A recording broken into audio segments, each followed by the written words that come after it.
It is a bright and beautiful day outside, but inside the palace, the atmosphere could not be more different. Yan Wu marches through the grand hallway with a sword clenched tightly in her hand. The noble ladies gasp in horror when they notice blood running down her palm. Her attendants rush after her, desperately begging her to stop and seek treatment, but she ignores them completely. Her eyes are hollow, devoid of warmth, and fixed on a single destination. She makes her way directly to the throne room, where the king sits in all his royal splendor. The moment he sees her, a smile spreads across his face. With exaggerated delight, he announces that she has finally arrived and jokes that she has come to personally congratulate her husband on his birthday. Yan Wu does not smile. Instead, she stares at him with cold determination. The king's cheerful expression begins to falter as he senses the tension surrounding her. He orders her to stop acting recklessly, but she responds with a firm refusal. Confusion flashes across his face, followed by amusement. He wonders if this is yet another attempt on his life after her previous failed assassination. The surrounding officials burst into laughter, treating her as nothing more than a joke. Their mockery only deepens her fury. She tightens her grip on the sword until its edge cuts deeper into her skin, drawing fresh blood. Looking directly at her husband, she tells him that he should have killed her along with the rest of her family. He should have left her corpse for the crows rather than forcing her to live after slaughtering innocent people. The king calmly dismisses her words. He insists that he could never kill the woman he loves. Those words shatter the last fragments of restraint within her. A smile twists across her face, one bordering on madness. She asks how he dares speak of love after everything he has done. Tears stream down her cheeks as she reminds him of the day he exterminated her entire family and displayed their severed heads at the city gates. Even hearing his name makes her tremble with hatred, yet he still insists this nightmare is love. The king gazes at her with unsettling certainty. To him, it is love. He tells her that she belongs to him and him alone. Only then does the mark branded above her chest become noticeable, a permanent symbol of his obsession and possessiveness. The king proudly declares that she is his forever. Yan Wu screams in defiance. She insists that she belongs to no one. The king approaches her slowly. He gently takes her hand and lifts her face toward his. Looking into her eyes, he once again tells her that she is his. Then, with a disturbingly tender gesture, he kisses her fingers before turning away. Something inside Yan Wu finally breaks. Maniacal laughter erupts from her lips, echoing throughout the throne room. She calls him insane and curses herself for ever becoming involved with someone like him. For the first time, genuine fear appears in the king's eyes. He senses that something is terribly wrong. Turning back toward her, he sees her raise the sword to her own throat. A chilling smile stretches across her face as she presses the blade against her skin. The king immediately panics. Cold sweat forms on his forehead as he orders her to hand over the weapon. But Yan Wu only smiles wider. She declares that he will never truly possess her. The only person capable of taking her life is herself. Then, before anyone can stop her, she drags the blade across her neck. Blood sprays into the air. The king screams her name and rushes forward. In the underworld, where eternal darkness reigns, the king's birthday is the only day Yan Wu is allowed to see the blue sky. Since he treasured this day so much, she decided to give him a birthday gift he would never forget. As he cradles her dying body and breaks down in tears, she softly whispers a heartfelt happy birthday. Desperate, the king screams for the royal physician. Guards scatter in every direction to obey his command. Yan Wu, however, remains calm. She tells him that because he wronged her, this day will become the beginning of a lifetime of suffering. As chaos erupts around them, her gaze drifts across the gathered crowd. Among the countless faces, one man catches her attention. Tears are streaming down his cheeks. She does not recognize him. A strange thought enters her mind. Is he crying for her? For a brief moment, she wishes he would stop looking at her with such sadness. After all, this is the culmination of her revenge. She should be savoring her victory. As her life slips away, she closes her eyes and prays to Tamiya, the god of the underworld. She confesses that she cannot understand why fate forced her to endure such suffering. But she knows one thing for certain. She never wants to live this life again. If there is another world beyond death, she would rather disappear completely than ever meet Hyojo again. Then everything changes. Yan Wu suddenly opens her eyes. Confusion floods her mind as she looks around. Falling to her knees, she cries out in despair and demands to know why she has been brought back once more. The horrifying realization strikes her. Hyojo might be coming. Panic overwhelms her. She desperately tries to flee, but her legs refuse to move. Then a voice speaks behind her. Turning around, she finds herself staring at an incredibly handsome man mounted on a horse. He gazes at her with astonishment and softly remarks that she appears to be someone from Earth. Yan Wu quickly realizes that this is not the same person she encountered in her previous life. Before she can process this discovery, another voice calls out nearby. Looking over, she freezes. Her father is there, so is her younger sister. Even her mother stands beside them. They are all alive. Tears instantly fill her eyes. The mysterious horseman observes the group and comments that they seem to have been involved in some kind of accident. He asks whether they are injured. Her father assures him that everyone is fine before becoming distracted by the man's unusual clothing. Assuming there must be a television drama filming nearby, he asks if he can borrow a phone because his own stopped working after the accident. The horseman looks completely confused by the request, but decides to help anyway. He orders one of his guards to escort the family to Lord Jang Kong. The moment Yen Wu hears that name, her heart nearly stops. Lord Jang Kong is the ruler of the underworld. More importantly, he is Hojo's father. If events continue as before, she knows she could soon encounter Hojo again. That cannot happen. Desperately, she begins searching for a way to escape with her family. Yet before she can act, her younger sister notices something strange. Yan Wu's hair has changed color. Looking down, she discovers that her hair is now a brilliant silver. The horseman compliments its beauty and admits that he has never seen such radiant hair before. He then politely asks her to accompany him. Her father immediately objects, demanding to know why only his eldest daughter must go. The stranger reassures him that the family will be reunited after meeting Lord Jang Kong. But her father remains suspicious. Memories of her family's tragic deaths from her previous life flood her mind. Guilt crushes her chest. She cannot allow history to repeat itself. After a moment of hesitation, she agrees to go with the horseman. Her sister is shocked. Even Yanwu herself is uncertain. Yet if she wants to avoid Hyojo, she sees no other choice. At that moment, her mother intervenes. Frustrated, she tells everyone to stop pressuring Yanwu. She accuses her daughter of always doing things her own way without considering how much worry she causes the family. When Yan Wu tries to explain, her mother cuts her off and tells her to do whatever she wants. As her family departs with the guard, Yan Wu silently watches them leave. Deep inside, she makes a solemn vow. This time, she will protect them. No matter what. The mysterious horseman remarks that she is an unusual woman. Most people would never agree to be left alone with a stranger under such circumstances. Yan Wu extends her hand and calmly says that she has little choice. She is certain he wishes to discuss something important. The man takes her hand and gently kisses it, saying that it is an honor to hold the hand of such a beautiful woman in the underworld. Then he asks what she wants from him. Yan Wu takes a deep breath. This is her third life in the underworld. Every time she dies here, she eventually returns to this same place. Having endured 2 lifetimes of suffering, she has learned one undeniable truth. No one can escape the underworld, and no one can remain hidden from Hyojo forever. The thought of reliving her previous fate fills her with despair. She would rather die. Gathering every ounce of courage she possesses, she looks directly into the stranger's eyes and makes a shocking request. She tells him to claim her as his own. The horseman blinks in disbelief. He points out that asking such a thing from someone she has only just met is incredibly bold. He wonders whether she truly understands the meaning behind her words. Without hesitation, Yen Wu answers that she does. Because if becoming his woman is what it takes to escape Hyojo's grasp, then she is willing to do whatever it takes. The stranger can only stare at her in complete confusion. The mysterious man leaned closer and gently tucked a strand of Yan Wu's hair behind her ear. Studying her expression, he remarked that her confession seemed strangely sad. He wondered aloud why someone proposing to become his woman would wear such a mournful expression. His curiosity about her continued to grow, but he made one thing clear. He would not accept a woman he knew nothing about. Before he could say anything more, Yan Wu interrupted him. She insisted that he had no choice but to accept her. She quickly laid out her reasoning. Normally, when outsiders arrived in the underworld, they would either receive medical attention or be sent home. Instead, he had arranged for her family to be taken to meet Lord Jang Kong. That alone suggested there were special rules governing their situation. Furthermore, he had specifically requested to speak with her in private, meaning he had already broken protocol for her sake. A sharp smile appeared on her face as she asked whether her conclusions were wrong. The man smiled back, clearly amused. He admitted that her request was far more complicated than it first appeared. Rather than answering directly, he suddenly lifted her into his arms and effortlessly placed her on his horse. Then he proposed a deal. As he had already explained, he did not accept strangers. More importantly, he doubted that she genuinely wished to become his woman. He could tell there was another motive hidden behind her words. He asked her to be honest.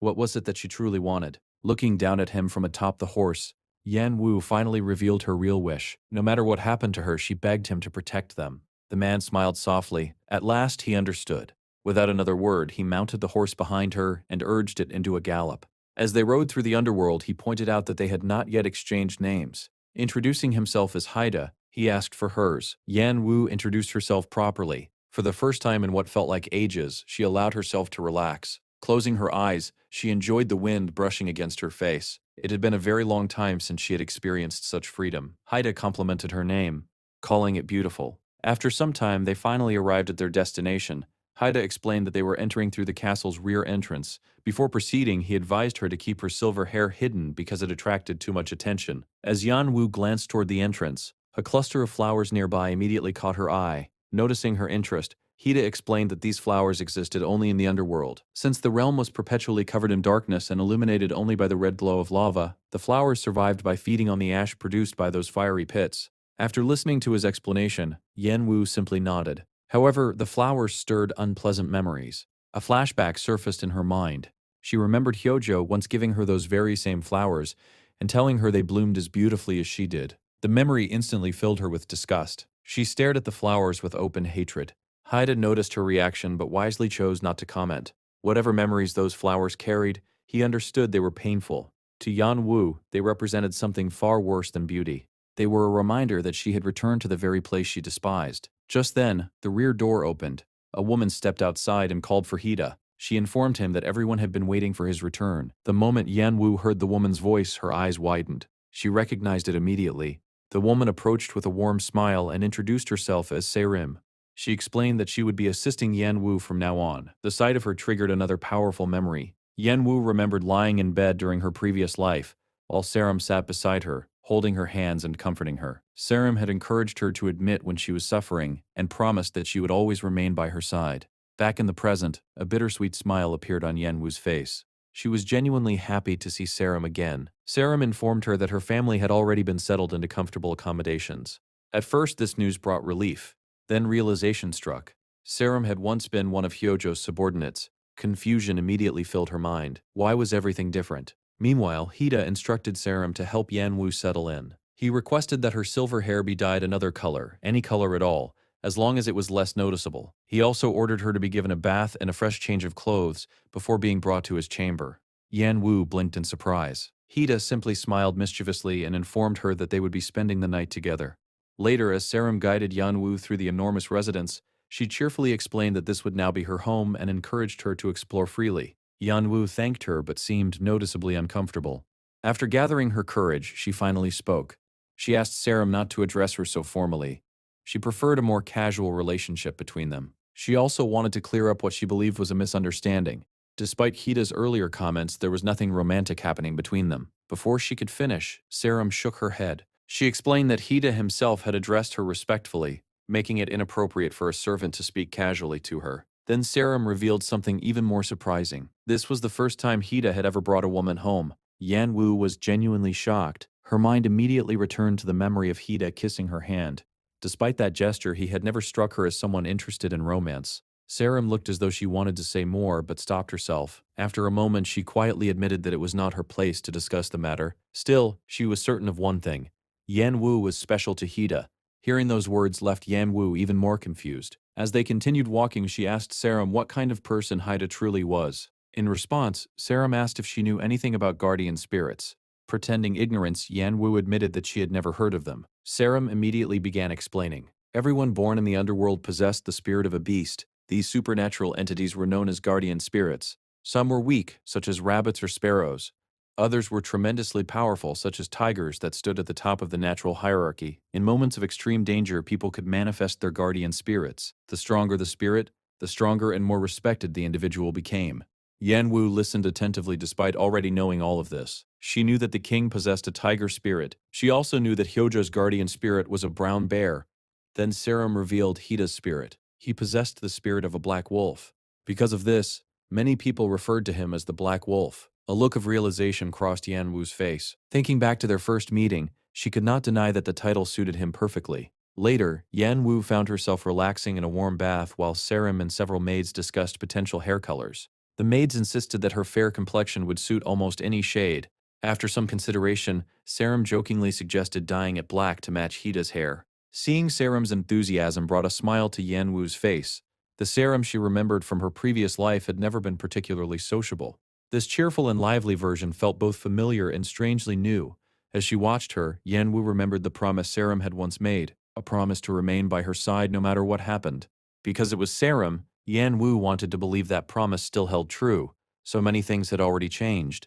The place where she should have encountered Hyojo had instead led her to Haida. She had met Serim in Haida's residence rather than Hyojo's castle. Even her appearance had changed. Her silver hair remained an unsolved mystery. Picking up a few strands, she stared at them with discomfort. Sarum quickly stopped her, warning that the dye might stain her hands. As Yan Wu sat quietly in the bath, a strange feeling settled over her. Everything was different this time. The altered encounters, the changed circumstances, the silver hair, each difference seemed to be pointing toward a single truth. This life would not follow the same path as the ones before it. For the first time since returning to the underworld, Yan Wu began to wonder whether fate itself was giving her a chance to rewrite her future. For the first time since arriving in the underworld, Yan Wu felt a small spark of hope. Maybe this life would be different. Maybe, just this once, fate would allow things to unfold in a way she had only ever dreamed of. Her thoughts were interrupted when Sir suddenly cried out in frustration. The maid explained that she had carefully applied the dye to Yan Wu's hair, but it refused to change color. The only effect was that it had dulled the brilliant shine of the silver strands. Yan Wu calmly assured her that it was fine. As long as the hair no longer attracted attention, that was enough. Sir, however, looked genuinely disappointed. She admitted that she had secretly hoped to make Yan Wu's hair match Hida's black hair. Yan Wu stared at her in disbelief. So that had been her goal all along. Unable to help herself, she laughed softly and reassured the maid that it could not be helped. She even complimented Sir's own hair color before thanking her for all her hard work. Satisfied, Sir finally excused herself and left Yan Wu alone to enjoy her bath. As the warm water soothed her body, Yan Wu reflected on everything that had happened since her arrival. Her thoughts eventually returned to Hida. He had proposed a deal, yet she realized she still did not fully understand what he wanted from her. A faint sense of uncertainty crept into her heart. Still, Sir's words lingered in her mind. Could she really be special to him? If she was, perhaps he would protect her and her family regardless of any conditions attached to their agreement. Eventually, she stepped out of the bath and wrapped a robe around herself. Just as she was adjusting to the cool air, a familiar voice called out from nearby. Hida asked if she had finished bathing. Startled, Yan Wu spun around. Her cheeks instantly flushed. Hida casually admitted that he had heard women usually took a long time to get ready, but honestly, waiting for her had not been unpleasant at all. His words only made her more flustered. Stammering, she demanded to know what he was doing there. Trying to calm the situation, Hida smiled and told her not to be angry. Then, with a playful push, he reminded her that she was the one who had approached him first. After all, she was the one who had asked him to take her as his woman. Embarrassed, Yan Wu immediately looked away. She pointed out that he had already made it clear he did not accept women he did not know. Hida nodded. That was true. But that was exactly why he had come. He explained that they still needed to discuss the terms of their agreement. Since he had accepted her request, it was only fair that she accepted his conditions as well. Curious, Yan Wu asked what those conditions were. A confident smile spread across Hida's face. The answer, he claimed, was simple. From this day forward, he wanted her to become his bride. He calmly stated that he wished for her to become his wife. The proposal immediately irritated her. She accused him of playing with her emotions. Earlier, he had treated her request as unreasonable and practically dismissed it. Now he was suddenly asking her to marry him. Clenching her fists, she demanded to know if he realized how unfair that sounded. Hida listened quietly before gently tucking a few strands of hair behind her ear. Then he apologized. He admitted that he had failed to explain himself properly and had not considered how his actions might affect her feelings. To ask a stranger to take responsibility for her so soon clearly meant she was facing an incredibly difficult situation. And as it turned out, he was facing one as well. His proposal was not a joke, nor was it a lie. He simply needed her to understand his circumstances first. Hida then revealed an important truth about the underworld. Lord Jiang Kong was not only the king, but also the head of the strongest family in the realm. Currently, there were two candidates being considered as his successor. Yan Wu's eyes widened. As far as she remembered, Jiang Kong only had one son. Hida continued. One candidate was Hyojo, Jiang Kong's direct descendant. The second candidate was Hida himself, a distant cousin of the royal family. That revelation shocked her. Hida explained that Hyojo viewed him as an obstacle to the throne. Simply by existing, Hida threatened Hyojo's claim. To prove that he had no interest in becoming the next ruler, he needed a wife who had absolutely no connection to the royal family. Then Yan Wu had appeared. Looking directly at her, he asked whether she would consider becoming his pretend wife. Once she had made her decision, he told her to come to his chambers. Later that evening, dressed in elegant attire, Yan Wu made her way toward Hida's room. As she walked, countless doubts filled her mind. In all her previous lives, she had never heard anyone mention a distant cousin named Hida. How much of his story was true? How much was a lie? In the end, none of it mattered. She had no better option. When she entered the room, Hida welcomed her warmly. Yan Wu had already made up her mind. Whatever his intentions were, she would use every opportunity available to protect herself and her family. If he was using her, then she would use him as well. Hida immediately noticed the determination in her eyes and asked if she had reached a decision. She nodded. She would become his wife. A pleased smile spread across his face. The deal was officially made. Offering her his hand, Hida guided her toward the bed. He explained that they needed to appear convincing. To outsiders, they had to look like two people who had fallen deeply in love at first sight. Slowly, he leaned closer. His lips drifted toward her neck as he asked if she would be comfortable with such displays. Then his attention shifted to her earrings. He remarked that he had specifically instructed Saram not to let her wear them, and wondered if the maid had forgotten. As he leaned closer again, his lips hovering near her ear, everything suddenly changed. A vivid memory exploded inside Yan Wu's mind. She remembered Hyojo. She remembered him leaning close in exactly the same way. His voice echoed through her memories. He had once told her never to forget that the only person allowed to touch her so intimately was him. Terror consumed her. Her eyes widened. Without thinking, she screamed for Hida to let her go. Startled, he immediately stopped. Confusion spread across his face as he loosened his hold on her. But Yan Wu kept screaming. The panic from her past overwhelmed her completely. Though she struggled against him, Hida carefully helped her sit down and released her entirely. He could not understand what had caused such a violent reaction. Outside the room, 3 maids had been listening near the door. One wondered what the noise had been. Another was certain she had heard a woman scream. Saram stepped closer, trying to listen. The other 2 immediately warned her that if she got caught, she would be severely punished. At that exact moment, the door opened. Hida stood there. The 2 maids quickly fled. Only Saram remained. Hida reminded her that he had instructed her to wait for orders, and certainly had not given permission to eavesdrop. Saram calmly replied that she thought he might need assistance on such an important night. Hida sighed. The important night was over, and it would not be happening again. Naturally, Saram asked what had gone wrong. Instead of answering directly, Hida simply told her to see for herself. When Saram entered the room, she found Yan Wu unconscious on the bed. After examining her, Saram concluded that she had merely fainted and would recover after some rest. Curious, she asked what had caused such a reaction. Hida merely replied that he had done nothing. The answer earned him a teasing look. Saram remarked that he was capable in countless situations, yet somehow managed to mishandle this one. Hida ignored the comment. His thoughts remained fixed on Yan Wu. Even before she collapsed, she had never truly been looking at him. It was as though her mind had been trapped somewhere else entirely. He could not stop wondering what haunted her so deeply. Saram encouraged him to be patient and treat her kindly. She reminded him that Yan Wu was important. When Hida admitted he did not know how to help her, Saram changed the subject. She confirmed that she had examined the strange marks on Yan Wu's neck, but still could not identify their origin. She had hoped Hida might discover something during the evening, but given Yan Wu's condition, that would have to wait. Hida nodded. Then he ordered her to keep everything that happened that night completely secret. Saram agreed and departed. Left alone, Hida approached the sleeping woman. Looking down at her, he quietly admitted that she was making him worry. The following morning, Yan Wu suddenly sat upright in bed. The first word out of her mouth was Hyojo's name. Across the room, Hida calmly sipped tea. He asked if she had suffered a nightmare and wondered how she was feeling. Then he explained that she had collapsed the previous night and had worried everyone. Yan Wu struggled to remember what had happened. Hida reassured her that it was fine and encouraged her to eat something first. However, there was one thing he wanted clarified. She had asked for his protection. He had agreed, but he still did not know what she needed protection from. If he was going to help her, he needed the truth. Yan Wu fell silent. How much could she tell him? How much would he believe? After hesitating for a long moment, she finally spoke. She admitted that she once had a husband. She decided to begin much earlier. She started with her childhood. Her family consisted of a strict mother, a loving father, a responsible eldest daughter, and a cheerful younger sister. To outsiders, they appeared completely normal. Yet Yan Wu had always felt like she did not truly belong. She remembered a day at school when her teacher announced an upcoming Parents' Observation Day and instructed everyone to show the family newsletter to their parents. Holding the newsletter, Yan Wu wondered whether she should tell her mother about it. Later that day, she returned home and found the house messy. Growing frustrated, she scolded her younger sister, asking why everything was still a disaster when their parents would be home soon. Although Siwu promised to clean up, Yan Wu only became more irritated. Their argument was interrupted by the sound of the front door opening. Their parents had returned.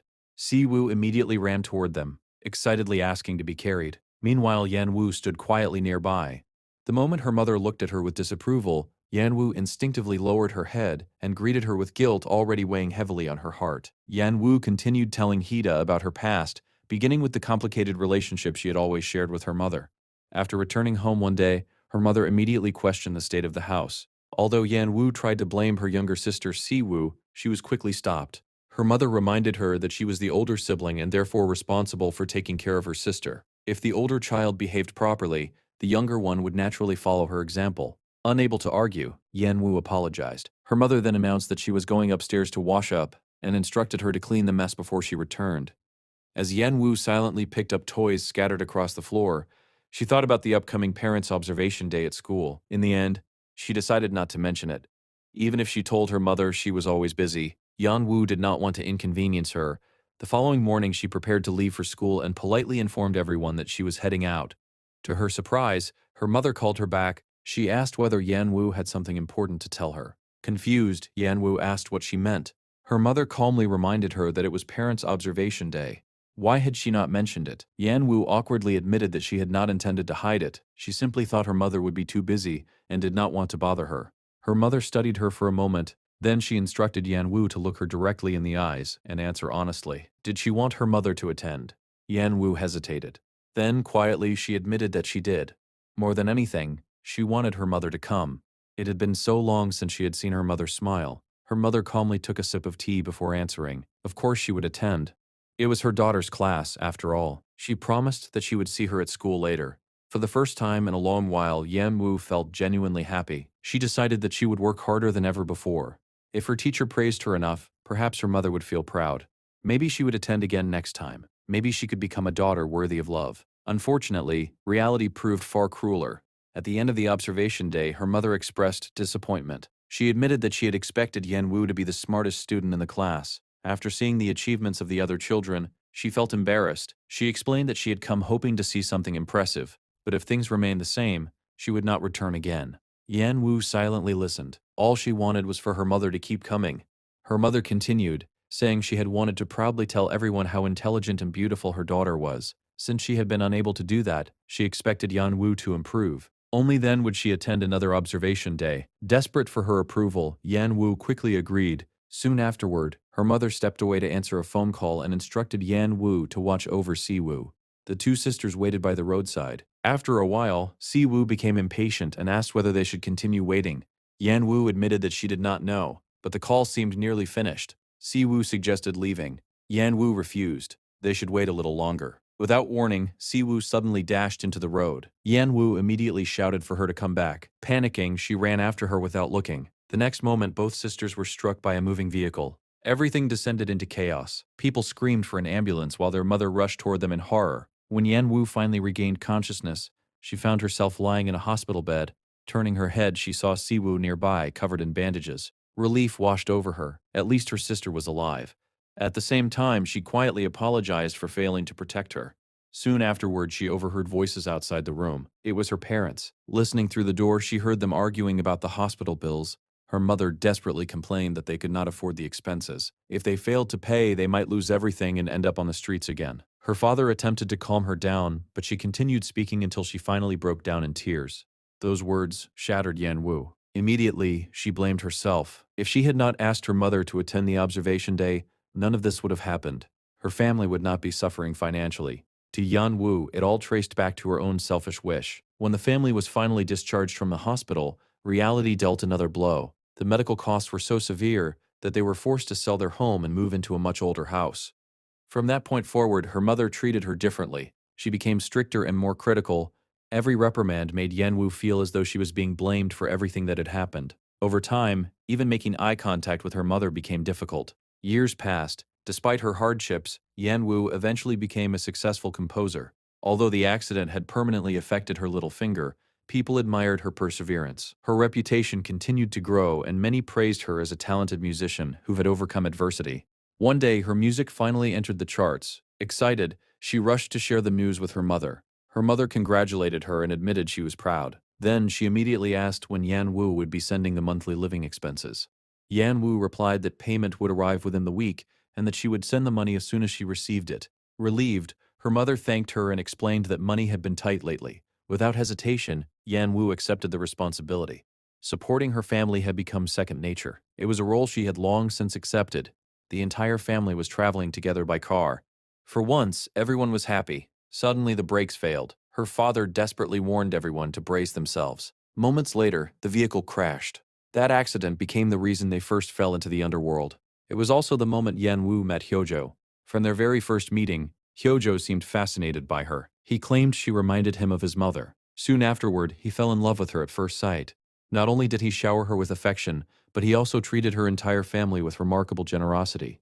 He welcomed them into his palace and provided them with a place to stay. For someone who had spent her life yearning for affection and approval, his attention was overwhelming. As he whispered words of love to her, feelings she had never experienced before slowly began to bloom. For the first time, it felt as though spring had arrived inside her heart. But that warmth did not last. One evening, Yan Wu stepped outside and discovered Hyojo standing among a group of people. To her horror, he was torturing them. Blood stained the scene. Shocked, she demanded to know what he was doing. Hyojo barely acknowledged the victims. Instead, he had heard one of those people had touched her. Then he calmly asked her to identify which one it was. Confused, Yan Wu tried to explain that nothing inappropriate had happened. One of them had merely caught her when she almost fell. To Hyojo, that distinction did not matter. He insisted that punishment was only natural.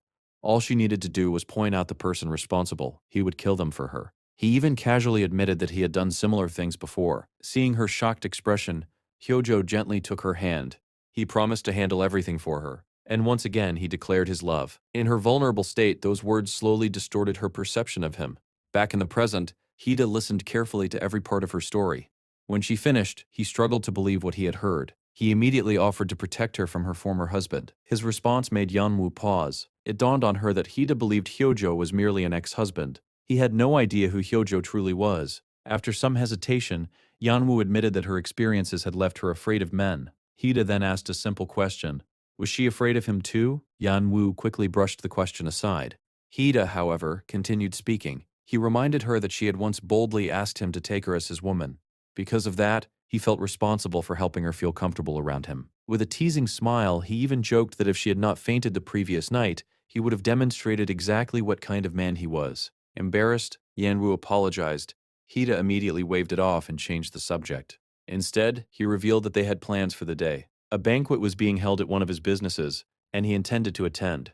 Yanwu questioned why she needed to accompany him. Hida explained that if they were pretending to be lovers, then they needed to act like lovers. He even asked whether she would be comfortable making their relationship public. Then he informed her that she would need to accompany him on future engagements as well. He reassured her that Sarum and a young man named Soho would always be available whenever she needed assistance. Introducing Soho, Hida explained that although the young man was still inexperienced, he was exceptionally talented and would protect her whenever Hida was unavailable. Yanwu accepted the arrangement.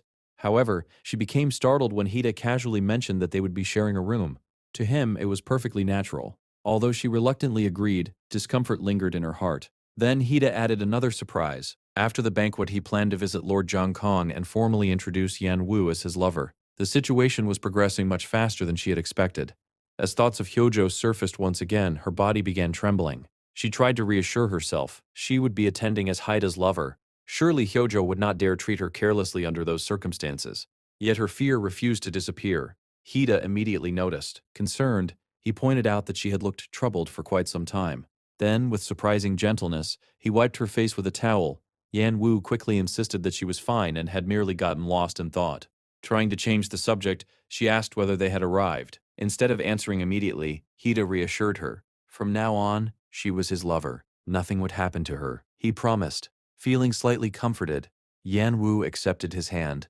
Together they entered the banquet. The servants immediately bowed in greeting. Yan Wu remembered Hida describing this place as a small business. The luxurious surroundings suggested otherwise. Soon, an elegant woman approached and warmly greeted Hida. She introduced herself as Dei, the establishment's most celebrated performer. After exchanging pleasantries, Dei noticed Yan Wu standing beside him and asked who she was. Without hesitation, Hida answered. Yan Wu was his lover. Although surprised, Dei quickly recovered and welcomed her as an honored guest. Then she took the stage and began performing. The audience became captivated by her music. When the performance ended, Hida applauded enthusiastically and praised her talent. Delighted by his praise, Dei explained that she had practiced tirelessly to present him with an even better performance. Impressed, Hida decided to reward her. He told her to ask for anything she desired. Nobody expected her response. Smiling, Dei turned toward Yan Wu. Then she made a single request. She wanted Yan Wu to perform a song. Immediately, every eye in the room shifted toward her. Caught completely off guard, Yan Wu stared in confusion and asked whether Dei was truly speaking to her. Dei smiled and confirmed that she was. Just like that, the atmosphere changed. What had begun as a pleasant banquet suddenly became very uncomfortable, as all attention focused squarely on Yan Wu. Yan Wu continued recounting her past, revealing the painful memories that had shaped her long before she ever entered the underworld. When she was younger, her mother often held her to impossibly high standards. One day, after returning home, her mother immediately questioned the messy state of the house. Although Yan Wu tried to shift the blame onto her younger sister, Si Wu, her mother quickly stopped her. She reminded Yan Wu that as the older sibling, it was her responsibility to guide and care for her younger sister. If the older child behaved properly, the younger one would naturally follow her example. Unable to argue, Yan Wu apologized. Her mother then informed her that she was going upstairs to wash up and instructed her to clean the house before she returned. As Yan Wu picked up toys scattered across the floor, her thoughts drifted toward the upcoming parents' observation day at school. In the end, she decided not to mention it. Even if she told her mother, she would probably be too busy to attend. Yan Wu did not want to become a burden. The next morning, she prepared to leave for school and politely announced that she was heading out. To her surprise, her mother called her back. She asked whether Yan Wu had something important to tell her. Confused, Yan Wu asked what she meant. Her mother reminded her that it was parents' observation day. Why had she not mentioned it? Yan Wu awkwardly admitted that she had not meant to hide it. She simply assumed her mother would be busy and did not want to bother her. Her mother stared at her for a moment before instructing her to look her directly in the eyes and answer honestly. Did she want her mother to attend? Yan Wu hesitated. Then, in a quiet voice, she admitted that she did. It had been so long since she had seen her mother smile. Her mother calmly sipped her tea before replying that, of course, she would attend. It was her daughter's class, after all. She promised that she would see her later at school. For the first time in a while, Yan Wu felt hopeful. She promised herself that she would work harder than ever before. If her teacher praised her enough, perhaps her mother would be proud. Maybe she would come again next time. Perhaps she could finally become a daughter worthy of love. Unfortunately, reality did not match her expectations. At the end of the school day, her mother expressed disappointment. She admitted that she had expected Yan Wu to be the smartest girl in the class. After comparing her to the other children, she felt embarrassed. She explained that she had wanted to see how well Yan Wu was doing, but if things remained the same, she would not come again. All she wanted was for her mother to keep showing up. But her mother continued, explaining that she had wanted to proudly tell everyone how smart and beautiful her daughter was. Since she could not do that, Yan Wu needed to improve. Desperate for her approval, Yan Wu immediately agreed. Soon afterward, her mother stepped away to answer a phone call and instructed Yan Wu to watch over Si Wu. The two sisters waited patiently by the roadside. After some time, Si Wu became restless and asked whether they should leave. Yan Wu admitted she was unsure, but the phone call seemed almost finished. Si Wu suggested leaving anyway. Yan Wu told her to wait just a little longer. Without warning, Si Wu suddenly ran into the road. Panicking, Yan Wu shouted for her to come back and immediately chased after her without checking for traffic. The next moment, both sisters were struck by a moving vehicle. People nearby screamed for an ambulance. Their mother rushed toward them in horror. When Yan Wu finally regained consciousness, she found herself lying in a hospital bed. Turning her head, she saw Si Wu nearby, wrapped in bandages. Relief flooded her heart. At least her sister was alive. At the same time, guilt overwhelmed her. Soon afterward, she overheard voices outside the room. It was her parents. Listening through the door, she heard them arguing about the hospital bills. Her mother desperately complained that they could not afford the expenses. If they failed to pay, they could lose everything and end up back on the streets. Her father tried to calm her down, but she continued until she finally broke down crying. Those words crushed Yan Wu. Immediately, she blamed herself. If she had not asked her mother to attend the observation day, none of this would have happened. Her sister would not have been injured. Her family would not be suffering. To Yan Wu, every tragedy seemed to begin with her. Eventually, both sisters recovered enough to leave the hospital. However, the treatment costs were devastating. The family was forced to sell their home and move into an older, less comfortable one. After the accident, her mother's attitude toward her noticeably changed. She became harsher, more critical. Every reprimand felt as though her mother blamed her for the family's misfortune. Over time, even meeting her mother's eyes became difficult. Years passed. Despite everything, Yan Wu eventually became a successful composer. Although the accident had permanently affected her little finger, people admired her determination. Her reputation grew steadily, and many praised her as a talented musician who had overcome tremendous hardship. One day, one of her songs finally entered the charts. Excited beyond words, she rushed to share the news with her mother. Her mother congratulated her and admitted she was proud. Then she immediately asked when Yan Wu would be sending the monthly living expenses. Yan Wu calmly replied that she expected payment within the week and would transfer the money as soon as she received it. Relieved, her mother thanked her and explained how difficult the month had been financially. Without hesitation, Yan Wu accepted the responsibility. Supporting her family had become a duty she never questioned. Then came the day that changed her life forever. The entire family was traveling together by car. For once, everyone seemed happy. Suddenly, the brakes failed. Her father shouted for everyone to be careful. Moments later, the car crashed. That accident became the reason they first arrived in the underworld. It was also where Yanwu met Hyojo. From the very beginning, Hyojo appeared captivated by her. He claimed that she reminded him of his mother. Then, he fell in love with her at first sight. Not only did he treat Yanwu kindly, but he also extended extraordinary hospitality to her entire family. He welcomed them into his palace and provided them with a place to stay. For someone who had spent her entire life craving affection and approval, his attention felt overwhelming. As he whispered words of love to her, feelings she had never experienced before slowly began to bloom. For the first time, it felt as though spring had arrived in her heart.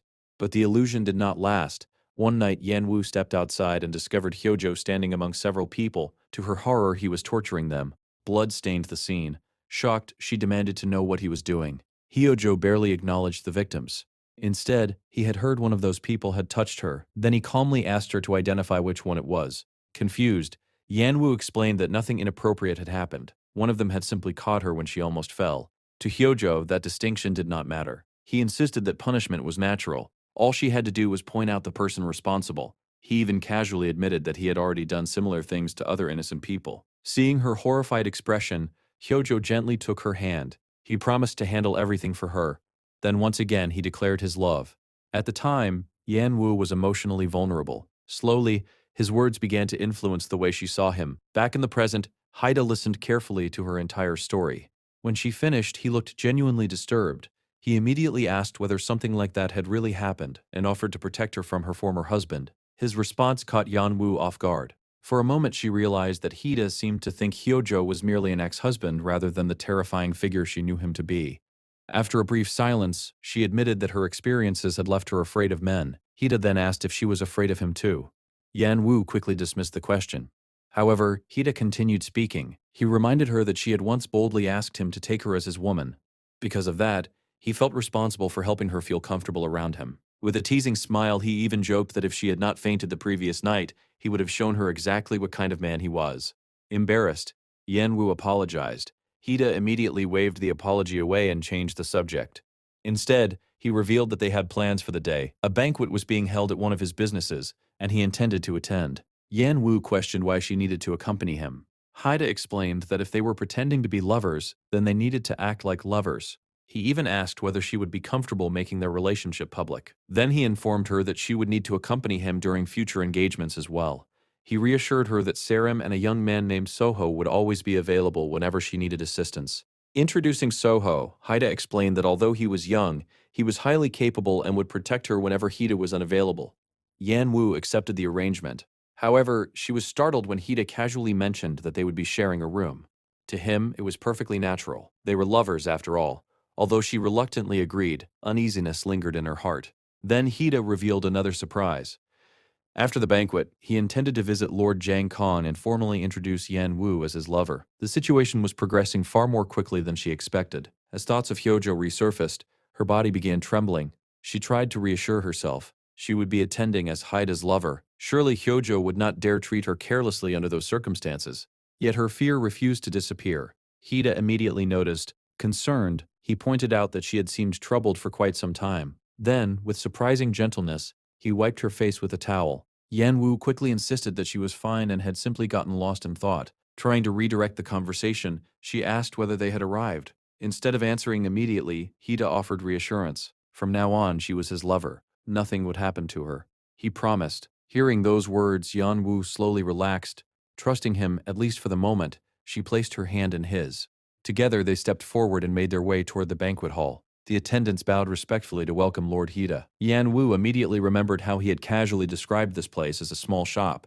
Looking around, she realized that description had been a massive understatement. The building was luxurious, the atmosphere refined, and everything about it suggested wealth and influence far beyond what she had expected.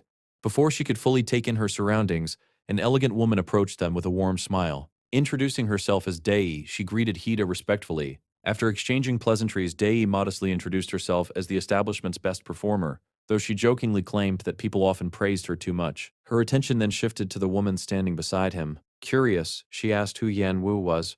Without hesitation, Haida answered, Yan Wu was his lover. The declaration visibly surprised Day. However, she recovered quickly and politely welcomed Yan Wu as a precious guest. She promised to serve them with even greater sincerity than usual before excusing herself to begin her performance. A short while later, Day took her place before the Gaiagium and began to play. The beautiful melody immediately captivated the audience. When the performance ended, applause echoed throughout the hall. Hida joined in, praising her skill and telling her that her reputation as the best performer was well-deserved. Delighted by the compliment, Day explained that she had practiced tirelessly in hopes of presenting him with an even better song than before.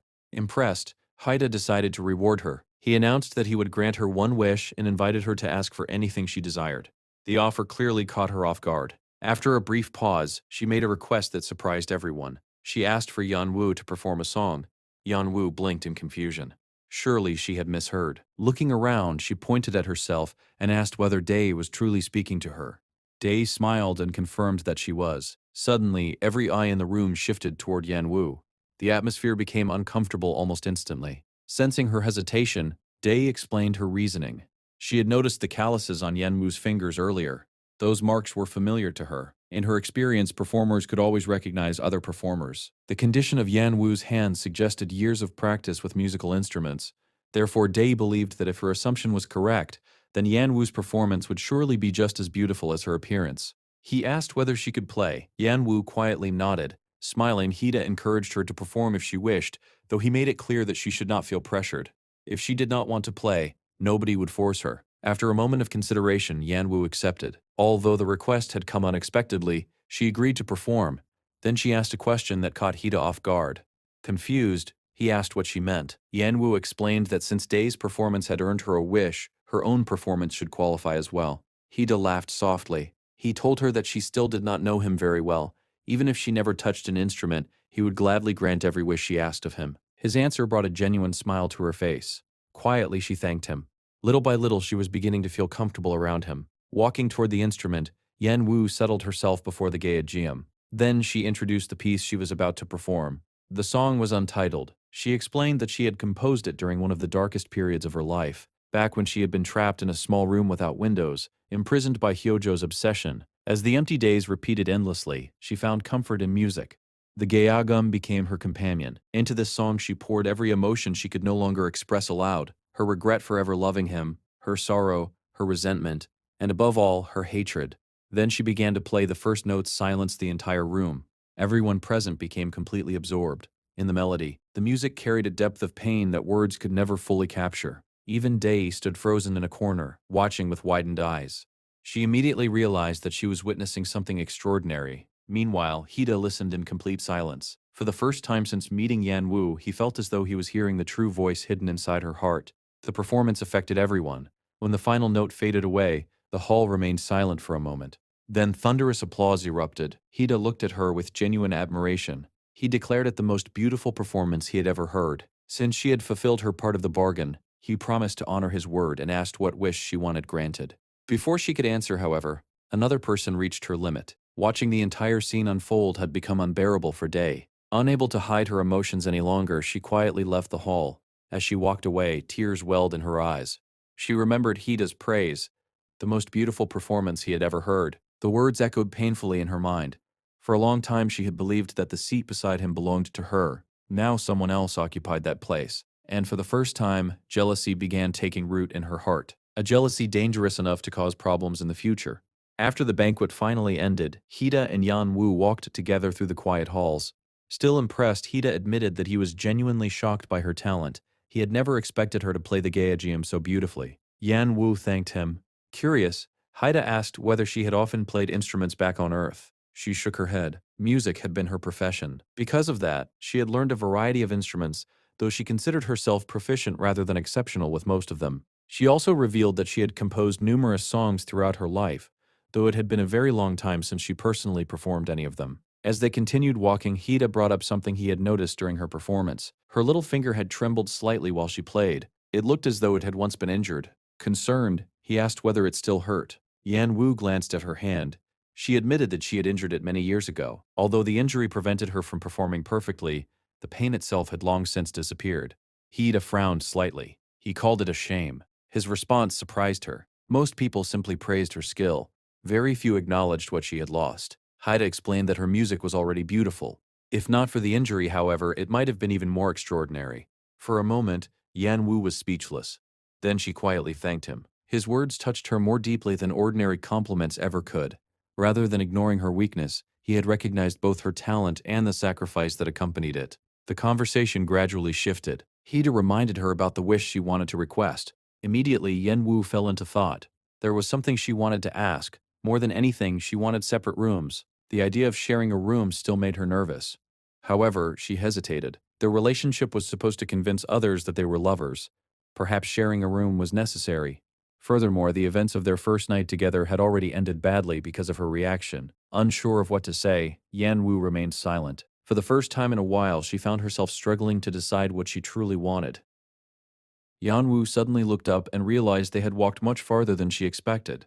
Instead of revealing her wish, she simply asked where they were. Wei calmly explained that the place was sponsored by his clan and happened to be his favorite spot. Without hesitation, he removed his shoes and stepped into the ash. He explained that the wall surrounding the area was low, allowing volcanic ash to gather there. According to him, walking through it barefoot felt like stepping on clouds. At first, Yan Wu refused and insisted she was fine. However, Wei pointed out that she had been tense ever since arriving in the underworld.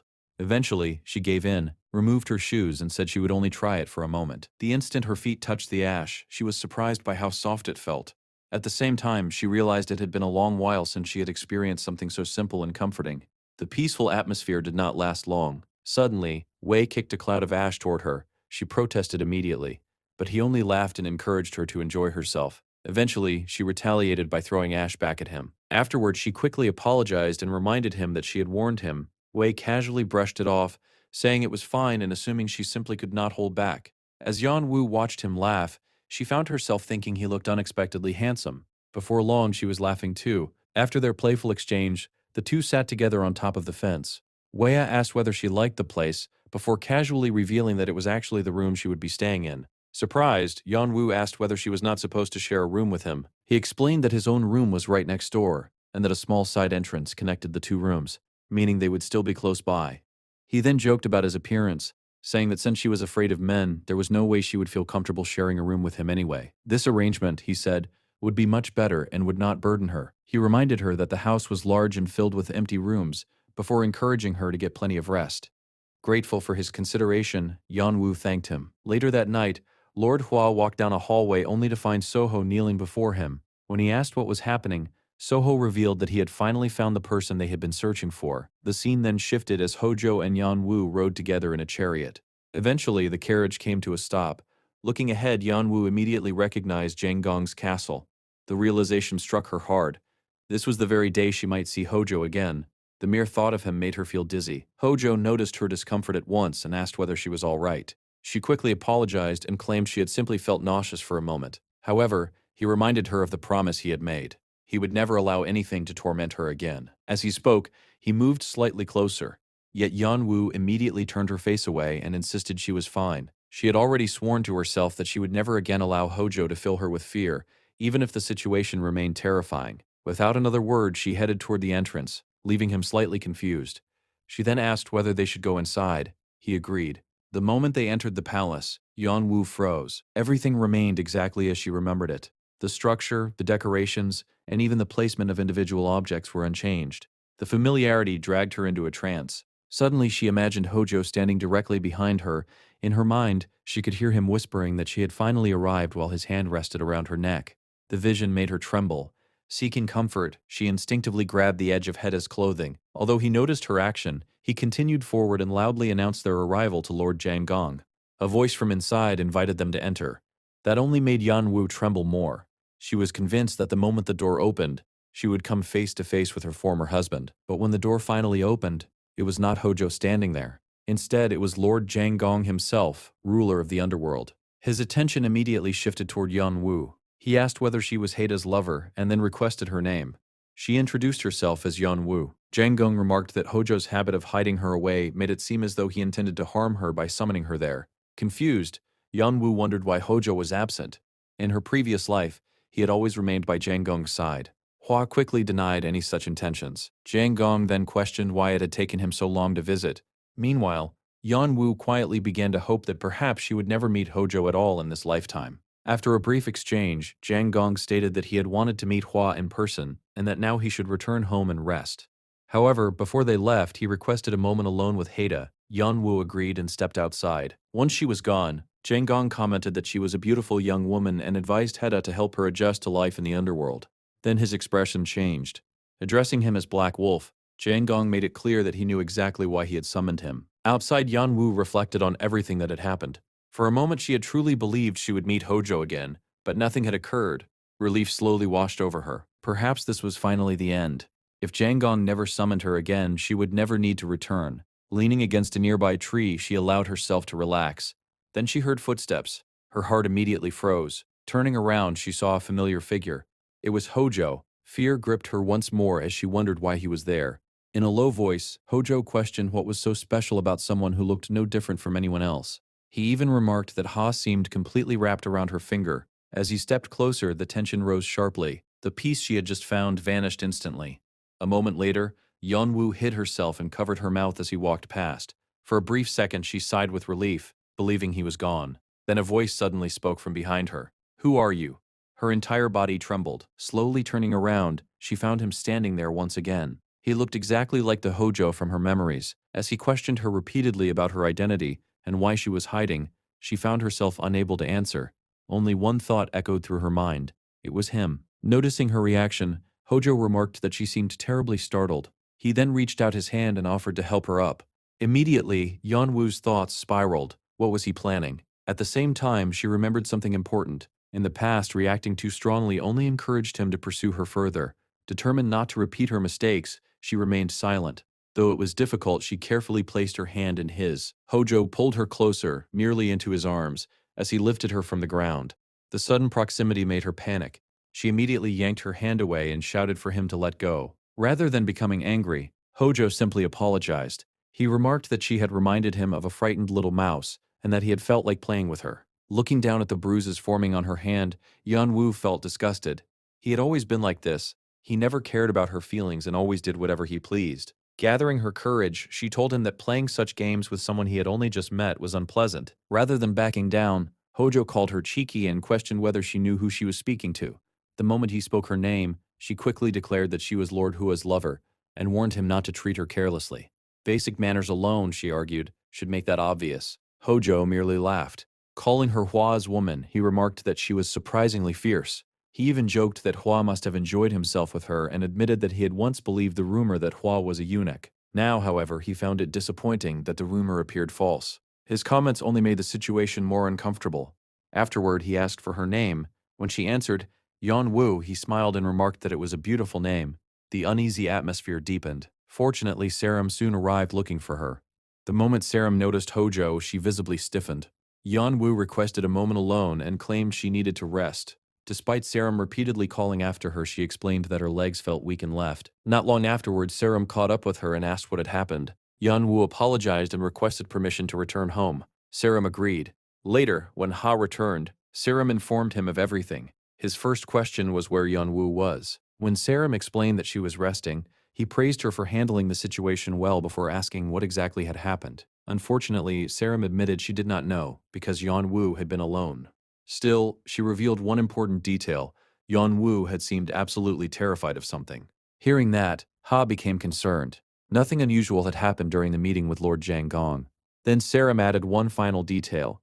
Before Yanwu left the garden, Lord Hojo had emerged from the same area. Several hours earlier, Lord Jiang Gong had called Hua the Black Wolf closer. He expressed his gratitude to Hua and his brother, explaining that their presence helped maintain peace throughout the underworld. Suddenly, he began coughing violently. Although Hua immediately stepped forward to help, Jiang Gong waved him off and insisted he was fine. He explained that age was finally catching up with him and that his body no longer obeyed him as it once had. He then admitted that he could feel the time approaching when he would have to pass on his position. Hua immediately objected, insisting that he remain strong. However, Jiang Gong changed the subject and brought up Hojo. He admitted that he still did not fully trust him. In fact, despite being Hojo's father, he felt exactly the same way. Hua agreed and pointed out that their false family bond would eventually collapse. The day Hojo learned they were not related by blood would be the day everything changed. That truth would inevitably surface once Hojo inherited the throne. Jang Gong acknowledged the mistake and admitted he had been careless. Then he asked about Yan Wu. Was she the woman Hua had been searching for? Hua hesitated. He admitted that he was not certain. Even so, something deep within him continued to hope. Jang Gong smiled and said he hoped she was the one. In silence, Hua and Yan Wu sat together drinking tea. She apologized for leaving so suddenly the previous night, and explained that she had intended to wait but ended up leaving without saying goodbye. Hua dismissed the matter, saying it was not important. However, when he noticed she still looked pale, he asked whether she was feeling any better. Yan Wu struggled to answer. Memories of Hojo and her previous life flooded her mind. She had promised herself that this life would be different, yet seeing him again had awakened the same fear she thought she had left behind. In the end, she simply claimed she was tired. Hua encouraged her to rest and showed genuine concern. His kindness surprised her. Soon, Saram announced that her bath was ready and said she would wait outside. As Yeonwoo gathered her belongings, she reflected on Hwa's behavior. He did not seem suspicious or manipulative. He simply appeared sincerely worried about her well-being.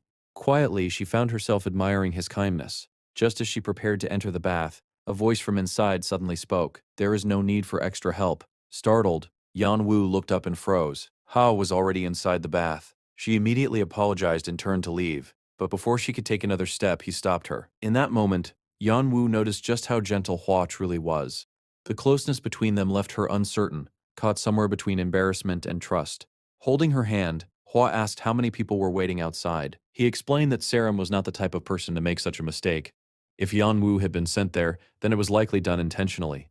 At first, Yeonwoo did not understand. However, after thinking about it, she admitted that it was probably not an accident. Hwa then pointed out that if she suddenly left now, it might attract suspicion. Since the situation had already reached this point, he suggested that she stay and warm herself before leaving. However, he made it clear that the decision was entirely hers. Although surprised by the suggestion, Yeonwoo eventually agreed. She carefully stepped into the bath and settled into a corner, keeping as much distance as possible between them. Inwardly, she reminded herself not to behave suspiciously. Even if their relationship existed only as part of a contract, they still needed to appear convincing to others. Their eyes met briefly. The moment it happened, she quickly looked away. Hwa immediately noticed. With a faint smile, he remarked that she seemed to stare at him quite openly. Caught off guard, Yeonwoo hurriedly apologized. To her surprise, Hwa shook his head. There was no need to apologize, he said. If anyone was at fault, it was probably him. He then casually added that it would be difficult for anyone to look away from someone as beautiful as he was. The teasing comment caught her completely off guard. Moments later, however, his expression became more serious. When it came to him, he explained he never wanted her to feel sorry for anything. Yeonwoo admitted that she felt strange. There were many things about her that could easily raise suspicion. Hwa acknowledged that fact, but he had no intention of pressuring her. Instead, he would wait until she felt ready to tell him the truth herself. He would wait until she no longer carried such sadness in her heart. His words struck her deeply. The kinder he treated her, the more she wanted to open up about her past. At the same time, she found herself growing increasingly curious about him. Eventually, she lowered her gaze and quietly thanked him. Elsewhere, Hojo sat alone, drinking tea. Despite himself, his thoughts continued drifting back to Yeonwoo, the woman he had encountered earlier. Meanwhile, Yeonwoo was being dressed by Sharon, who carefully adjusted her clothing and tightened the corset behind her. As Sharon worked, she suddenly noticed a mark on Yeonwoo's shoulder blade. Curious, she pointed it out and asked whether it had always been there. The question immediately caught Yeonwoo off guard. Her mind flashed back to the moment Hojo had grabbed her. Realizing it was likely a bruise left behind by him, she quickly denied it. She insisted that there was nothing unusual there and claimed she must have accidentally bumped into something. Trying to change the subject, she called for Saram and admitted she was curious about something. Saram calmly encouraged her to speak freely. Yeonwoo explained that she was only going to teach Hwa how to play an instrument, and wondered whether she really needed to dress up so much for the occasion. Saram immediately assured her that she did. According to her, when a man and woman were involved, especially lovers, nobody could predict how things might develop. She even claimed that Yeonwoo would thank her later. Though still hesitant, Yeonwoo eventually accepted the explanation. Earlier, while they had been sitting together, Hwa had suddenly asked her for a favor. He admitted it might sound unexpected. When she asked what he meant, he brought up the song Untitled. Ever since hearing it, he confessed that he had been unable to stop thinking about it. Because of that, he wanted her to teach him how to play it. The request had left Yeonwoo momentarily speechless. Later, she arrived to meet him. The moment Hwa saw her, he quietly admitted to himself that she looked beautiful. Then again, he had expected nothing less. Meanwhile, Yeonwoo felt increasingly self-conscious and avoided meeting his eyes. Soon, the two sat together before a geogum. Yan Wu explained that there was no written sheet music and asked whether he could learn simply by listening and repeating each section. Hua agreed without hesitation. As she began to play, he watched her carefully and followed each note. The first sound drew a small smile from her lips. As the lesson continued, she complimented his ability. Men naturally possessed greater strength, which often changed the sound produced by the instrument, yet his playing remained controlled and refined. Hua thanked her for the praise. She then commented that he must be both delicate and skilled at controlling his own strength. The moment the words left her mouth, she suddenly became aware of what she was implying and quickly changed the subject. Instead, she asked whether he enjoyed exercising. Hua looked confused at first. She hurriedly explained that she was referring to the instrument. Once he understood, he chuckled and admitted that for a moment he thought she had become interested in him again. Yan Wu could only laugh awkwardly. Hua explained that he did not follow any special exercise routine. However, he practiced horseback riding and archery whenever necessary. Then he asked a question of his own. What did she like? The question caught her completely off guard. After thinking for a moment, she answered honestly, she liked the sky. More specifically, she loved the clear blue sky. Hearing that, Hua admitted that he had wanted to buy her a gift, but now it seemed like a difficult task. He then asked her to tell him more about the upper grounds. In response, Yanwu asked whether he had ever heard of snow. Seeing his confusion, she explained that it was something that fell from the sky, much like ash, except it was white, clean, and beautiful. She described how it blanketed everything in sight and transformed the world into a breathtaking landscape. As he listened, Hua remembered that she had mentioned it before. He then revealed that when he was very young, he had once visited the upper grounds and witnessed snow for himself. Before he could continue, Yan Wu suddenly lunged forward. The unexpected movement caught him completely off guard. Grabbing onto him, she urgently asked whether he knew how to reach the upper grounds. The desperation in her voice revealed a dramatic shift in her thoughts. Deep inside, Yan Wu could think of only one thing. If she could somehow find a way back to the upper grounds, perhaps she could finally sever the suffocating connection tying her to Hojo. Perhaps she could return to a peaceful life, a warm life, a life where she could live happily alongside her family without fear constantly lurking in the shadows. Hua gently steadied her, lifting her slightly and encouraging her to calm down. His voice remained steady and reassuring. Although he had once been to the upper grounds, he explained, it happened when he was extremely young. His memories were fragmented and incomplete. Furthermore, the circumstances had been unusual. His guardian spirit had gone into a violent rampage after he was forcibly taken there, turning the entire experience into chaos. As a result, very little remained clear in his memory. Hearing this, Yan Wu fell silent. The fragile hope she had been clinging to immediately began to fade. Hua noticed the change in her expression. Softly, he apologized. He knew it was not the answer she had wanted to hear. He regretted being unable to offer her something more useful. Yan Wu quickly shook her head. There was no need for him to apologize. If anything, she felt she should be the one apologizing. Although her voice remained calm, a trace of disappointment lingered beneath the surface. After studying her quietly for a moment, Hua asked whether she truly missed the upper grounds that much. Then he carefully reminded her of something else. The upper grounds were also where her former husband lived. The reminder hung heavily between them. Yan Wu deliberately ignored that part of his statement. Instead, she admitted that she missed the upper grounds deeply. That was where she belonged. It was the place that felt like home. More than anything, she wanted to see the clear blue sky again. The endless sky that stretched beyond the horizon. Hua listened without interrupting. After a short silence, he sighed softly. It seemed he had unknowingly asked something far more complicated than he intended. For that, he apologized again. Yan Wu reassured him once more and admitted that she had overreacted earlier. He had only been showing concern for her. Hua accepted her explanation with a small nod. Then his expression grew serious. There was something important he needed to tell her. From now on, she was never to leave the house at night without him. Although Yan Wu nodded obediently, her thoughts told a different story. Privately, she had no intention of fully obeying that rule. Hua then explained his reasoning. Night in the underworld was very different from night in the upper world. Souls of the dead arrived there after dark. Many of those wandering spirits were confused, unstable, and sometimes dangerous. Because of this, there were individuals tasked with guiding them safely. Those individuals were known as reapers. Yan Wu listened carefully and nodded. At the same time, she could not help finding the situation slightly ironic.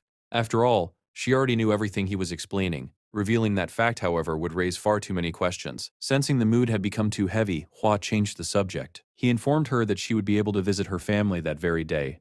The lodging issue had already been resolved. For a moment, Yan Wu simply stared at him. Then genuine happiness spread across her face. Unlike before, this reaction was completely sincere. She thanked him wholeheartedly.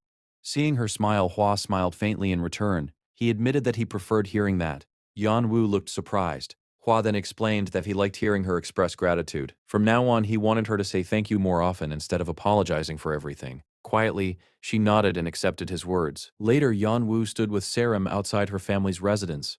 Looking at her companion, she asked whether it would truly be all right for her to go inside alone. She also wondered whether Saram would have to wait outside for a very long time. Saram calmly reassured Yan Wu that there was nothing to worry about.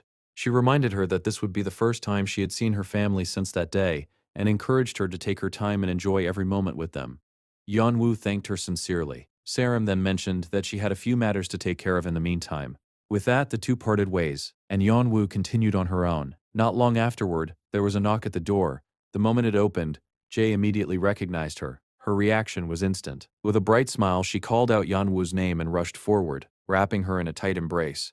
She excitedly commented on how successful Yan Wu must be now, pointing out her elegant appearance and the expensive clothing she was wearing. Without missing a beat, Jay loudly called for their parents, announcing Yan Wu's arrival. Their father soon appeared. The moment their eyes met, a brief silence settled between them.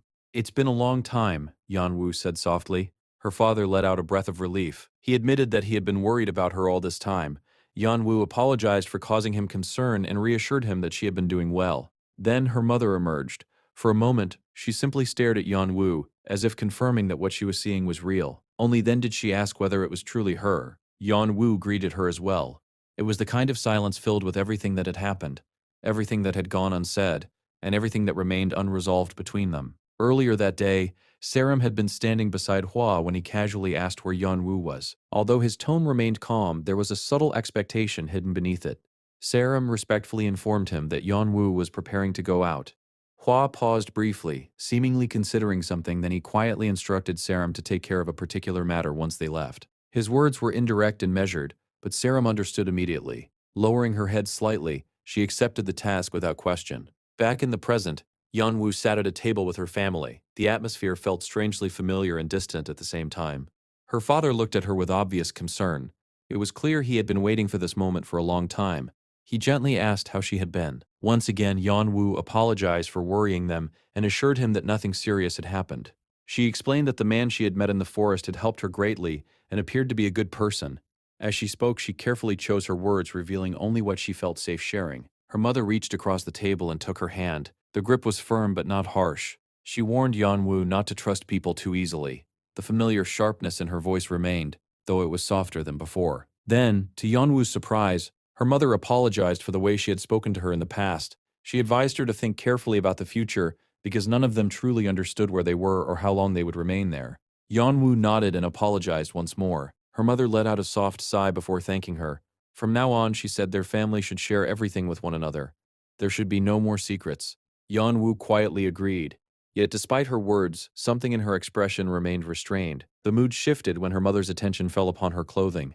A frown appeared on her face. She questioned how Yan Wu had come to possess such fine garments. Soon, her words drifted toward complaint. She spoke about their difficult living conditions, the lack of proper food, and the hardships they faced every day.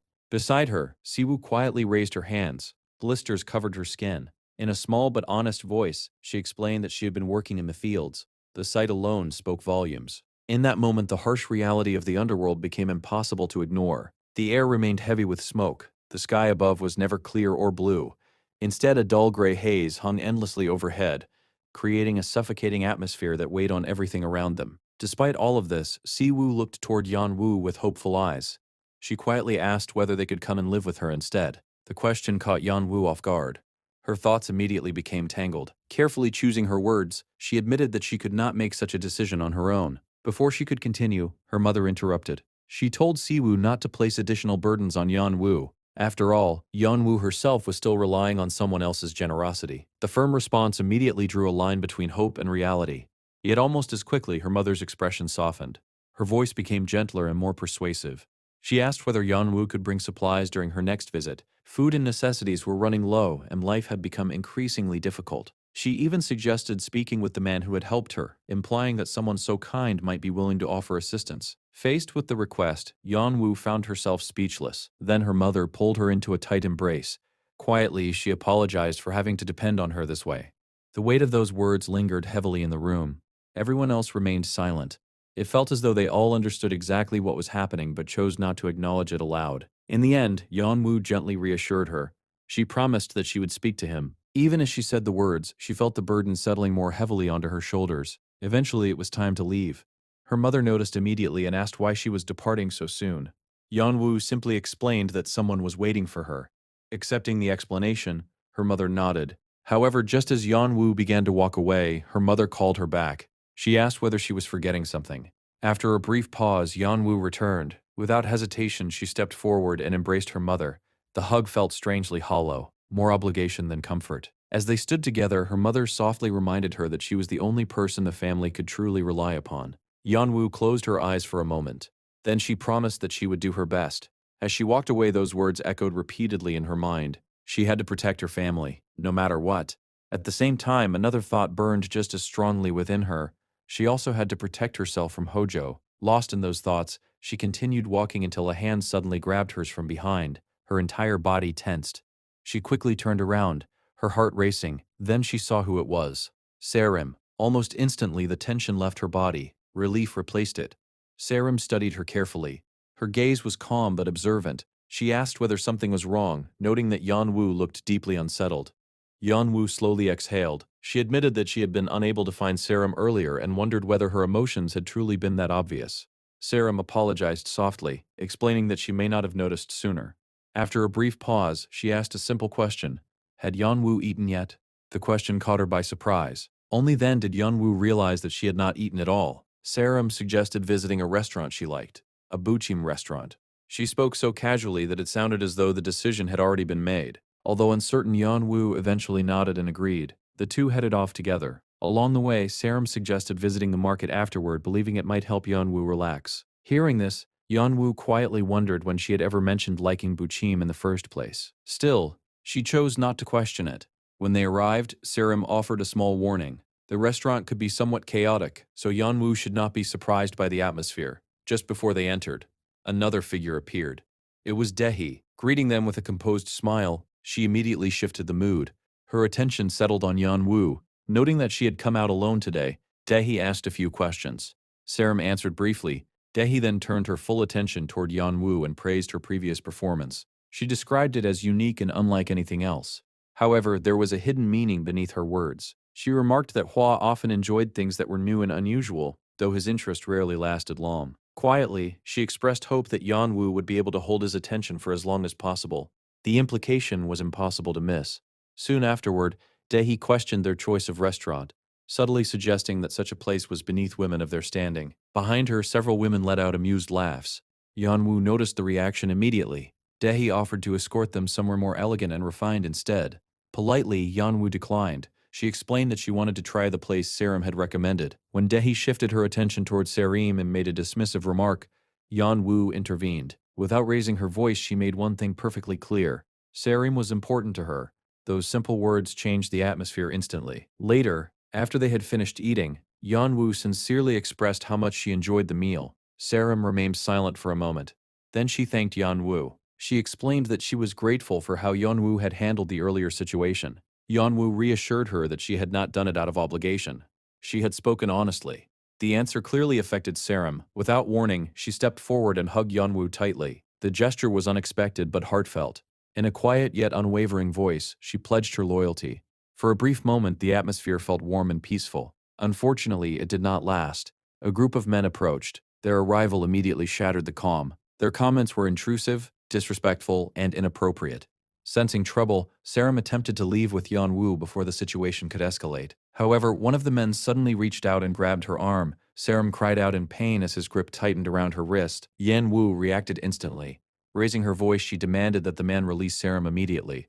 The shock and anger in her expression were impossible to miss. The situation escalated rapidly. Then, without warning, a figure wearing a silver mask appeared.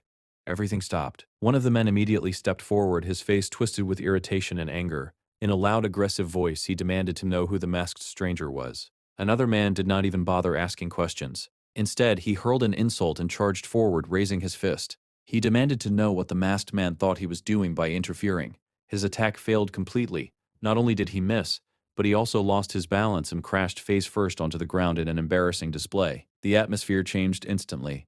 Unwilling to back down, the rest of the men rushed forward together. What followed was brief but decisive. The masked man moved with calm precision. Every movement was controlled, efficient, and effortless. One by one the men were knocked down. Within moments the fight was over. The troublemakers lay scattered across the ground, completely defeated. The masked man looked down at them calmly before questioning their behavior. How could they roam around in groups simply to harass women? Did they feel no shame for what they had done? His words left no room for argument. Afterward, he turned toward Yan Wu and Serim. To Yan Wu's surprise, Serim immediately recognized him. Utah. Hearing the name, Yan Wu quickly thanked him for stepping in when he did. Serim also lowered her head respectfully and remarked that it had been a long time since they last met. Confused, Yan Wu glanced between them. She had not expected Serim to know him. Utah casually responded by teasing Serim, saying that she was still just as shameless as her master. Rather than arguing, Serim simply accepted the remark as though she had heard it many times before. Watching the exchange left Yan Wu feeling slightly uncomfortable. She was not entirely sure how to interpret their relationship. Utah's attention shifted toward her. His tone became noticeably less teasing as he asked whether she had been hurt. Yan Wu assured him that she was fine and thanked him once again. Without another word, Utah suddenly leaped onto a nearby rooftop. The movement was so effortless that it stunned everyone watching. A moment later, he disappeared from sight. Whispers immediately spread among the surrounding crowd. People were confused by what they had just witnessed. Serim turned toward Yan Wu and asked whether she was all right, acknowledging how shocking the situation must have been. Curious, Yan Wu asked who Utah really was. Serim explained that he was Hua's twin brother. The revelation completely surprised her. Serim continued, explaining that it was understandable she did not know. Utah rarely appeared in public and was almost always seen wearing a mask. She also revealed that the two brothers did not share a particularly good relationship. For a moment, Yan Wu wondered whether she should inform Hua about the encounter. Serim immediately assured her that she would handle it herself and that there was no need to worry. Elsewhere, Dehi sat among members of her group. Several of them quietly discussed Hua, suggesting that he must be struggling and expressing disappointment that they could not witness it themselves. Dehi calmly advised them not to be too harsh. According to her, Yan Wu likely did not know any better. Situations like this, she said, often became opportunities for people to learn. However, the moment she turned around, she froze. Utah was standing directly in front of her. Startled, she demanded to know why he was there. Before she could react further, he struck her. The action was so sudden that nobody had time to respond. His warning was clear. She was never to lay a hand on that woman again. Shocked and furious, Dehi demanded an explanation. Who was he talking about? Why was she being treated this way? Utah calmly pointed out several small but precise details. The message was unmistakable. He knew exactly what she had done, and there would not be a second warning. Even so, as he left, a slow smile spread across Dehi's face. Rather than feeling afraid, her thoughts drifted toward darker possibilities. Back at the palace, Yan Wu lay on her bed. For reasons she could not fully explain, she felt exhausted. After resting for a while, she eventually sat up. Then she began cleaning. For Yan Wu, cleaning was more than a chore. It brought order to her surroundings and helped organize her thoughts. She moved quietly through the room, focusing on one task at a time. Eventually, Serim entered. The moment she saw Yan Wu scrubbing away with such determination, she looked surprised. Questioning what she was doing, Serim attempted to take the broom away. Yan Wu quickly insisted that she enjoyed cleaning and explained that it had become a habit. Although still concerned, Serim eventually took the broom anyway. Yan Wu reassured her once more that there was nothing to worry about. Satisfied for the moment, Serim announced that she would return later and left the room. Once alone again, Yan Wu continued cleaning. While tidying one of the shelves, she noticed a small box stored high above. Curious, she carefully brought it down. Opening it slowly, she discovered several valuable items inside. Among them was a ribbon it looked like something that belonged to a woman. Holding it for a moment, she paused. Then she quietly told herself that it had nothing to do with her, and carefully placed it back inside the box. Just as she closed the lid, a voice spoke behind her. Startled, she turned around. Hua stood there with his arms crossed, silently observing her. Panic immediately flashed through her mind. Had he seen everything? Quickly she explained that she had only been cleaning. Hua raised an eyebrow and suggested that if she needed help, she could have simply asked someone else. Shaking her head, Yan Wu insisted that she could manage on her own. Besides, she genuinely enjoyed cleaning. Accepting her explanation, Hua nodded. However, he asked her to make sure everything was returned to its proper place afterward. Surprised, she listened as he explained that the room had originally belonged to him, although he found it somewhat embarrassing to admit. Disorder made him uncomfortable. He could not truly relax unless everything was where it belonged. Yan Wu agreed, yet her thoughts immediately drifted back to the ribbon. She remembered him once mentioning that this was the first time he had brought a woman into that space. Before she could dwell on it further, her thoughts shifted toward Utah and the encounter from earlier. Mentioning it, she explained what had happened. Hua revealed that he had actually come to discuss the same matter. Yan Wu commented that Utah felt strangely familiar, though she had only seen him wearing a mask. Hua listened carefully. She clarified that she had never seen his face, only sensed a similar aura. An awkward silence followed. Immediately she wondered whether she should have said anything at all. Deciding to escape the uncomfortable moment, she stood and announced that she would finish cleaning before returning shortly. As she carried a basin of water toward the door, Hua asked whether she was heading outside. Pausing, she calmly asked whether it mattered. Rather than answering directly, Hua stepped closer and adjusted her gown. He reminded her that many eyes were watching outside. Quietly, she thanked him. Hua then observed that it was fortunate she had not been injured. He even remarked that, given enough time, Utah might prove useful. The comment immediately made Yan Wu decide that she would never mention Utah again. Quickly announcing that she was leaving, she headed toward the door. Hua watched her go. Then he suddenly called out, telling someone to stop eavesdropping. A visibly embarrassed Sarum emerged from hiding. Hua asked whether she agreed with Yan Wu's observation that Utah and he seemed similar. Sarum calmly replied that such an observation was natural considering they were twins. Hua chuckled. He wondered aloud how Utah would react if he heard that, especially since he disliked resembling Hua and constantly hid behind a mask. Remaining composed, Sarum assured him that Utah would probably understand. Eventually, Hua nodded. For everyone's sake, it was probably best not to bring Utah up again. Later that evening, Hua and Yan Wu sat together sharing dinner. Hua mentioned that Sarum had personally prepared the meal and insisted that Yan Wu try it. Looking across the table, he remembered that she enjoyed spicy and oily foods and asked whether she still had room to eat more. Yan Wu nodded. Taking a bite, she immediately declared that it was her favorite. Hua smiled slightly and remarked that he would remember that. He then encouraged her to relax and enjoy the evening. As they ate, Yan Wu found herself remembering the days when she used to drink alone after composing music. It had been a very long time since she had enjoyed a moment as peaceful as this. Without realizing it, she softly hummed a familiar melody. Hua noticed immediately. Curious, he asked whether it was a song she liked. Smiling, she admitted that it was. She quickly apologized for humming aloud. Hua dismissed the apology. According to him, a drink without elegance felt incomplete. Then he picked up a daejeon and began playing a song. It was his way of thanking her for sharing the untitled piece with him. Yan Wu listened quietly as the soft notes filled the room. The music flowed beautifully. She found herself thinking that Hua was talented not only with the daejeon, but with many instruments. For the first time, she truly understood why so many people admired him.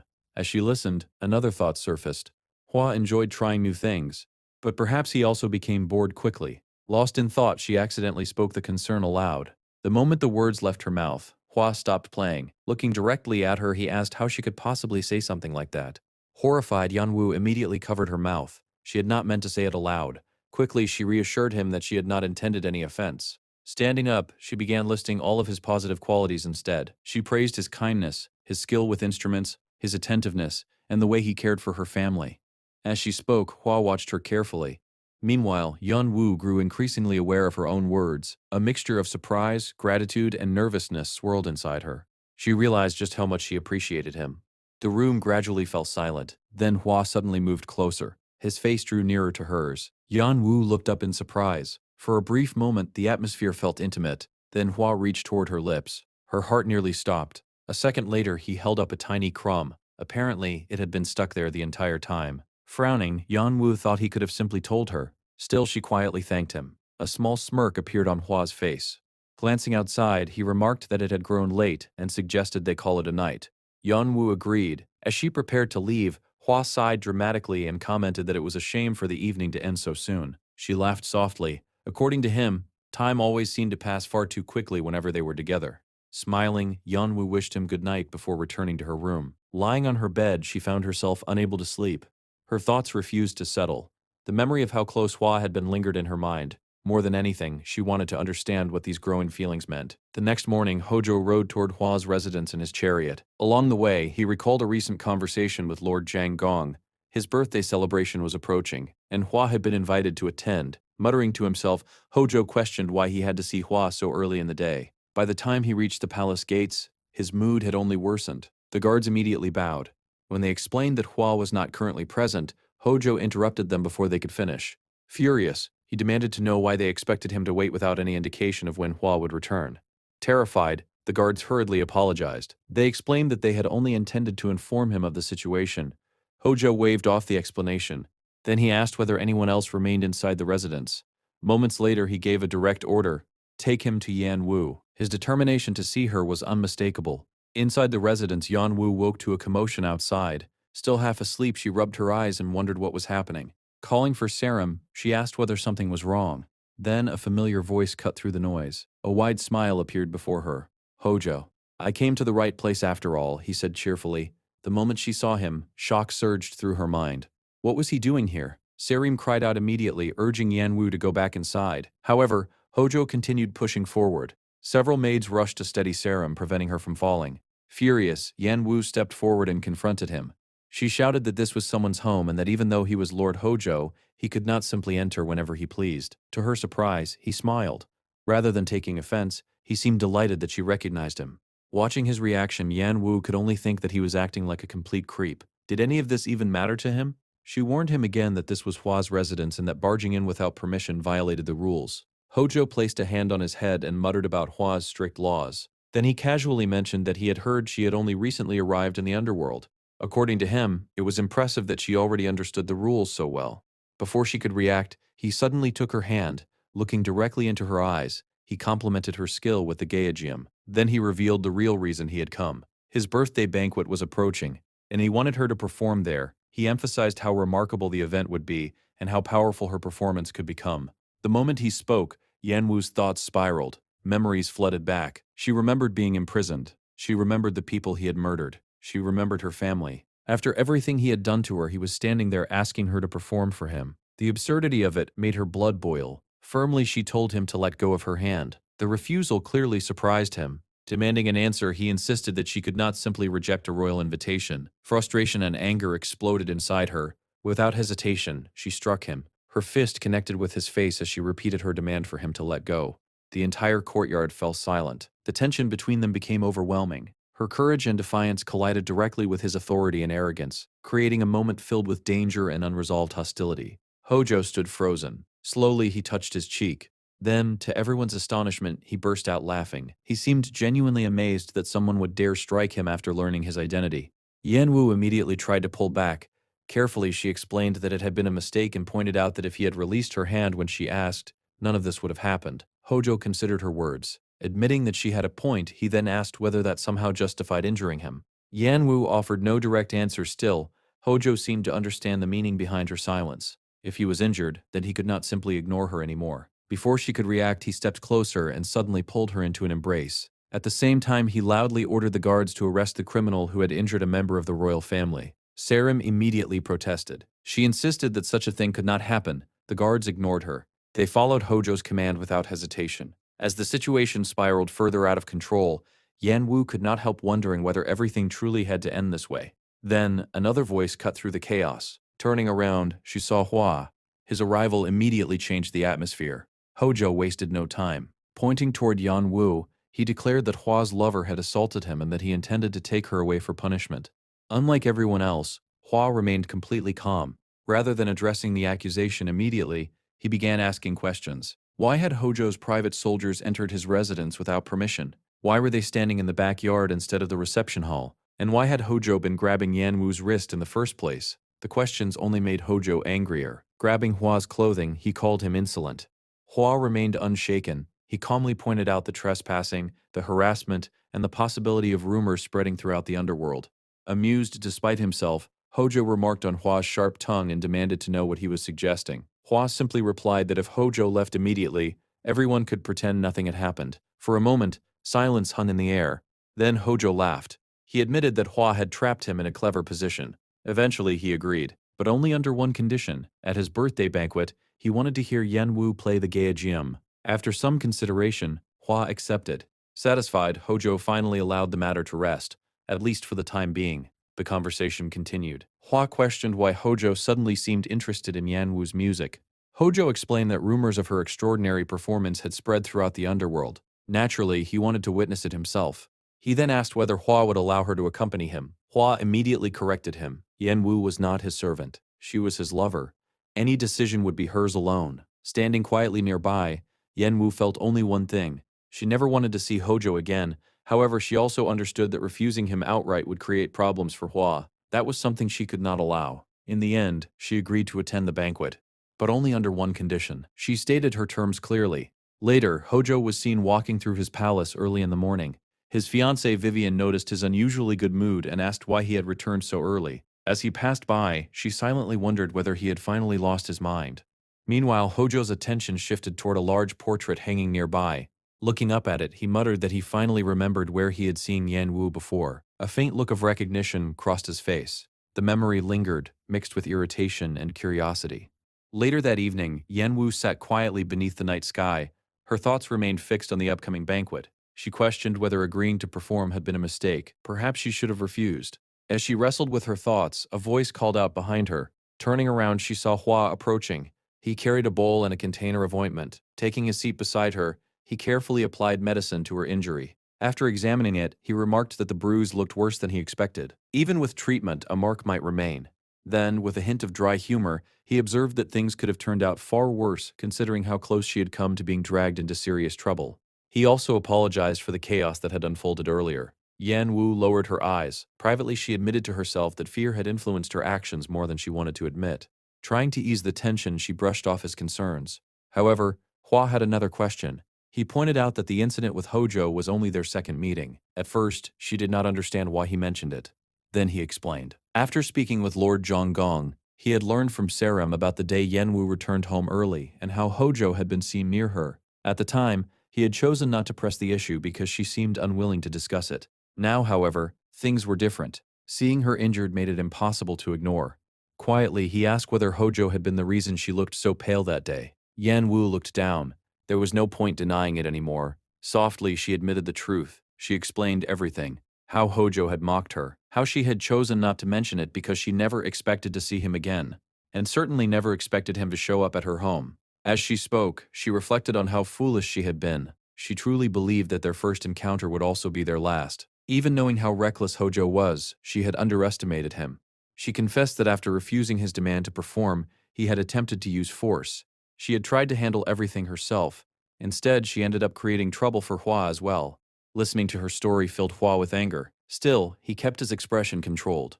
He firmly told her not to apologize. The person who suffered most was her, not him. He reminded her that he had already promised to protect her.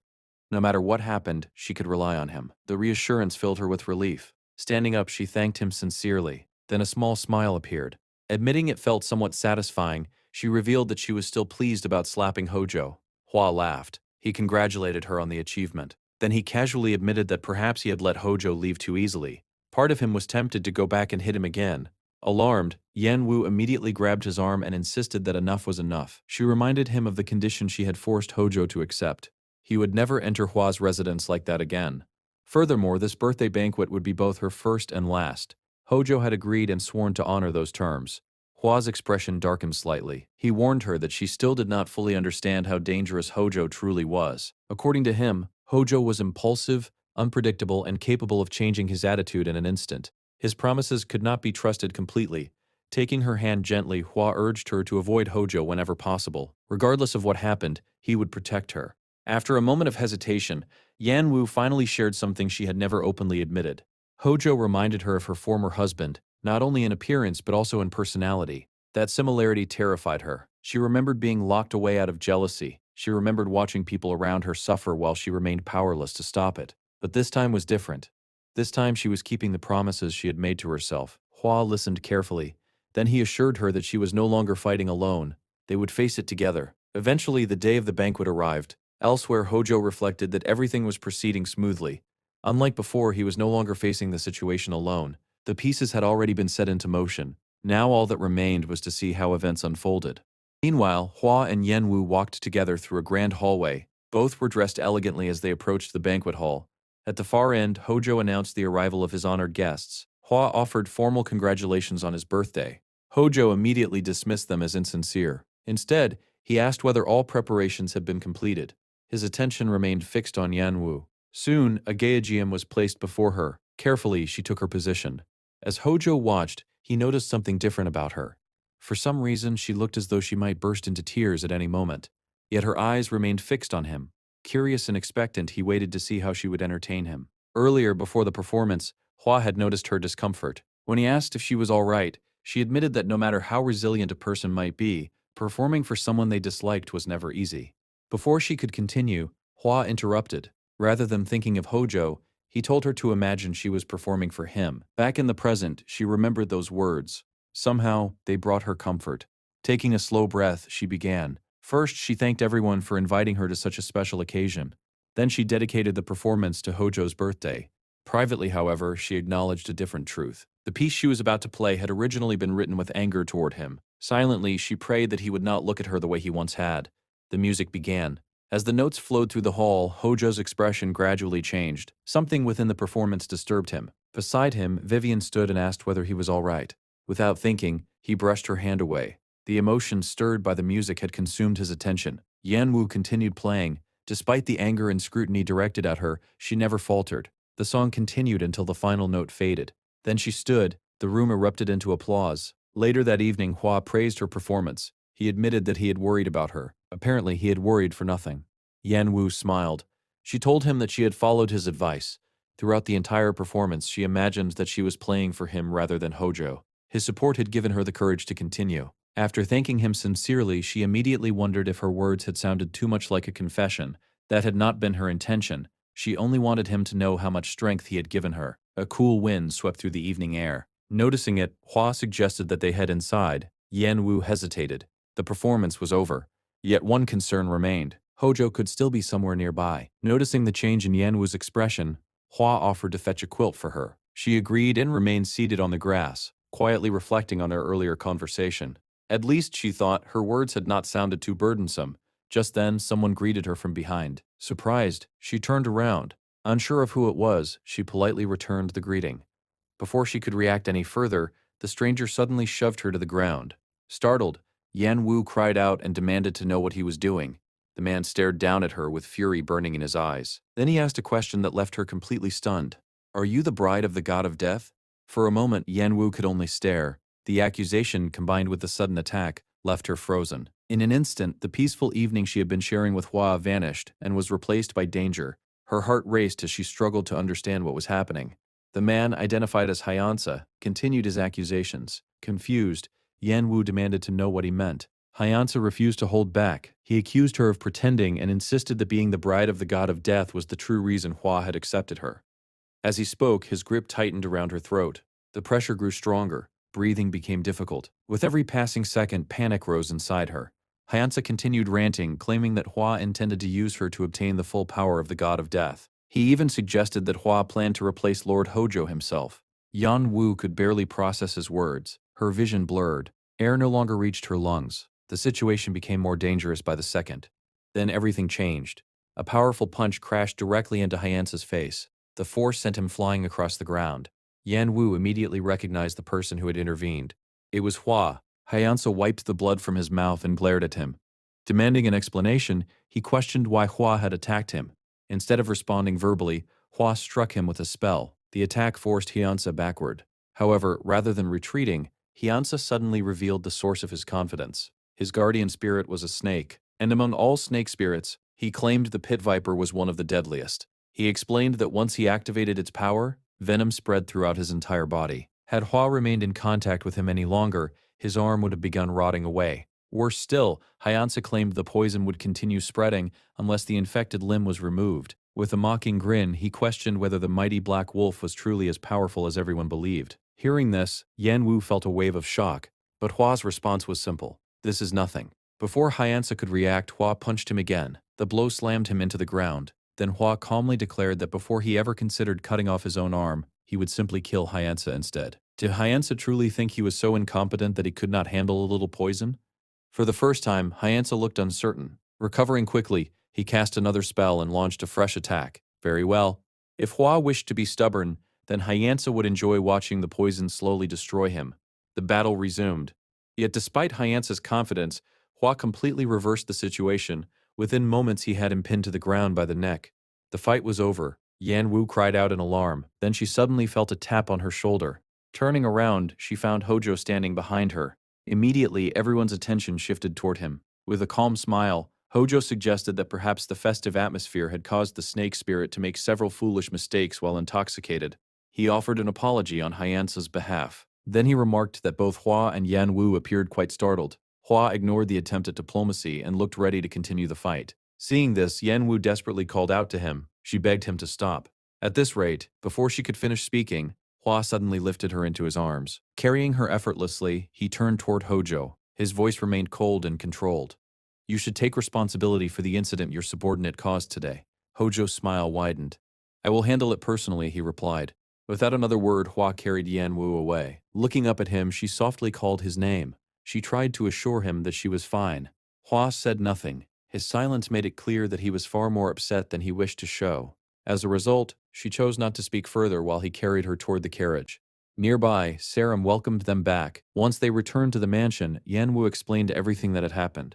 Sarum's reaction was immediate. Shock quickly transformed into anger. She demanded to know whether Hyansa had completely lost his mind. His actions were unacceptable under any circumstances, especially on the day of his master's birthday. Not only had he insulted a guest, but he had also directly challenged Hua's authority. Quietly, Yan Wu questioned whether that was truly the real issue. The comment immediately caught Sarum's attention. She asked what Yan Wu meant. Yan Wu admitted that this was the first time she had ever seen Sarum so angry.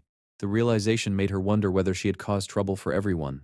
Sarum stared at her in disbelief. She reminded Yan Wu that she had nearly been killed. Even she felt furious on her behalf. The response surprised Yan Wu. Privately, she found herself admiring Sarum even more. For a brief moment, she imagined that Sarum's guardian spirit must be something powerful, perhaps even a dragon. As the conversation continued, Sarum openly admitted that she disliked anyone whose guardian spirit was a snake. She confessed that she had never liked Hyansa from the beginning, especially because of the trouble he constantly caused as one of Hojo's aides. Hearing this brought Yan Wu's thoughts back to Hyansa's earlier accusation, the bride of the god of death. At first, she considered remaining silent. Eventually, curiosity won. She admitted that Hyansa had said something strange and repeated the title aloud. Then she asked a simple question. What exactly was the bride of the god of death? The moment those words left her mouth, Sarum froze. For a long moment, she said nothing, and that silence revealed far more than any explanation could have. Meanwhile, elsewhere in the underworld, Hyansa sat in Hojo's palace nursing his injuries. Pain, humiliation, and anger consumed him. He cursed Hojo repeatedly. After all, he had been beaten nearly to death over a woman who did not even belong to Hojo. As blood stained his clothing, memories resurfaced. He remembered a previous warning from Hojo. At the time, he had begged for forgiveness. Hojo had ignored him completely. Instead, he had beaten him mercilessly and issued only one command. Now, reflecting on everything, Hyansa began connecting the pieces together. Rumors had been spreading throughout the underworld, stories about the god of death, stories about a weakness. According to those rumors, the god of death could not access his full power during the day. If someone managed to kill him during that vulnerable period, they could seize his power and become stronger. However, there was one condition: a bride. If the god of death united with his bride, then his power remained intact even during daylight hours. The weakness disappeared completely. Slowly, Hyansa's thoughts darkened. The conclusion seemed obvious. The bride of the god of death was the key. If he could reach her first, before either Hua or Hojo claimed her, everything would change. Filled with thoughts of revenge, he imagined stripping the god of death of his power and repaying every humiliation he had suffered. Then a voice interrupted him. The sound instantly shattered his concentration. Turning around, he froze. Yuta stood behind him. Fear immediately gripped him. Confused and shaken, Hyansa demanded to know what kind of creature he truly was. Yuta ignored the question. Instead, he brought up the attack on Yan Wu. Coldly, he accused Hyansa of laying hands on his woman. Then he drew his sword.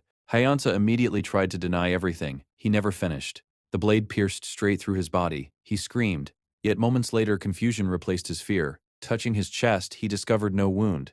Nothing had happened. He was absolutely certain he had been stabbed. Yuta glanced down at the weapon. Calmly, he remarked that it was the wrong sword.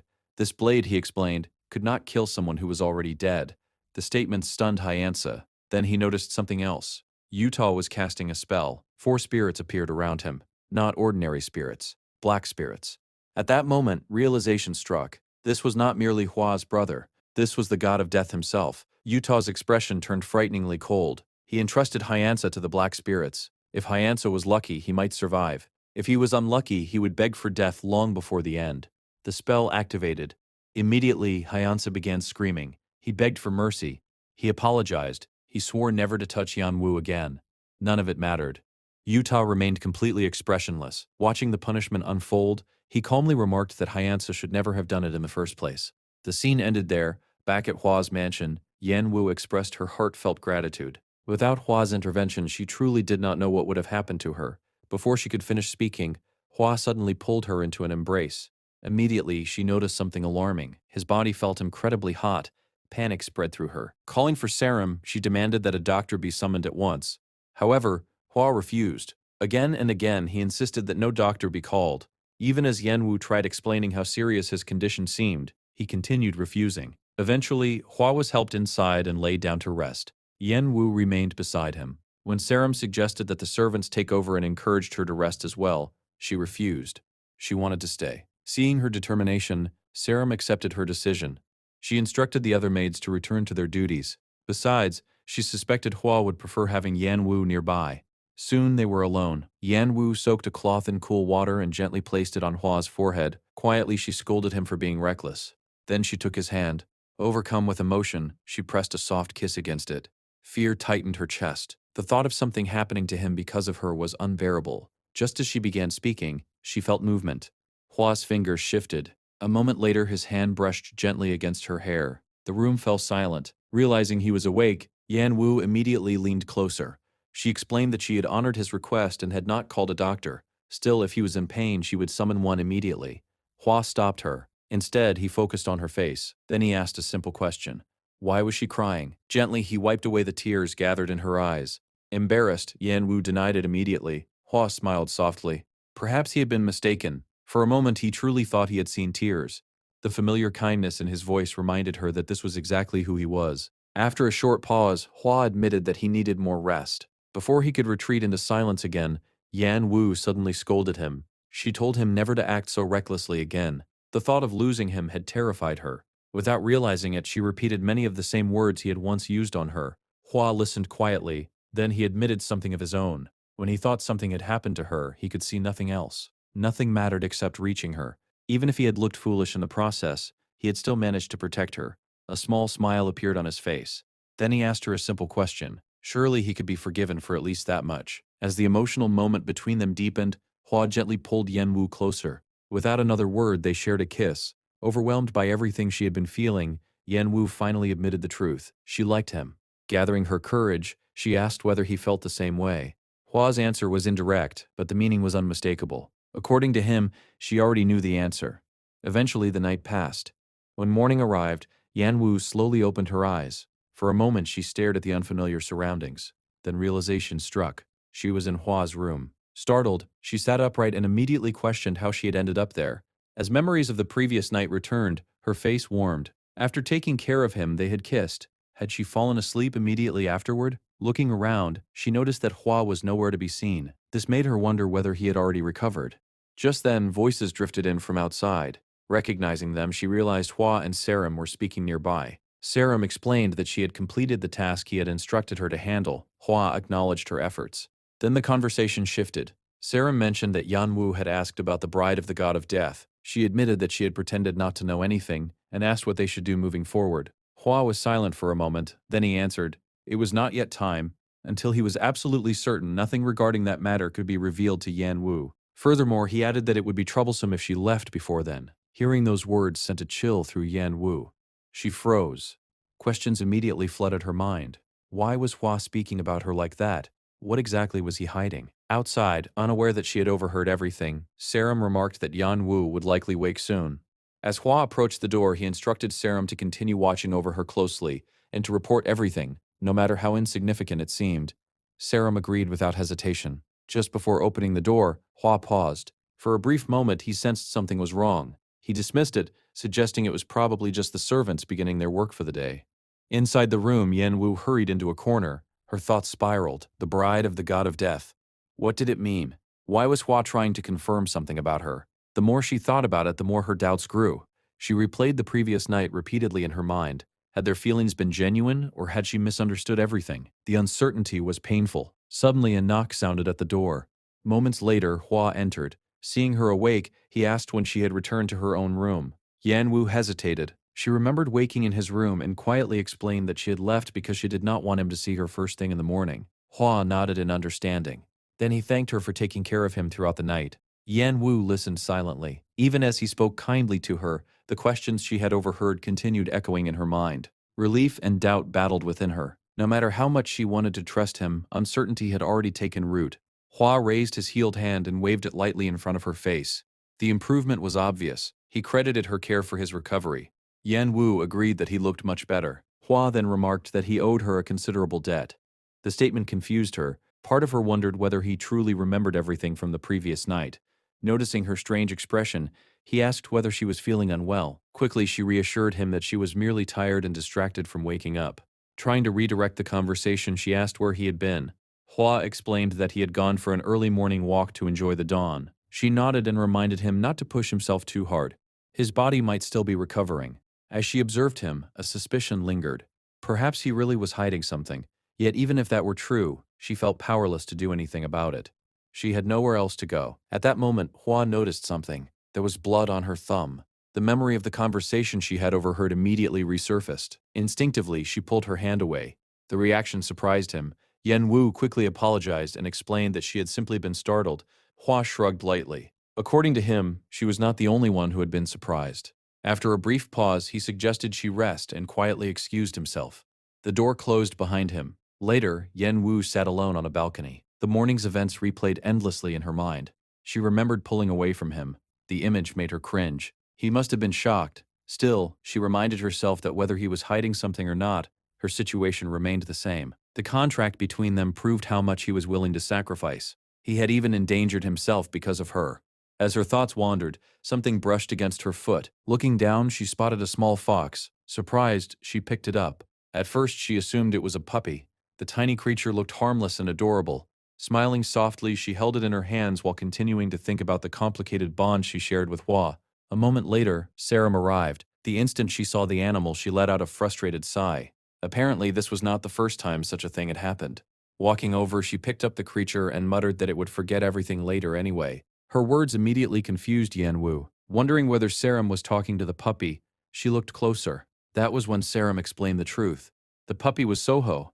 Saram nodded. She explained that his guardian spirit was still very young and occasionally transformed on its own. Furthermore, it was not a dog at all. It was a wolf.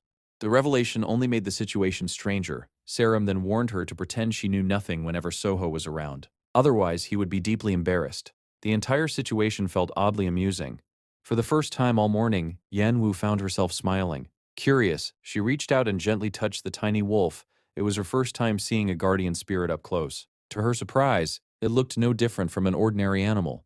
That observation reminded her of Hua. His guardian spirit was also a wolf. The thought led her back to a conversation they had shared before.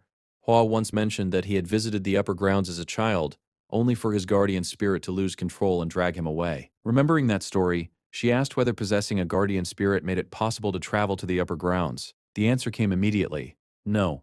If such a method existed, everyone would have already left. Saram further explained that only a handful of people had ever reached the upper grounds and returned. Even those individuals had no idea how it happened. Yan Wu accepted the explanation.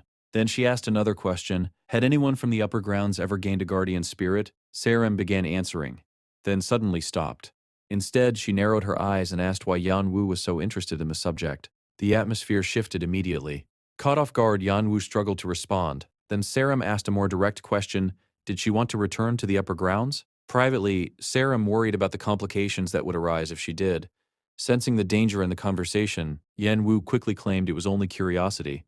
Nothing more. Even so, Saram looked unconvinced. Gently, she pointed out that Yan Wu always tried to carry everything by herself. Then she reminded her of something important. She was not alone anymore. Both Saram and Hua stood beside her. Even if a concern seemed insignificant, she should share it. Touched by the reassurance, Yan Wu thanked her. She promised that she would try relying on them more often. Elsewhere, another scene unfolded. A woman named Saul sat before Hojo, playing the Geijum. The performance ended. Immediately, something felt wrong. Hojo stared at her. Then he ordered her to play again. Confused, she explained that she had performed the piece correctly. Hojo disagreed. According to him, the song sounded completely different from the version he remembered. His tone grew increasingly harsh. He accused her of calling him a liar and demanded that she start over. The pressure became unbearable. Finally, he warned her that failure would cost her life. Terrified, the woman trembled and glanced desperately toward Sihong for help. Meanwhile, Sihong observed everything in silence. Within her thoughts, she reached an important conclusion. This situation had never been about the song. The music itself was irrelevant. What Hojo truly wanted was the woman who originally played it. More specifically, he wanted to see Yan Wu again. The realization confirmed every suspicion she had held. What fascinated her most was that Hojo himself did not appear to understand his feelings yet. Because of that, she decided there was no reason to interfere. Moments later, the situation turned tragic. Saul was killed.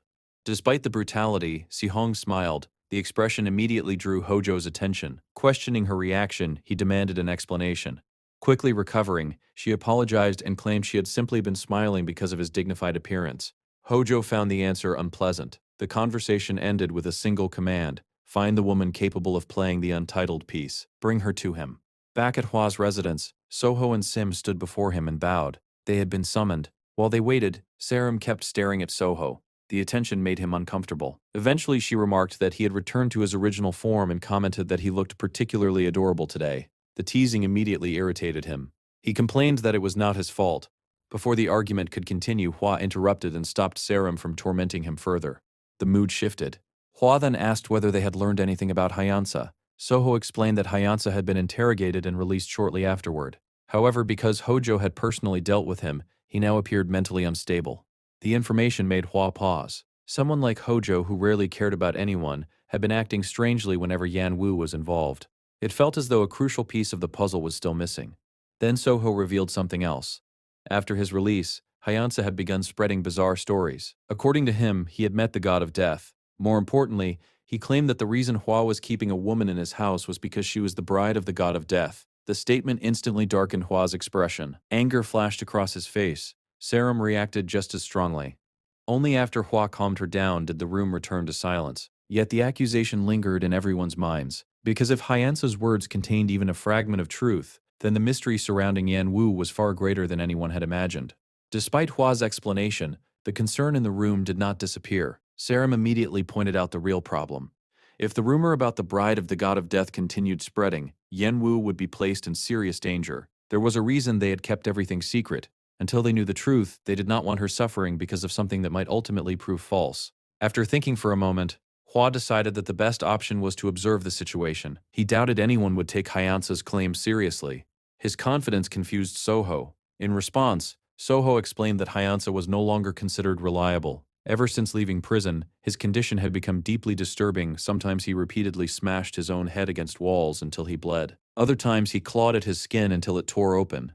His behavior had become so alarming that even his family could no longer endure it. Eventually, they tied him up and locked him away. Yet during the rare moments when he regained clarity, he repeated the same story again and again. He claimed he had seen the god of death, the white god of death.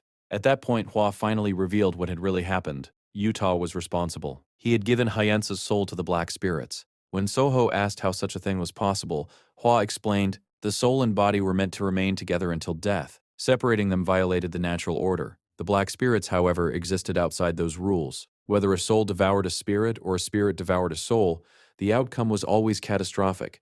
Because of that, Hyansa would never recover his sanity. What remained of him would only continue deteriorating until he completely lost control. That was precisely why giving a soul to spirits was forbidden. Still confused, Soho questioned how Hua could be certain that Utah was involved.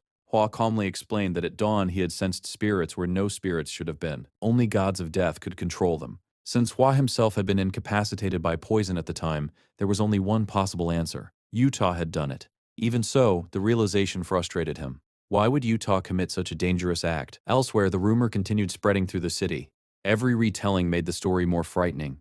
People whispered that the bride of the god of death had appeared. Some wondered whether even their own masters would soon be summoned to the palace. The gossip only intensified until Dan Hoi arrived. Immediately, she silenced the room and reminded everyone that preparations for the upcoming performance should be their priority. However, her younger sister quickly brought up another rumor. According to reports from Lord Hojo's castle, people capable of performing a song called Untitled were being sought out. The disturbing part was that none of those summoned had returned safely. The news shocked everyone. Dan Hoi immediately remembered Yan Wu performing that very song before Hua. The connection felt impossible to ignore. The others continued talking. They mentioned Saul, a musician whose reputation had been steadily rising. She had gone to the castle full of excitement. She returned as a corpse. As the details accumulated, Dan Hoi's frustration grew. In her mind, all of these problems seemed connected to one person, the mysterious woman who had suddenly appeared. Before the discussion could continue, someone rushed into the room with new information. The performance had been cancelled. Disappointment spread instantly. Many people had been looking forward to seeing Hua. When they asked why, they received another shocking answer. Apparently, Hua had been injured. Some believed the injury occurred during Lord Hojo's birthday banquet. Rumors claimed a major fight had broken out over his lover. Others added that he had even been poisoned. Hearing all of this, Dan Hui connected the pieces together. Immediately, she concluded that Hua had suffered because of Yan Wu. Without hesitation, she stormed out. Ignoring everyone who called after her, she headed straight for Hua's residence. Meanwhile, Yan Wu stood quietly outside Hua's mansion, gazing up at the sky. The peaceful moment did not last. Footsteps approached rapidly. Turning around, she saw Dan Hui rushing toward her. The anger on her face was unmistakable. Without wasting a second, she began accusing Yan Wu. She blamed her for Hua's injuries and demanded to know how she could remain so calm after everything that had happened. Confused, Yan Wu asked what she was talking about. That only made Dan Hui angrier. She brought up the rumors about the untitled song. According to her, everyone summoned to perform it had died. Her accusations became increasingly personal. She claimed Yan Wu charmed men too easily and even suggested she should have been born as a courtesan. Then she questioned how someone like Yan Wu had managed to enter Hua's household at all. Throughout the attack, Yan Wu remained calm. She pointed out that titles meant nothing. More importantly, barging into someone's home and throwing accusations around was selfish and inappropriate. The argument escalated further. Yan Wu challenged her motives, pointing out that what she was expressing was not concern, it was anger directed at the wrong person. Then she challenged Dan Hui's understanding of love itself. What Dan Hui called love seemed forceful and possessive. The observation struck a nerve. Enraged, Dan Hui lashed out and slapped her. The response came immediately. Yan Wu punched her back. The sudden counterattack left Dan Hui speechless. Staggering backward, she fell to the ground, clutching her face. Even then, her anger remained. Demanding answers, she continued blaming Yan Wu for everything. She claimed that her colleagues had died because of her. Yan Wu calmly dismantled the argument. The musicians had been summoned by someone else. They had been ordered to perform a song. They were killed because they failed to satisfy the person who summoned them. None of that had anything to do with her. As the argument continued, the truth became increasingly obvious. This was never about justice. It was jealousy. Once exposed, Dan Hui stopped denying it. She openly admitted her feelings. For a brief moment, it seemed as though the confrontation might finally end. Instead, it became even worse. Driven by desperation, Dan Hui pulled out a hairpin and lunged forward. In her mind, she should have been the one standing beside Hua. Fortunately, the guards intervened immediately. They blocked the attack and warned her to stop before they were forced to summon Hua himself. Even then, Dan Hui trembled with fury. Yan Wu, however, remained composed. Quietly, she asked her to leave. More than anything, she hoped they would never meet again under such circumstances. Soon afterward, Yan Wu returned inside. The moment she entered, Sarum rushed over to inspect her. Worried, she asked whether she had been hurt. At the same time, guilt filled her voice. She apologized for not being there. She felt she had failed in her duty to protect Yan Wu. Yan Wu reassured her. The situation had been handled. Everything was fine. Hearing that, Sarum praised her composure. The tension softened slightly. Then Yan Wu asked about Hua. Sarum explained that he had left the residence temporarily. Something about the explanation felt incomplete. Yan Wu immediately noticed, especially after hearing that the performance had been cancelled. When she questioned Sarum further, the answers remained vague. Apparently, Hua still had responsibilities he needed to handle, though he intended to return early. Yan Wu accepted the explanation outwardly. Privately, however, her thoughts drifted elsewhere. Dan Hui was not the only person interested in Hua. There were many others around him. She knew she had no right to control his choices. Still, for just one day, she wished things could be different. As she touched her face, Sarum noticed. Concerned, she asked whether something was wrong. Instead of answering, Yan Wu simply apologized and retreated inside. The uneasy feeling remained. Later, unable to settle her thoughts, Yan Wu wandered to Hua's favorite place. Barefoot, she stepped into the soft volcanic ash. Absent-mindedly, she kicked it with her feet. As the ash scattered around her, she questioned herself. Why was she so bothered? Hua was merely doing his duty. He was the leader of an entire merchant organization. Of course, other people would seek him out. As she continued kicking at the ash, another realization slowly surfaced. Maybe she had been unfair to Dan Hui. Maybe Dan Hui was not the jealous one. Maybe she was. The thought lingered uncomfortably, then a familiar voice interrupted her. Startled, she spun around. Yuta stood behind her. He asked whether she was feeling better. Mentioning the incident with Hyansa, he apologized for what had happened. Yan Wu assured him that she was fine and thanked him. Then Yuta unexpectedly apologized again. This time he apologized because Hua had been seriously injured. Yan Wu immediately told him not to blame himself. Still, part of her could not help thinking that no matter how strained their relationship was, Hua was still his brother. Before she could say so, Yuta interrupted. Their constitution was unusual, he explained. They healed much faster than ordinary people. The trade-off was that they experienced pain far more intensely. To demonstrate, he showed her his arm. The injury had already healed significantly. Yan Wu found the explanation fascinating. Then a strange thought occurred to her. Cautiously, she asked whether such a condition could cause total memory loss. Utah immediately said no. Embarrassed, she laughed and admitted it was a ridiculous question. Turning away, she listened as he continued speaking. Sometimes severe pain caused confusion. Occasionally, people forgot things they had said. The explanation made her freeze. Her thoughts immediately returned to that night with Hua. Perhaps that was why he seemed unable to remember certain things. Changing the subject, Utah commented that she still enjoyed walking barefoot through the ash. Yan Wu answered honestly. There was no special reason. She simply liked it. It made her feel comfortable. The response seemed to amuse him. Then she asked the question that had been bothering her. Did he really know her before? Utah did not answer directly. Instead, he simply said that he was glad she was all right. The response left her thoughts tangled with even more questions. Meanwhile, rumors continued spreading at Dan Hoi's residence. People whispered excitedly about whether the canceled banquet would be rescheduled. Others wondered whether Hua had already recovered. Many simply expressed excitement at the possibility of seeing him again. Eventually, the gossip shifted toward Dan Hoi herself. Rumors claimed she had gone to Hua's residence and caused a scene involving his lover. The comments were harsh. Dan Hoi's expression darkened as she listened. Then the story shifted into a memory. Long ago, Yan Wu sat alone crying. She desperately wanted to return home.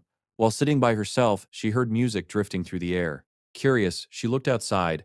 There she saw a younger Dan Hoi playing the Gaegeum. Noticing her watching, Dan Hoi called out to her. Then with surprising kindness, she asked whether Yan Wu wanted to try playing music herself. Hesitantly, Yan Wu admitted that she wanted to try. To her surprise, Dan Hoi welcomed the idea and began teaching her. Patiently, she explained the basics of the Gaegeum and guided her through each step. Under her instruction, Yan Wu gradually learned how to play. Before long, Dan Hoi applauded her efforts. She remarked that while Yan Wu's technique was somewhat rough and unpolished, the sound she produced was remarkably beautiful. In fact, it was one of the most moving performances she had heard in a long time. The memory lingered. Back in the present, Dan Hoi slammed her hand onto the table. The recollection only fueled her frustration. Meanwhile, at the banquet hall, the servants warmly welcomed Hua. They expressed how much they had missed him and how relieved they were to see him healthy again. Looking around, Hua noticed someone was absent. Dan Hoi. He casually asked where she was. Before the servants could answer, Dan Hoi arrived herself. With a composed smile, she apologized for being late and took her seat. As the meal began, she spoke first. She explained that she had heard he had been seriously ill. Unable to stop worrying, she had visited his residence. Unfortunately, she encountered Yan Wu instead. Dan Hoi admitted that she might have spoken too harshly during that meeting, and that her words had upset Yan Wu. Because of that, she wished to apologize to Hua as well. As she spoke, she poured wine into a cup and offered it to him. Calling it a gesture of apology, she watched carefully as he accepted it. Hua raised the cup toward his lips. Then he paused. Something felt wrong. The scent was unfamiliar. Slowly, he lowered the cup and asked whether anything unusual had been added to the drink. Immediately, Dan Hoi's composure shattered. Shock flashed across her face. Trembling, she dropped to her knees and began apologizing. Again and again, she admitted she had made a mistake. Calmly, Hua asked a simple question. Had she poisoned the drink? Panicked, she tried to deny it. The words never fully left her mouth. Hua simply remarked that it did not matter. After all, when had he ever refused something she personally offered him? Since she had prepared the drink, it would be rude not to finish it. Without hesitation, he lifted the cup and drank every drop. Dan Hoi cried out in alarm. She begged him to stop. He ignored her completely. Moments later, Hua smashed the empty cup onto the floor. The sound echoed through the room. Dan Hoi flinched. Rising from his seat, Hua stared down at her. His voice was cold. She was no longer one of his people. Furthermore, she was never to appear before him or Yan Wu again. The warning carried no room for negotiation. Then he turned to leave. Desperate, Dan Hoi grabbed the edge of his robe. Tears streamed down her face as she begged for forgiveness. She promised to apologize personally to Yan Wu. She swore she would never behave so recklessly again. All she wanted was another chance. Hua pushed her hand away. Still, she continued speaking. She explained that before meeting him, she had been worthless in the eyes of others. She could not even properly entertain guests. At the Gisang house, she had been treated as a failure. Memories flooded back. She remembered being scolded constantly, being told she was a disappointment, being reminded of every sacrifice her parents had made for her. Returning to the present, she confessed everything. She had survived a cruel life surrounded by people who only caused pain. Her brother enjoyed privilege because of his status. Her parents had sold her for money. Eventually, revenge became the only reason she continued living. Then she met Hua. For the first time, someone showed her that life could have meaning. She admitted that if she could stay beside him, revenge would no longer matter. Loving him felt like the only thing worth pursuing. With tears in her eyes, she asked whether all the time they had spent together had meant nothing. Hua looked directly at her. Then he finally answered. He had never misled her. The only reason he recruited her was because of her exceptional musical talent, nothing more.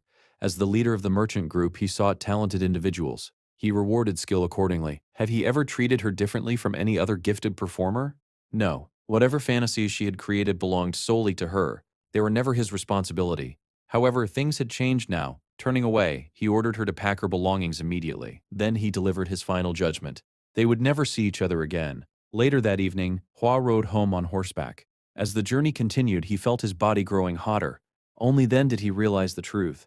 The substance Dan Hui placed in the wine had not been poison, yet its effects were undeniable. Back at the mansion, Yan Wu arranged flowers in Hua's room. She wanted everything to look pleasant before he returned.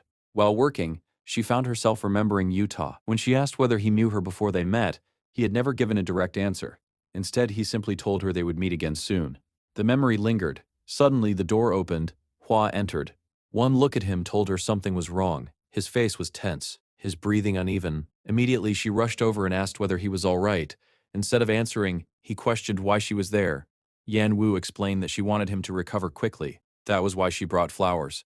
She also apologized for entering his room without permission. Hua lifted a hand. There was no need to apologize. Then he groaned in discomfort and told her to leave immediately. Yan Wu frowned. She urged him to rest properly. Banquets and celebrations could wait. His health mattered more.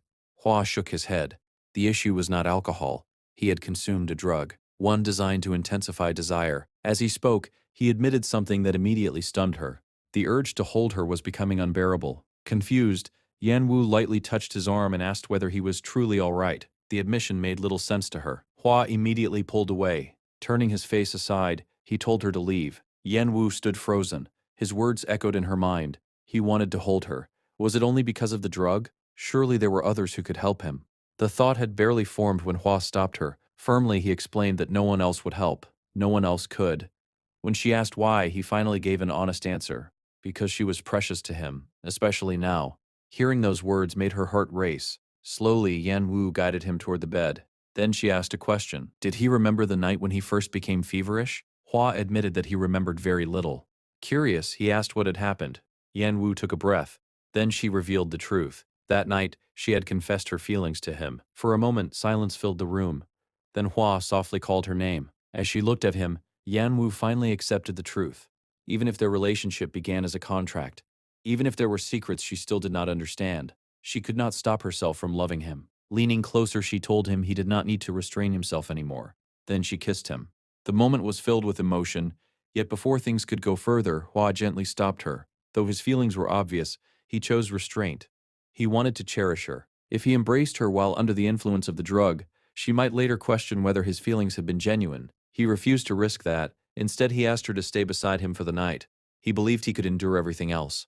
Yan Wu agreed. However, she gave him one condition. This time, he was not allowed to forget. As a result, the night became something unexpectedly tender. Rather than rushing forward, they simply remained together. When morning arrived, Yan Wu awoke once more in Hua's room. Looking around, she realized he was no longer beside her. A brief moment of confusion followed. Then his voice reached her from across the room. He asked whether she had slept well. Relieved, she smiled and answered that she had. Immediately afterward, she asked about his condition. He admitted that he felt much better, though he also confessed that he was slightly embarrassed. Recently, she had only seen him at his weakest moments. Yan Wu disagreed. There had been good reasons for everything that happened. Even so, as she reflected on the previous night, concern crept into her expression. What if he had forgotten again? Noticing her worry, Hua gently lifted her chin. Then he reassured her. This time was different. He remembered everything. The answer stunned her. Before she could respond, he took her hand and looked directly into her eyes. Rather than continuing a false relationship, he asked a new question. Would she like to become his real lover? Yan Wu did not hesitate. She accepted immediately. Just like that, the contract that had brought them together began transforming into something genuine. Later, rain suddenly began falling. Yan Wu stretched out her hand and watched the droplets land on her skin. The weather changed so quickly, her thoughts immediately drifted to Hua. Had he been caught in the rain? Earlier, he explained that despite wanting to stay with her, he still had responsibilities at the merchant group. Because of that, he needed to leave for a while. She had accepted his explanation calmly and wished him a safe trip. Yet before departing, Hua lingered. Instead of leaving immediately, he kept looking at her. Confused, she asked what was wrong. Hua admitted that if he left now, he would not see her again until dinner. Then he hinted that she had forgotten something. After thinking for a moment, Yanwu finally understood. Rising onto her toes, she gently kissed his cheek. Only then did he leave. The memory brought a smile to her face. For the first time, she truly felt like his lover. She even wondered whether she should take an umbrella later and meet him on his way home. Then a voice interrupted her thoughts. Startled, she turned around. Utah stood behind her. He was completely soaked by the rain. Immediately concerned, Yan Wu pointed out that he might get sick. She also explained that Hua had already left. Utah calmly replied that he had not come to see Hua. He had come to see her. The statement only deepened her confusion. This time, Yan Wu refused to let him avoid the issue. She demanded answers. Again, she asked whether he had known her before they first met at the market. Rather than answering, Utah asked a question of his own. Did she trust that man? Puzzled, Yan Wu demanded clarification. Who was he talking about? When Utah continued avoiding her question, her frustration finally surfaced. She reminded him that he appeared whenever he wished, spoke in riddles, and disappeared before explaining anything. Then, without warning, Utah revealed something shocking. The man she trusted was deceiving her. Yan Wu froze. Immediately her thoughts returned to the conversation she had secretly overheard between Hua and Sarim. Could Utah be referring to that? Demanding answers, she pressed him again. What exactly did he know? Utah remained silent. The silence only made her angrier. She demanded to know how he expected her to trust him while refusing to tell her the truth. She questioned his motives. Why reveal something so disturbing if he refused to explain it? Even after her outburst, Utah remained calm. He admitted that everything must seem confusing. Nevertheless, he asked her to trust him. Placing a hand against his chest, he warned her that the person she trusted would eventually bring her nothing but despair. Before he could continue, a sharp pain suddenly struck him. His expression twisted. Immediately he dropped to one knee. Alarmed, Yan Wu rushed forward and asked whether he was hurt. Utah looked up at her. Despite the pain, he raised his hand and gently shielded her from the falling rain. Despite the obvious pain he was enduring, Utah urged Yan Wu to return inside immediately. Before she could stop him, he turned and walked away. Yan Wu called after him several times, asking him to wait, but he never looked back. All she could do was watch him disappear into the rain. A feeling of unease settled heavily in her chest. As she slowly made her way back, Utah's warning echoed through her mind. The more she thought about his words, the more unsettled she became. When she finally returned to the mansion, Sarim was already waiting outside. Without delay, Sarim handed her a message that had just arrived from a visitor. Curious, Yan Wu opened it. The moment she read the contents, her face drained of color. According to the message, her mother had suddenly collapsed. Panic seized her instantly. She called out for help and demanded that a physician be summoned at once. Sarim quickly tried to calm her down. She urged Yan Wu to leave immediately and promised that she would arrange medical assistance herself. Grateful for the help, Yan Wu thanked her and rushed away without wasting another second. Moments later, she burst through the doors of her family's home. Immediately, she called out for her mother. Instead of finding her mother, however, she was greeted by her younger sister, Siwu. The girl smiled brightly and welcomed her home. She even commented on how long it had been since they had last seen each other. Yan Wu had no interest in small talk. Alarmed, she demanded to know where their mother was and how serious her condition had become. To her shock, Siwu casually revealed the truth. Their mother's illness had been a lie. The entire story had been fabricated to lure Yan Wu back home because she had not visited or contacted them. The revelation ignited immediate anger. Without thinking, Yan Wu shoved her sister and scolded her harshly for such a reckless trick. Si Wu stumbled backward and quickly defended herself. She insisted that she only lied because she desperately wanted to see her sister. She honestly believed Yan Wu would come if she thought something terrible had happened. Before the argument could escalate further, another voice interrupted. Their mother called out from another room asking what all the commotion was about. At once, Siwu let out a startled shriek. Yan Wu turned toward the sound. It became painfully clear that the family confrontation was only beginning. A short time later, the entire family gathered together. The atmosphere was tense. Their mother immediately scolded Yan Wu for fighting with Siwu after returning home for the first time in so long. Meanwhile, Siwu hurried over and clung to their mother. Trying to defend herself, she explained that it had only been a harmless prank. She claimed she missed Yan Wu so much that she simply wanted to see her again. According to her, Yan Wu had overreacted.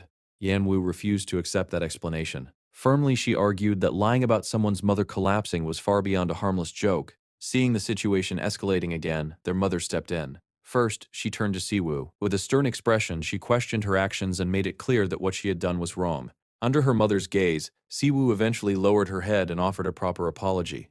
Only after that did their mother turn her attention toward Yan Wu. She asked why Yan Wu had been out of contact for so long. Then she gently questioned whether Yan Wu understood why Siwu had acted the way she did. Taking a deep breath, Yan Wu forced herself to calm down. She explained that her circumstances had made it difficult to visit or send word. Life had become complicated in ways she could not easily describe. To her surprise, their mother did not argue. Instead, she nodded with understanding. She acknowledged that adapting to a completely new life could not have been easy. For a moment, the tension eased. Yet beneath the calmer atmosphere, Yan Wu could still feel the weight of everything left unsaid lingering between them.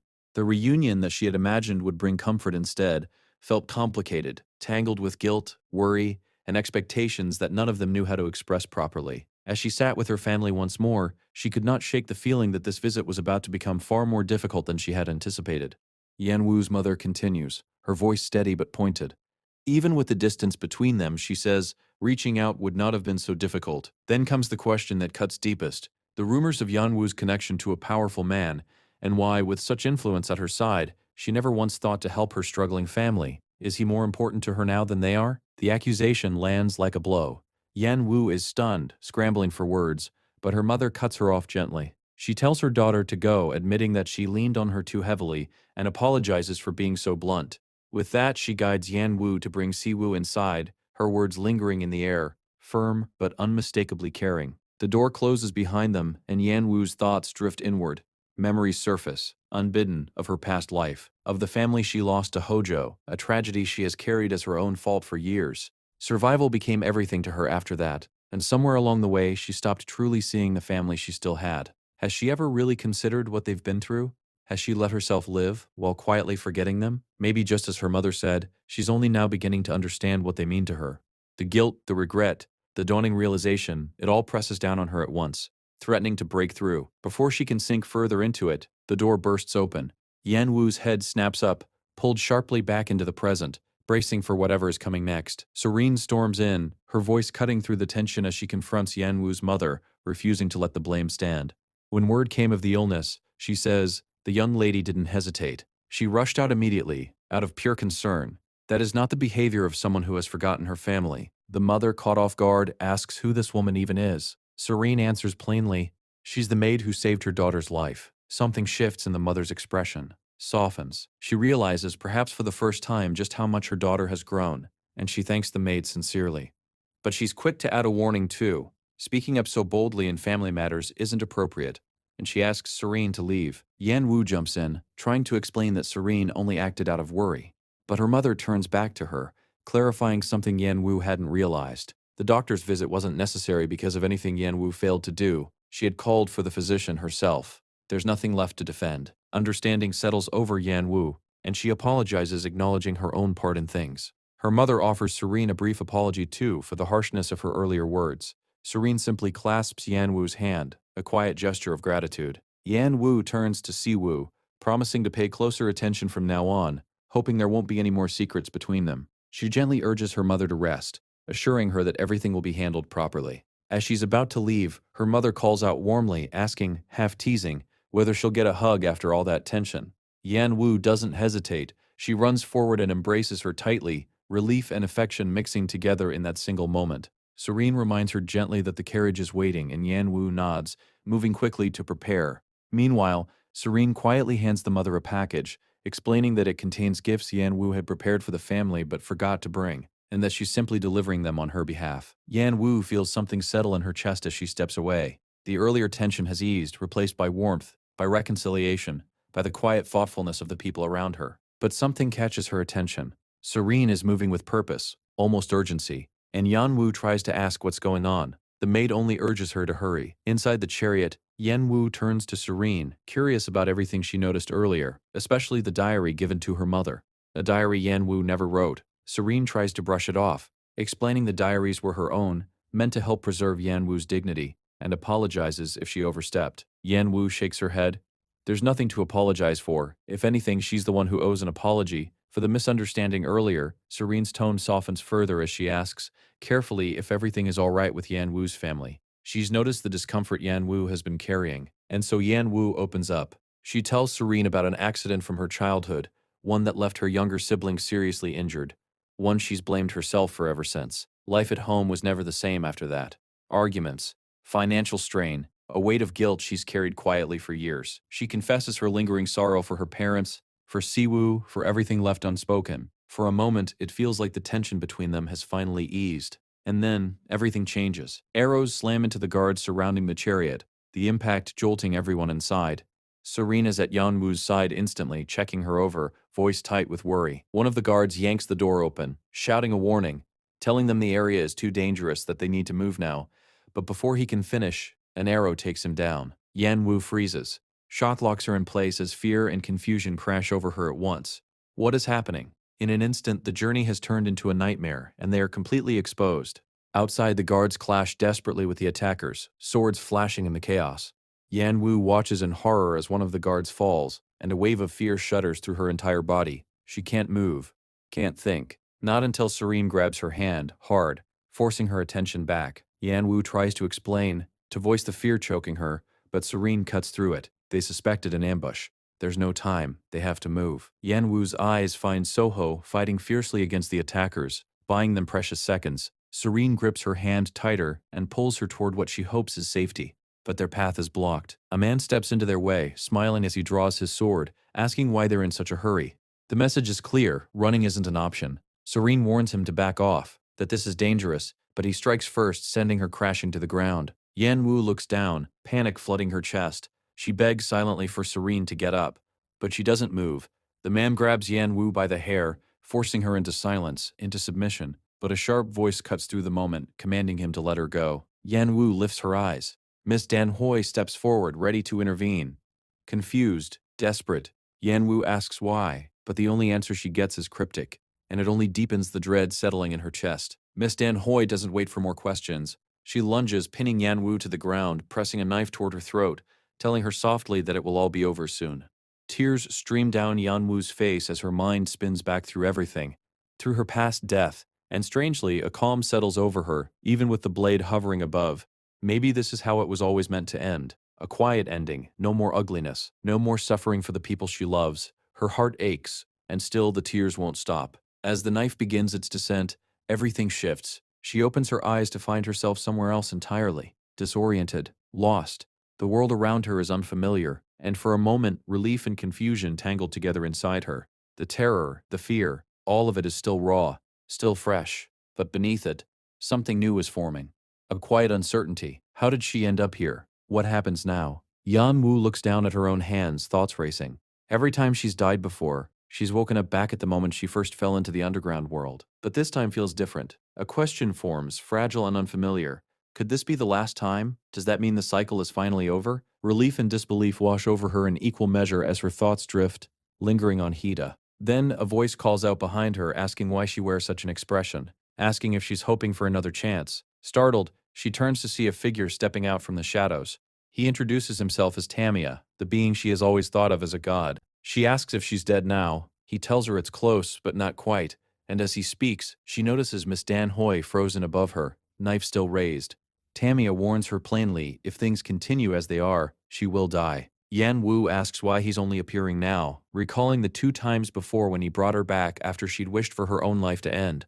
But he only has one question for her. Does she truly want it to end like this? The question shakes something loose inside her. She admits the guilt she's carried her whole life, the pain she's caused others, how she once longed for it all to stop. But things are different now. There's someone who cares about her, someone who worries, who gets angry on her behalf. For the first time, she's glimpsed something close to real happiness.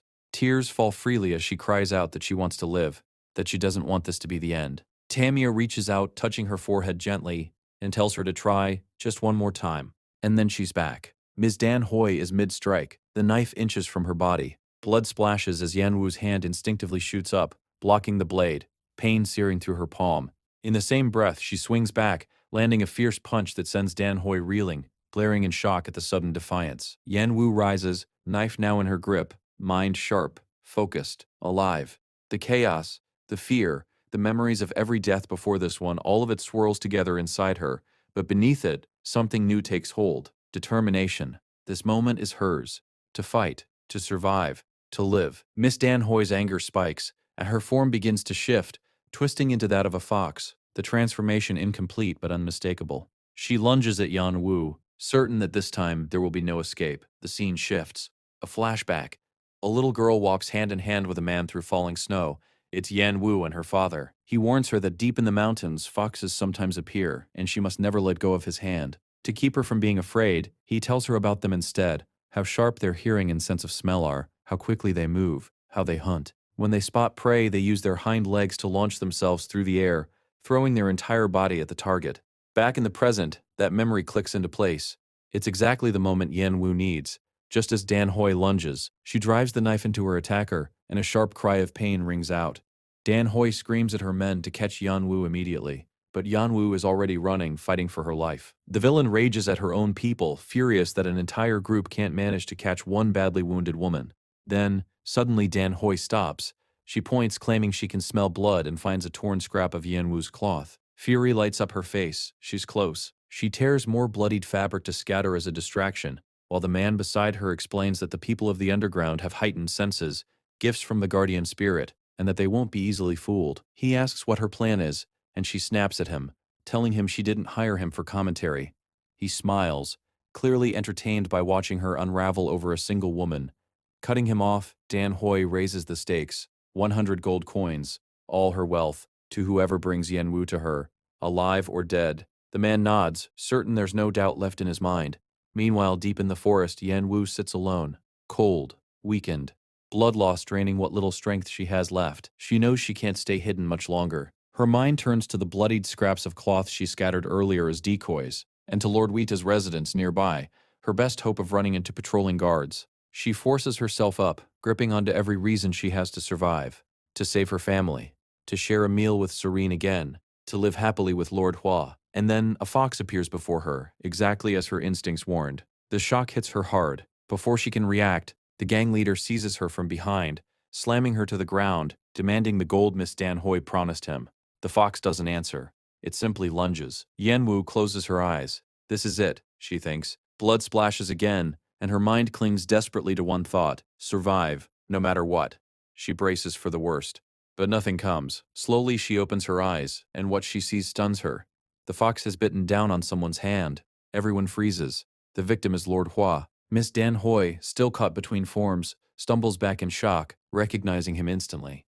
One of the men nearby reacts in confusion, but Lord Hua turns on him without hesitation, delivering a hard punch and warning him never to show his face again. The fox, startled by the sheer force of his presence, bolts into the trees. Hua orders his men to chase her down, leaving two behind to deal with what remains. Then he turns to Yan Wu, gently helping her to her feet. Relief, surprise, and fear tangle together inside her as she looks at him. His expression shifts the moment he sees her wound, concern overtaking everything else. He carefully begins unwrapping the makeshift bandage on her arm, and she winces, a soft moan of pain escaping her, even as she thanks him. She asks how he found her. He explains simply, he was on his way to meet her when he caught the scent of blood. He admits quietly that he prayed the entire way here. Before rushing off again, he promises that whoever did this to her will be punished. He tells her to stay put, leaving her in the care of the guards. She watches him disappear into the trees, shaken but moved. She can feel just how much he cares for her, how fiercely he's willing to protect her. Deeper in the forest, Miss Dan Hoi is running for her life. She counts her pursuers, more than a few, but none particularly fast. For a moment, she lets herself believe escape is possible. Then the ground runs out. A cliff. Nothing but empty air ahead of her. She turns back to face what's coming. Lord Hua stands there with his guards, and she knows this is the end. Her voice is hollow as she speaks to him, asking him to end her miserable life. But Hua stops. He doesn't move closer. He asks her plainly why he would grant her that. She braces for hatred, for contempt, but it never comes. Instead, he tells her his anger isn't really about her. It's about the fact that someone dared to hurt Yan Wu, the person he cherishes most. And then he simply turns and walks away, indifferent to her plea, leaving her standing there inches from the edge, utterly alone. The next scene opens on a quiet morning. Yan Wu's eyes flutter open to a blurred world. Disoriented, she hears Hita's voice calling out to her, full of concern. Recognition settles in, and she sits up quickly, eager for answers. She asks what happened, the memory of the forest attack flooding back. Hita gently warns her not to push herself. When she asks about Serene and Soho, he reassures her that both are safe, recovering in his house, and relief washes over her. He admits, quietly, that the fear of losing her never really left him. Yan Wu falls silent for a moment, then confesses something deeper. In the moment she thought she might die, part of her had given up. She believed everything was her fault, that if she simply disappeared, all the problems around her would disappear too. But not anymore, she says. She refuses to keep thinking that way. She won't let herself die hopelessly again. Hida is taken aback, asking what she means by again, by like before. And so she tells him, this life, the one she's living now, isn't her first. The revelation lands heavily between them, and for a moment the scene lingers, caught between the fragile hope of survival and the weight of everything she's just shared. Later at Lord Hyda's home, the two lie facing each other, the quiet settling comfortably around them. He brings up an idea, visiting her family tomorrow. She blinks, surprised, asking if he really means tomorrow. He nods, calm as ever, explaining that once they're married, her family becomes his too. As someone who will soon belong to that family, he says, it's only right to greet them properly first. The simplicity of it, the sincerity, makes her smile, and she agrees without hesitation. The next morning, she finds him loading item after item into the chariot. Curious, she asks what it's all for. He explains he wants to make a good impression, worrying aloud that what he's prepared might not be enough. She stares at him in disbelief. It's already far more than enough, she insists. She runs over and hugs him from behind, but he's still eyeing the pile, considering adding more. She reassures him again, and finally, he relents, deciding to save the rest for another time. They set off together and arrive at her mother's home. Siwoo steps out to greet them first, clearly caught off guard by his presence. He introduces himself with easy charm, even inviting her to call him brother-in-law, which she accepts immediately, teasing him about his looks. He just laughs it off, keeping the mood light. Yanwoo's mother comes out next, greeting her daughter warmly after the long journey. They all settle around the dining table and the conversation begins gently. Her mother reflects on Yanwoo's nature, her kindness, her stubbornness, the worry she's caused over the years. She recalls how Yanwoo had insisted on following him when she first arrived, a decision that had worried her deeply at the time. But now, seeing the bond between them, her feelings are far more complicated, especially with marriage on the horizon. Hida responds with quiet respect, acknowledging that his sudden appearance back then must have been unsettling. But their bond, he says, exists because of Yanwoo, and for that, he's grateful. The conversation shifts, growing more serious. Her mother brings up the matter of dowry, her voice tightening as she admits their family simply doesn't have the means, and that the thought of not sending her daughter off properly weighs on her. Yanwoo freezes, the words hitting harder than expected. But before the worry can settle in, Hida speaks gently, reassuring her mother that having Yanwoo by his side is more than enough. No dowry needed. The relief on her mother's face is immediate, and she thanks him sincerely, trusting him completely with her daughter's future. They talk for a long while longer, and eventually the visit draws to a close. Yanwoo and Hida head back together, another quiet step forward on the path they're now walking side by side. Back at Lord Hyda's home, he gently acknowledges everything she's been through today and tells her to rest, adding that he'll head upstairs for now. She tells him to be careful and they part ways for the evening. As Yanwoo walks back alone, a quiet thought settles over her. Relief that her family approves of him, and yet something tightens in her chest, an uneasy feeling she can't quite place. It lingers with her as she makes her way down the steps, and just when it seems like the day might end peacefully, she looks up and freezes. Lord Utah is kneeling there, one knee on the ground. The sight hits her like a shock, confusion flooding in. Why is he here? She steps closer, asking what he's doing, but before she can fully process it, he reaches out and grabs her hand. He brings up her marriage to Hyda directly, asking if it's truly happening. She confirms it without hesitation, asking him to stop, pulling her hand free. But he doesn't stop. He repeats his earlier warning that Hida is deceiving her, that Hida is the god of death, and that she, Yanwoo, is his destined bride. A messenger bound to him by fate. The words hit her like a wall. Her thoughts spiral. Is she really the bride of a god of death?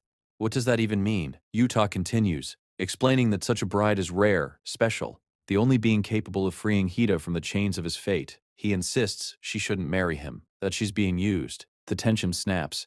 Yanwoo cries out for him to stop, telling him firmly that she'll hear the truth from Hida himself and no one else. His words have already shaken something loose in her, and that alone unsettles her deeply. This is between her and Hida, she says. Whatever the truth is, she'll face it through him. She asks Utah to say nothing more.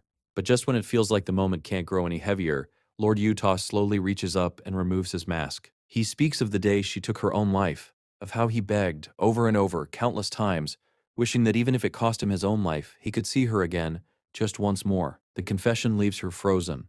She sees his face, fully, for the first time, and everything she thought she understood begins to crack apart. Her thoughts spin, unable to settle. Even if Lord Utah and Lord Hua are twins, how can he look so much like him? His earlier words echo louder now, and she can't push them away anymore. A memory surfaces, faint and distant. Someone crying, long ago. Was that him? Then he coughs, blood spilling from his lips, and the sight jolts her back to the present. She calls out to him, alarmed, suggesting they call a physician, but he simply wipes the blood away, calm, and continues. He recalls her past, how, when she first arrived in the afterlife, she wandered freely, drawn to the underground flowers, delighting in walking barefoot across the soft beds of moss. He reminds her of something she once said, that she liked the afterlife, at least until she was locked away in Hyo's palace. The truth hits her like a wave, and Yan Wu can't stop shaking. Slowly, suspicion turns into certainty. She cries out, asking if he truly knows who she was back then. He admits quietly that all he could ever do was watch from afar and feel the weight of regret. Something breaks open inside her, and the tears come freely now. He tells her, gently, that it's all right to cry, that she never got the chance to back then. For a moment, his hand almost reaches for her, instinct pulling him forward, but he stops himself, pulling back instead. He keeps his distance, even as he tells her he wants nothing more than for her to be happy in this life. But Hida, he says, cannot give her that. Not because he doesn't want to, because of what he is. Yan Wu studies him quietly, and something in her shifts. She tells him she understands, at least a little, what he's trying to say. She recognizes the concern behind his words, but her choice remains the same. She wants to stay by Hida's side. She admits it won't be simple. A whole lifetime together is never simple. But even if there are moments of unhappiness along the way, she says, it will be enough, as long as she's with him. Frustration flashes across Utah's face. She's still not understanding what he means, he says, and he tries again to explain. But before he can get the words out, pain rips through his chest, and he drops to one knee. Yan Wu's worry surges instantly. She notices this isn't the first time. He brushes it off, calling it simply the price he has to pay. She presses for more, but he gives nothing away.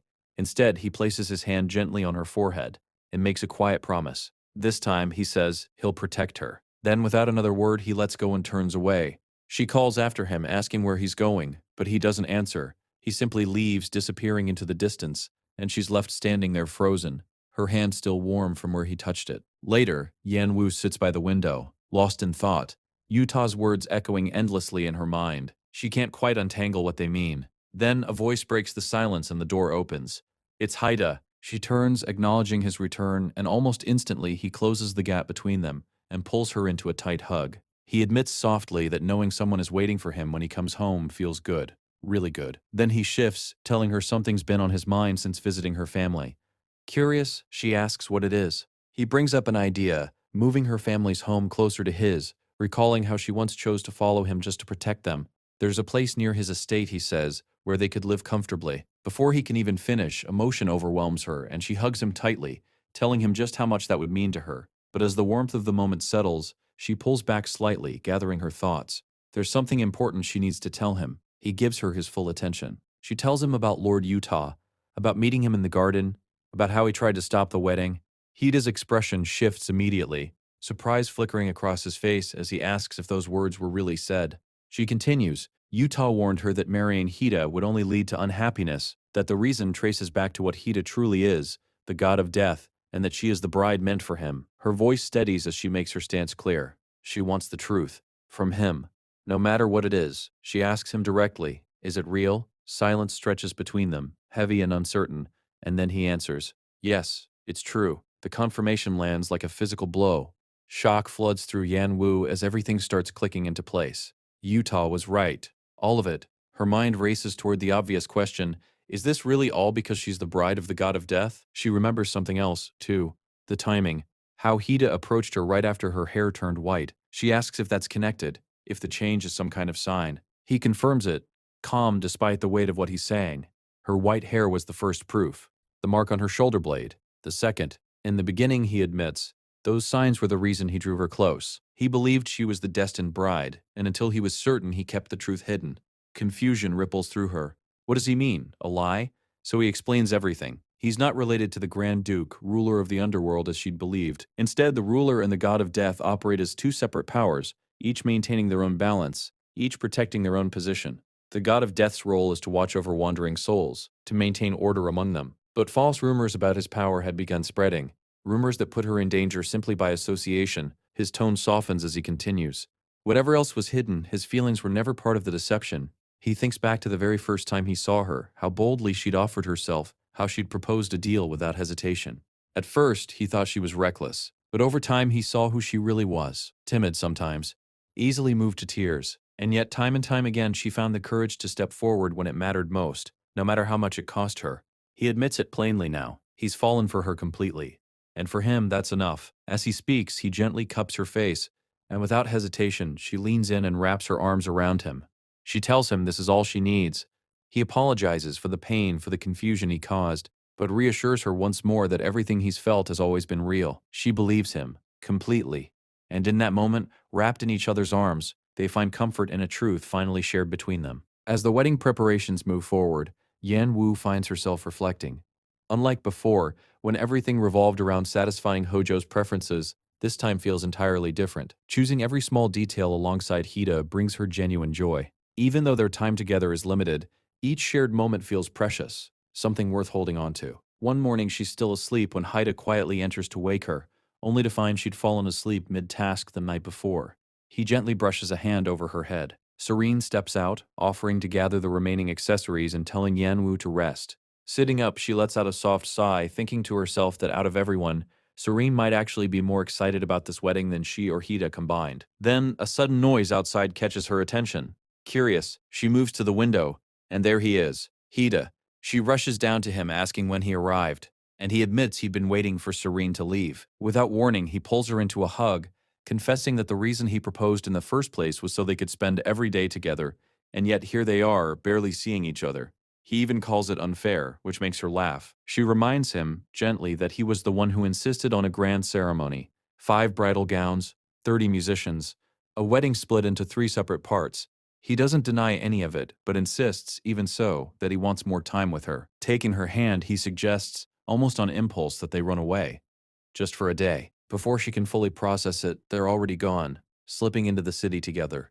When she asks where they're headed, he simply asks her to trust him, to follow. He assures her one day off won't cause any harm, and that he'll deal with Serene later. The carefree spontaneity of it makes her laugh, and together they spend the day wandering, buying small trinkets, picking up a book, browsing jewelry stalls, simple joys filling the hours. As evening settles in, he tells her sincerely that the day felt special because of her, and suggests doing it again sometime. She playfully shuts that down, insisting that's a separate conversation entirely. He teases her, accusing her of caring more about Serene than him, but she counters gently, reminding him there'll be plenty of time once they're married. She talks about traveling together, as husband and wife seeing the world side by side. He laughs, admitting he can never win an argument against her. Excited now, she takes his hand and tells him there's somewhere she wants to show him, a place she loves, a place barely anyone visits. She leads him into the woods, explaining how beautiful it is, how peaceful. But the moment they look up, the peace shatters. Hojo is standing there. Shock floods the scene instantly. Yan Wu freezes, staring at him, the first words out of her mouth asking how he possibly ended up here. In her thoughts, she scrambles. This place is one she's visited only twice in her life, and once was with Haida. How could Hojo possibly know about it?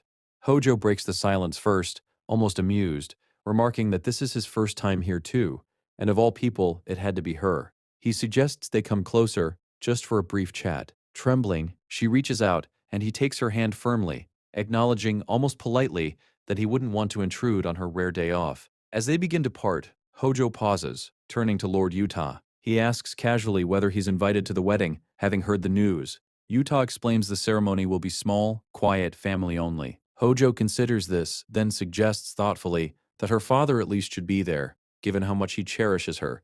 Hida agrees without hesitation, showing genuine consideration for her family. Hojo continues, asking if there's anything she'd like as a gift. She tells him his kind words are more than enough, but he insists, admitting he still feels he owes her for something from the past, and that seeing her happy would mean more to him than anything material. Yanwu watches him, struck by how different he seems from what she expected.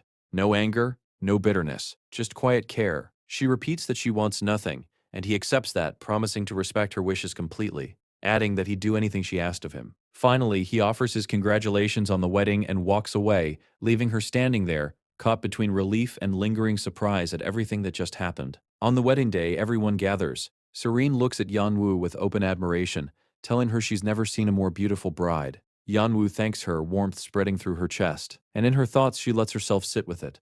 In just a little while, she'll become Lord Haida's wife, ready to spend the rest of her life by his side. This will be her 3rd wedding, and yet, somehow, it still doesn't feel real. Her mind drifts back to Hojo, to the way he'd looked back then, different, almost unrecognizable from the man she'd known. She wonders quietly if choosing differently this time, choosing Hida, has finally severed whatever painful thread once tied her to him.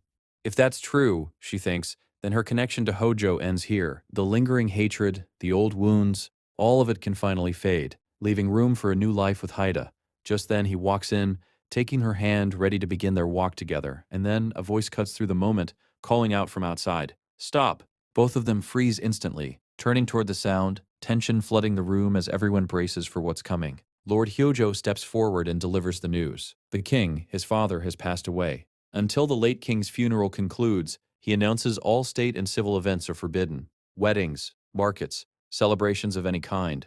Everyone, he says, should turn their attention to mourning, to honoring the king's final journey. The announcement hits Yan Wu like a physical blow. Shock ripples through the entire room. As Hyojo walks the long red carpet, he passes by Yan Wu's mother, who instinctively reaches up, holding her head, visibly unsettled by his presence. Siwoo notices immediately, rushing to her side asking if she's feeling unwell. Her mother says nothing, simply watching Hyojo's retreating figure in silence. Yan Wu stands frozen, speechless, drifting toward the table in a daze, until Lord Weeda's voice breaks through the fog. He tells her he's safely escorted her family members. She thanks him, but he waves it off, saying it's the least he could do. He apologizes, acknowledging that today was supposed to be the happiest day of her life. She reassures him there's nothing to apologize for. This was beyond anyone's control. He extends his hand, inviting her to take it, suggesting a short walk together. She agrees, and they move side by side, hand in hand. As they walk, Yan Wu finds herself wondering aloud about this strange place between worlds. Where do the dead go from here? She asks. If this realm exists as a bridge between the living and the dead. Lord Hua realizes she doesn't know the full story, so he begins to explain. This place, he tells her, wasn't created on purpose. It was an accident, a leftover space formed when the gods divided the world of the living from the world of the dead. Abandoned. Forgotten. Over time, people began falling into it from the world above, and as they settled, had children, built lives, they formed their own society. Eventually, a king emerged, much like in the living world, and the afterlife took shape around him. But even then, the gods never reclaimed it. Originally, this place served only as a passage for wandering souls. As more people arrived, those souls began consuming them, plunging the realm into chaos. Desperate, the king of the underworld prayed to Tamiya for protection. Whether the prayer was truly answered or not, a guardian spirit granted the people a way to defend themselves. Among them, one person rose with the power to command those wandering souls. That person became known as the god of death. They settle together on the balcony as he speaks, and Yan Wu listens, absorbing every word, feeling the weight of this history settle over her, a quiet understanding of the world she's found herself living in. She turns to him, asking directly, "Is he the current god of death?" He confirms it, then adds something unexpected. Lord Utah holds the title too. Confused, she asks how that's possible, two gods of death existing at once. He admits he isn't certain, though he suspects it has something to do with them being twins. He confesses he doesn't even remember becoming the god of death. One day he simply understood it and accepted it as his fate. He doesn't claim to know what each day holds, only that afterward he guides the souls onward, trusting they find peace in whatever lies beyond. As he speaks, Yan Wu's expression shifts, something flickering across her face. He notices immediately, asking if she's all right, telling her she looks pale. She hesitates, then admits something's been bothering her. The timing of the Grand Duke's death feels off, earlier than it happened in her previous life. Though, she adds, her memories from back then are hazy, clouded by the time she spent imprisoned. He smiles gently, rising to his feet, reassuring her that everything will be fine.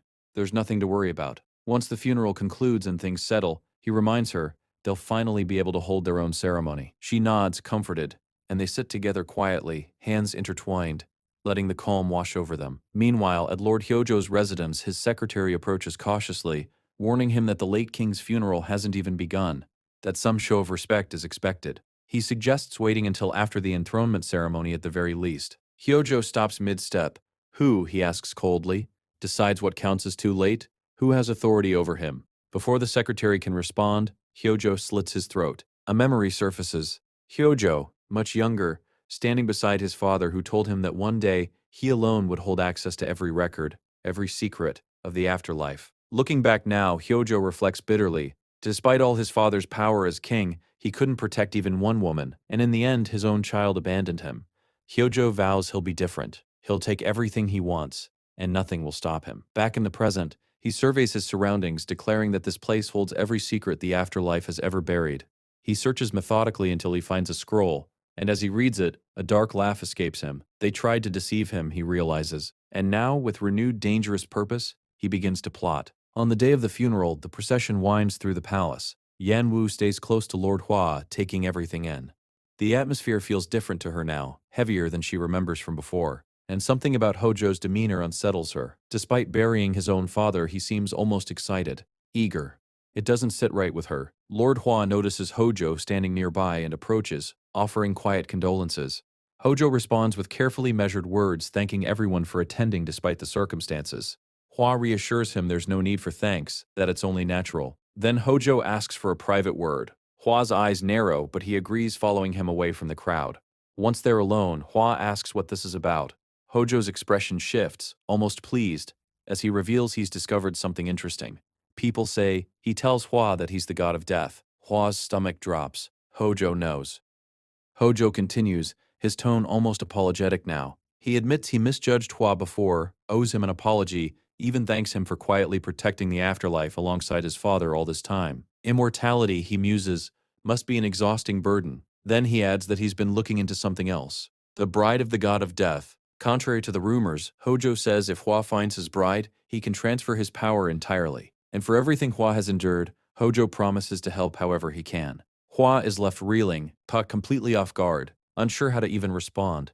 From a distance, Yen Wu watches the exchange, unable to make sense of what just happened. Hojo simply smiles, offers a parting take care, and walks away, leaving Hua to process the weight of what's just been revealed as the funeral continues around them. A moderator steps forward, scroll in hand, calling everyone to rise. He speaks solemnly, honoring King Zhang Gong, the foundation of the underworld and father to its people, urging everyone to pay their respects and pray for his eternal peace. As Haida and Yan Wu move through the crowd, Hojo watches them, closely, calculating. The moderator finishes, and Hojo steps up to deliver his own remarks, thanking the guests, honoring his father's lifelong devotion to the kingdom, and acknowledging the condolences shared throughout the day. He closes by wishing everyone safe travels home, and the crowd begins to disperse. Haida tells Yan Wu it's time for them to leave as well, and she agrees. But just as they turn to go, a voice calls out from across the room. Yan Wu turns to find Se-hong, Hojo's betrothed, approaching with an introduction mentioning the recent news of Yan Wu's upcoming wedding. Se-hong explains she'd love to offer a small gift and asks for a bit of Yan Wu's time, just to get to know her better. Yan Wu, caught off guard, finds herself reflecting. Se-hong has always been hard to read, never overly warm toward her, never seeking favor from Hojo either. She decides this is likely just a polite gesture and tells Se-hong she'll reach out soon. Se-hong looks surprised, but pleased. Later at Hojo's palace, he sits sipping tea when Se-hong enters. She explains, simply, that as his future wife, it's only natural for her to check on him after the funeral. As she pours him a drink, she brings up Yan Wu, acknowledging Hojo's interest and offering her quiet support with the situation. For a moment, Hojo is caught off guard, realizing there's far more calculation behind Se-hong's words than he expected. And yet, somehow, her presence shifts the tense atmosphere of the palace into something a little lighter. The next day, Yan Wu and Lord Haida share a quiet moment together, hands intertwined, savoring a rare stretch of peace. Just as it seems they might have the world to themselves, Serene interrupts, announcing that a guest has arrived asking for Yan Wu. Confused, Yan Wu wonders if it might be Si Wu, though she doubts anyone would come looking for her at this hour. The guest steps forward, and it's Se-hong. She greets both of them politely, and Wida immediately asks what brings her here. She explains she had some business in the area, wanted to pay her respects, and also brought a small gift for Yan Wu, asking if she might spare a little time for a walk together. Yan Wu hesitates. Doubts swirl in her mind. Se-hong is Hojo's fiancé, and the question lingers uncomfortably. Is it really wise to spend time with her? She glances toward Haida, searching for reassurance. Haida notices her hesitation and leans in, speaking quietly. Se-hong, he tells her, has a solid reputation among the women of the underworld. She wouldn't act recklessly. He encourages Yan Wu to take the walk, suggesting some fresh air might do her good. He adds gently that she should bring Serene and Soho along just to be safe. Grateful, Yan Wu thanks him quietly, comforted by his support. Se-hong notices the small exchange and smiles, her demeanor calm and warm. As the group sets off, the mood is a mix of curiosity and cautious trust. Yan Wu can't help but wonder what's really behind Se-hong's visit, even as Haida's reassurance settles something in her. The path leads to a place that feels instantly familiar, her favorite spot, where a waterfall cascades gracefully into a still pool below. She can't help the small gasp of delight that escapes her. Se-hong smiles, telling her she'd suspected Yan Wu would love it here. As they settle by the water, Se-hong asks, curious, what life was like on the surface. Yan Wu's mind drifts back. The endless blue sky, hiking with her father who would carry her on his back when her legs grew tired, climbing steadily until they reached the peak, where the sky stretched out forever. That view, she admits, is what first made her fall in love with the sky, a feeling she still carries with her. Se-hong calls it a beautiful memory, then asks more gently if Yan Wu is truly all right now. Yan Wu hesitates, and Se-hong points out, softly, that she can no longer see that sky she loves so much. But Yan Wu reassures her. It's okay, she says. She's found something she loves even more. Se-hong chuckles, noting the closeness between Yan Wu and Hida, a remark that catches Yan Wu off guard. Then Se-hong opens up about herself. Raised in the palace from childhood, groomed to become an empress, her engagement to Hojo arranged long before she had any say in it. Palace life, she admits, looked glamorous from the outside, but it was lonely. Unlike Yan Wu, who'd grown up surrounded by love, by real marriages, real bonds. Hearing this, Yan Wu realizes just how little she's understood about what Se-hong has been through. Se-hong gestures toward a small box and hands it over, revealing a piece of jewelry that Yan Wu immediately adores. Overwhelmed, she thanks her, unsure she deserves something so precious. Se-hong insists, taking her hand, and asks simply if they could be friends. People she can truly trust, she says, are rare. Yan Wu agrees happily, thinking how wonderful it would be to have Se-hong as a friend, alongside Hida and Serene. And then, without warning, Se-hong shoves her into the water. Serene and Soho rush forward, alarmed, but Se-hong is already pulling Yan Wu back out herself. Once on dry ground, Yan Wu turns on her, demanding to know what that was about.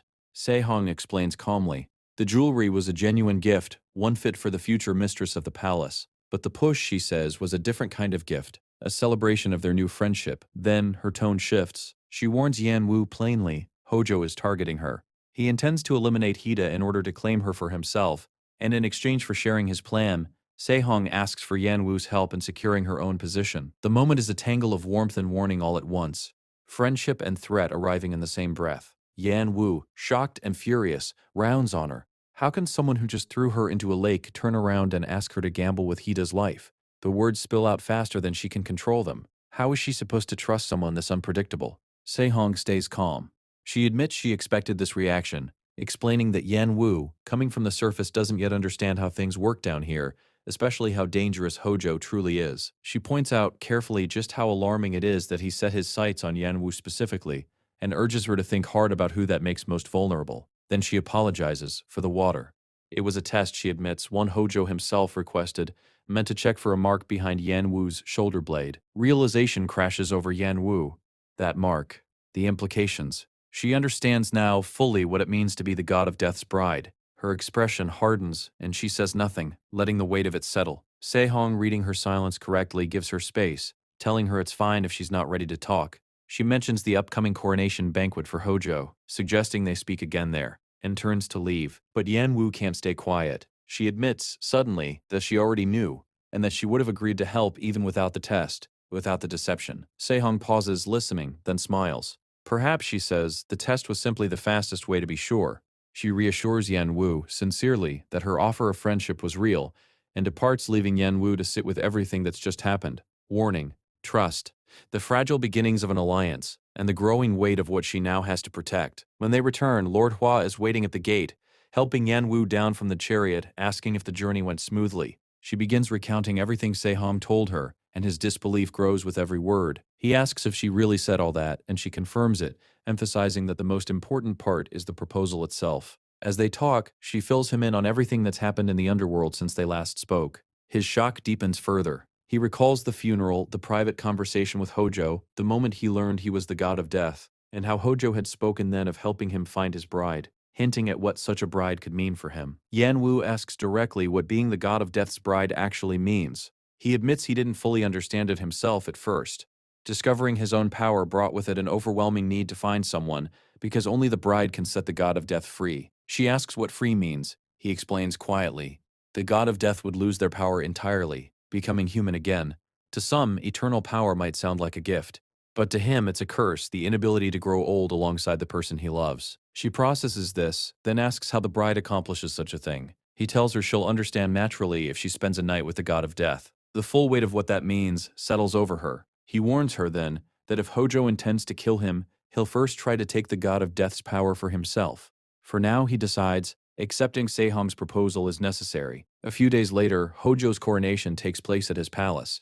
At the close of the ceremony, he announces a hunting banquet, revealing he's released a creature called the Ray Beast for the occasion. Across the room, Yan Wu's eyes meet Sehong's, an unspoken understanding passing between them. As Hida prepares to leave on horseback, Yan Wu warns him to be careful. He reassures her, mentioning he'll be meeting with Sehong later. Before he goes, he kisses her forehead, telling her to stay safe, and they share a brief, comforting embrace. He watches from a distance as she insists he needs to go, and Serene steps forward to escort her.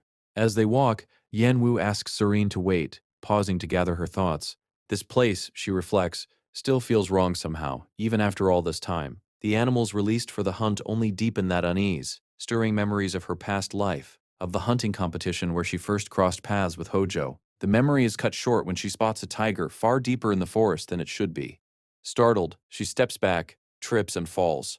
The tiger lunges. She braces for impact, closing her eyes as blood splashes across the ground. She expects to see Hida. Instead, she opens her eyes to find Hojo standing over her, asking if she's hurt. Her heart pounds, fear and disbelief crashing together. Meanwhile, deeper in the forest, Lord Haida notices someone standing quietly among the trees, Lady Sehong. She greets him with calm composure, expressing genuine surprise and pleasure at running into him. He asks if she'd been planning to meet Yan Wu, but she tells him simply that she's more curious about him and asks for a moment to speak privately.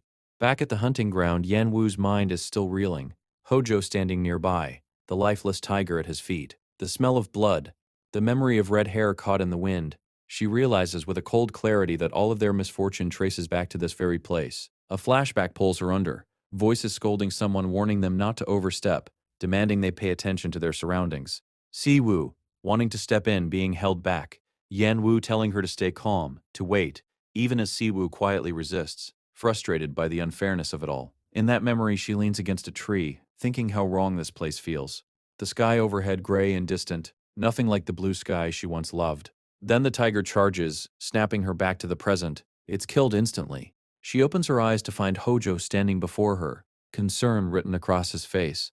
She thanks him, wiping away tears, reasoning to herself that the beast must have strayed from where it was meant to be for the banquet. But then she hesitates. Does she really owe him gratitude? He's the one who brought these dangerous animals here in the first place, the one who insisted she attend, despite knowing she has no interest in hunting. Hojo, unbothered, asks if she dislikes the banquet, offering to make it even grander for her, asking if the food suits her taste, encouraging her to be honest. Confused, she tells him plainly that he seemed to dislike her since the moment they met, that she assumed this entire banquet was arranged to embarrass her. He denies it, insisting there was never any ill intent.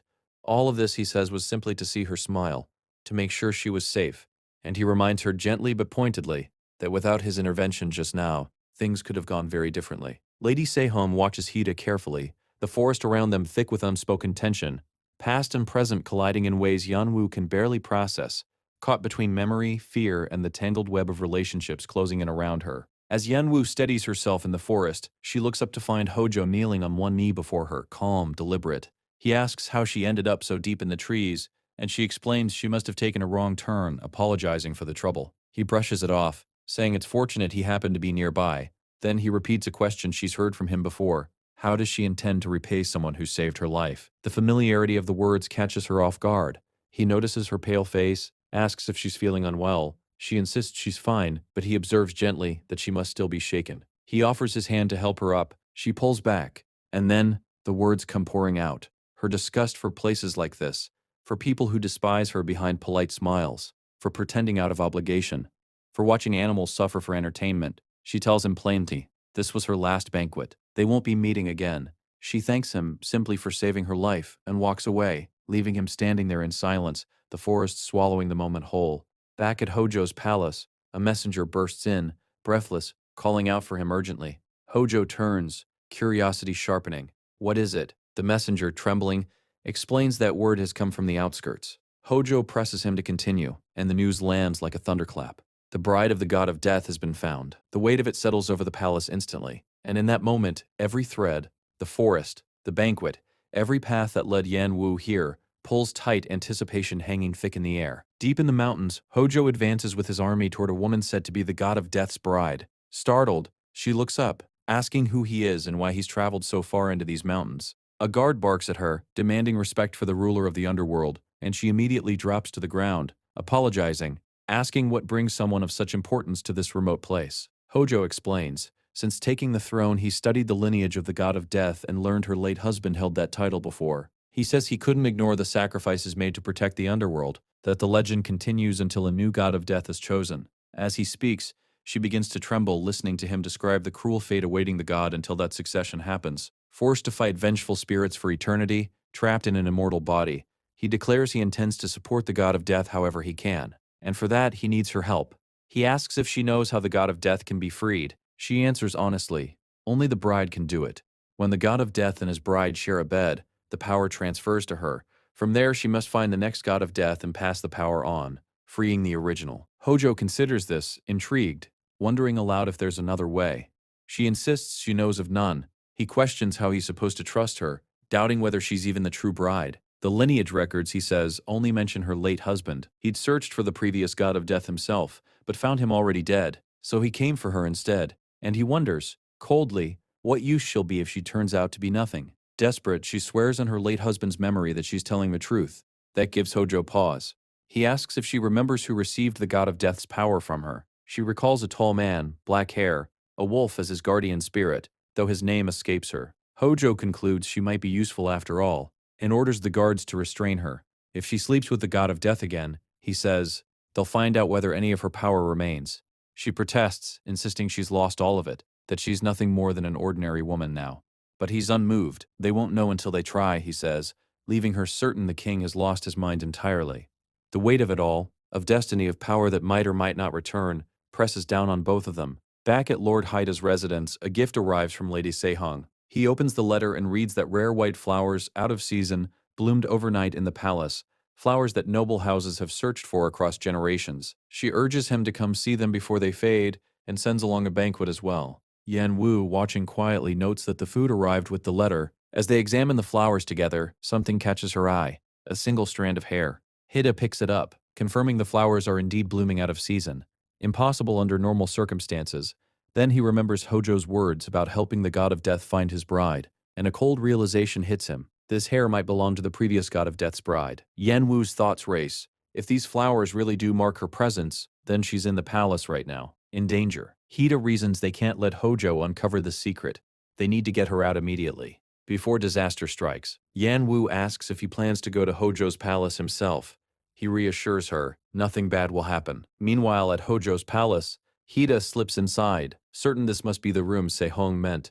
But something feels off. A strange scent hangs in the air, and his eyes land on a woman lying on the bed. He wonders if this is the one whose hair was sent to him. Then the door opens. Hojo steps in, and Hida freezes, demanding to know why he's here. Hojo reminds him, almost lazily, that this is his palace. Of course he's here. Then, he delivers his command. The woman on the bed is to share it with Hida. Shock and fury crash through him at the sheer audacity of it. The room fills with tension as everything converges at once. The danger surrounding the previous bride, the secrets of the lineage, the clash between Hida and Hojo's authority. Hida confronts him directly, shaken, furious, unable to comprehend why he's being forced into this, pushed to betray the person he loves. For another woman, he refuses outright, turning to leave. But before he can take a step, he's shoved backward, hitting the ground hard. The shift in power is immediate. Hojo notices something's wrong, pointing out his sudden weakness.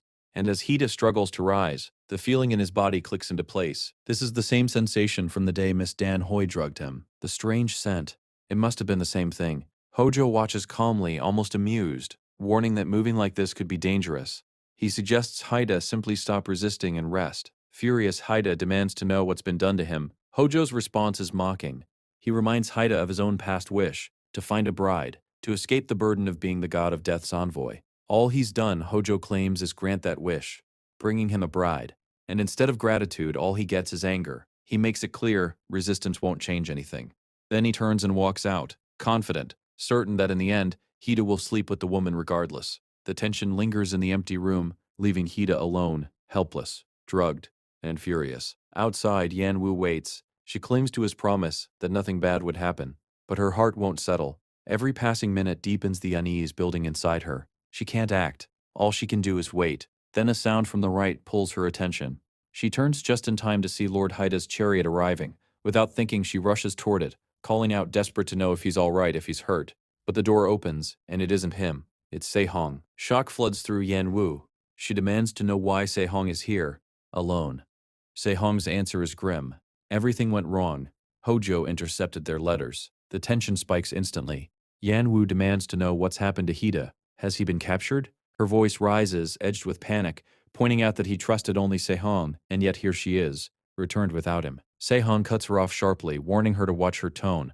Then she turns the accusation back on Yan Wu. What exactly has she done besides wait? This entire situation, Se-hong says, exists because of her. The words land hard. Yan Wu's anger collapses inward, turning to guilt. If she'd never been here, never been part of any of this, Hida wouldn't be in danger now. And yet, a question surfaces too. Why did Se-hong even come looking for her?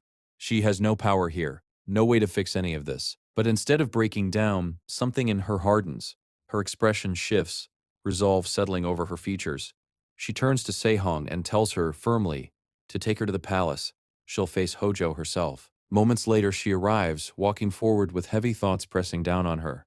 She reflects quietly on everything that's brought her to this point. In this life, she'd never wanted to cross paths with him again. She had wished more than anything to forget everything he'd done to her, to let go of the hatred she'd carried for so long, and to live as though none of it had ever happened. She'd hoped, too, that letting go might finally bring her something close to happiness, even just once. But standing here now, she understands. That hope was nothing but a foolish dream. Hojo notices her, surprise flickering across his face as he recalls her own words from before, that they'd never meet again.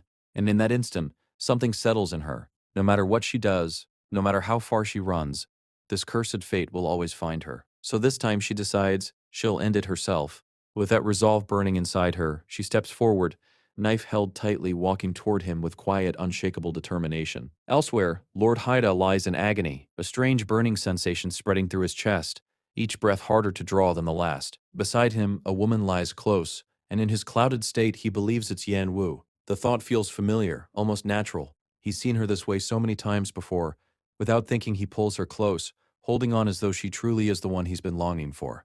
Back in the palace, Yan Wu stands before Hojo. He beckons her closer, but she doesn't move, doesn't speak. Her silence seems to delight him, and he laughs, telling her exactly this, is why he likes her. She asks what's so funny.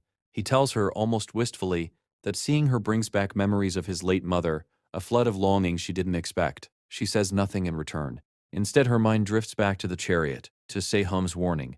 Hojo's true goal has always been her. Everything that's happened, all of it, was orchestrated to bring her here. And if she walked into his palace willingly, Se-hong had said he would be pleased. Pleased enough, eventually, to let his guard down. That moment, however brief, would be her only chance. Back in the present, she asks him plainly, why does he want something from her when she's never understood his reasons in the first place? His answer is vague, deflecting. He turns it back on her, suggesting that she must want something too, since that's the only reason his beloved would be taken. She doesn't hesitate. She demands Hida's release. There's no other reason she's here. He asks almost mockingly why she'd come looking for that man, here of all places. But she makes it clear. He already knows the answer. With nothing left to say, she steels herself and asks him directly to return the man she loves. Her boldness draws another laugh from him. He drifts into memory, recalling the time she once played the piano for him. Ever since then, he tells her he's summoned musician after musician, hoping to hear it played the same way again. None of them ever managed it. So he had them all killed. The words land heavily. She remembers. Suddenly, Miss Danhoy's warning that those who played the harp for Hojo never lived to walk away. The cruelty of it, the sheer pettiness, settles like a stone in her chest. And still, she orders the harp brought to her. If this is what he wants, she'll give it to him. For now, her resolve hasn't wavered. It's only waiting for its moment. Yonu closes her eyes and recalls the very first day she played for Hyojo.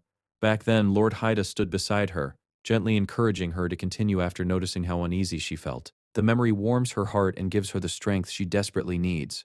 Drawing courage from the past, she raises the instrument once again and begins to play. When the final note fades, she immediately demands that Haida be released, just as he promised. However, Hyojo simply shakes his head. One performance, he says, is nowhere near enough to earn such a wish. Rising from his seat, he calls her naive and calmly reveals his true intention. The first step, he explains, is making sure she never leaves his side again. Yonyu is furious. She insists that Haida must be released first, or she has no reason to obey him. But Hyojo walks closer and firmly refuses. He reminds her that Heda is the god of death, an immortal being. If he were to release him, he would only return to take his life. Furthermore, until Heda is no longer the god of death, freedom is simply impossible. Hearing this, Yonyu argues that if he truly wishes to stop Heda's power, then releasing him is the only option. Yet Hyojo dismisses her words and reveals something he learned from the former god of death. According to him, the power of death can only be passed on by lying with his bride. Then he raises a horrifying possibility. If the former bride were to be with the current god of death, would the power still transfer? The question leaves Yonu speechless. Hyojo notices her reaction and merely smiles, telling her they will discover the answer in time before turning to walk away. But just as it seems the conversation is over, Yonu acts. She swiftly pulls the knife hidden inside her dress and lunges forward. Hyojo turns at the last second, yet the blade still plunges into his shoulder. He immediately grabs her wrist, stopping her before she can strike again. Holding her firmly, he asks one final question. He has heard rumors that she is the bride of the current god of death. If that is true, then could being with her grant him that power as well? The mere thought disgusts Yonu. Anger flashes across her face as she denounces him. Yet before she can pull away, Hyojo suddenly drags her closer and forcefully kisses her, turning the moment into something even more disturbing. Yonu struggles desperately to escape. However, in that brief instant, she manages to slip something into his mouth. Hyojo immediately senses that something is wrong. He pushes her away and stumbles backward. The knife lodged in his shoulder falls to the ground as he stares at her in shock. "What did you make me swallow?" he demands. At that moment, the story shifts into a flashback. Earlier, Shang had handed Yonu a small pill. He explained that it was a powerful sleeping drug capable of sending someone into a deep sleep, almost as if they had died. But Yonu questioned how she could possibly make Hyojo take it, especially since it could not dissolve in water. Song simply smiled. There was an easy method, he said, one that only she could use. Even something as simple as a kiss should not be difficult. Though embarrassed and hesitant, Yonu eventually placed the pill in her mouth, knowing the decision had already been made. Back in the present, Hyojo finally understands everything. He realizes that Yonu anticipated his actions and expected him to kiss her.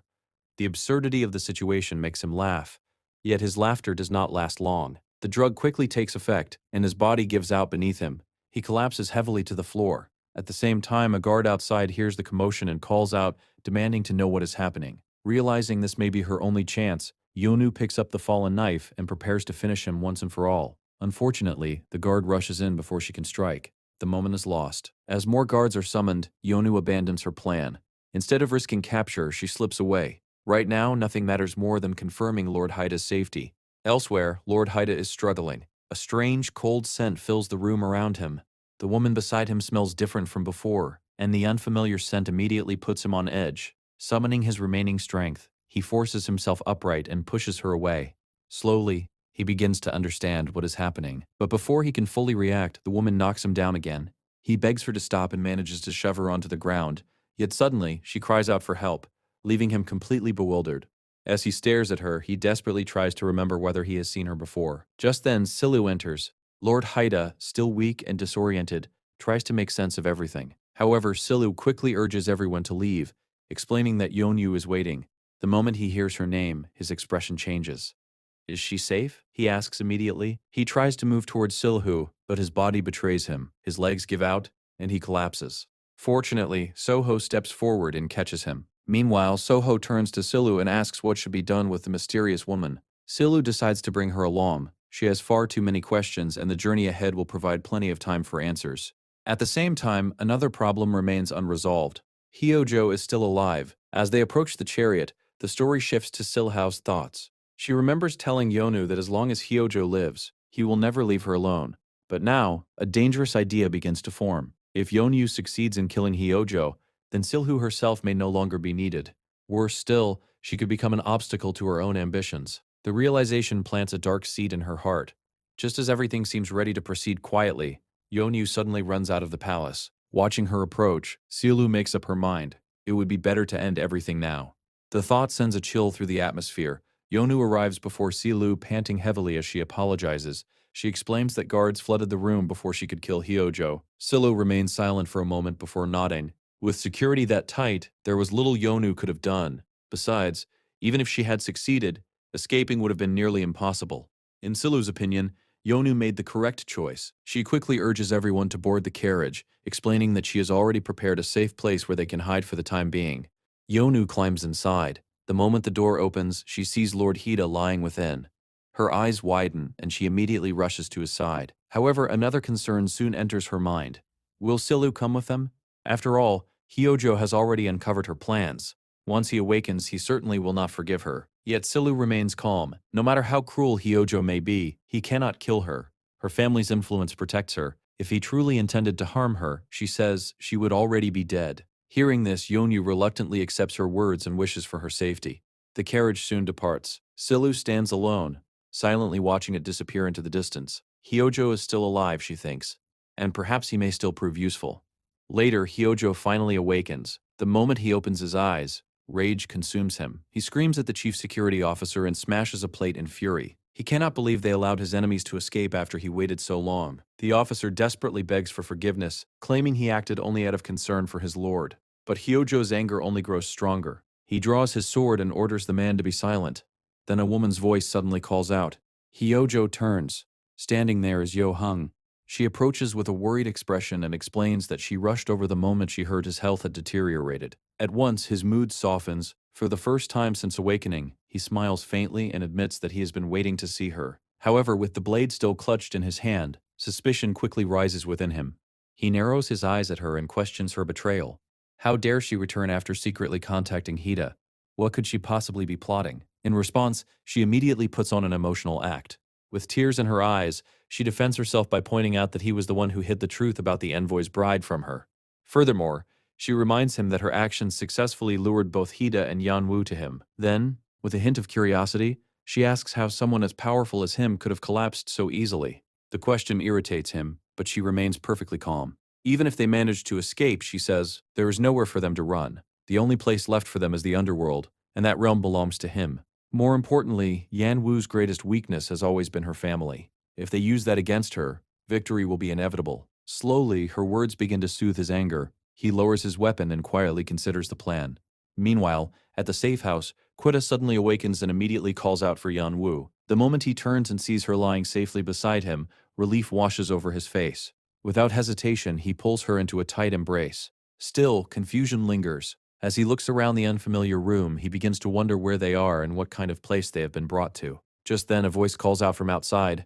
Lord Ha instantly becomes alert and demands to know who is there and where they are. The voice politely explains that this location is a safe house, prepared by Sheng, and reveals that the speaker is one of her subordinates. Hearing Sheng's name surprises him.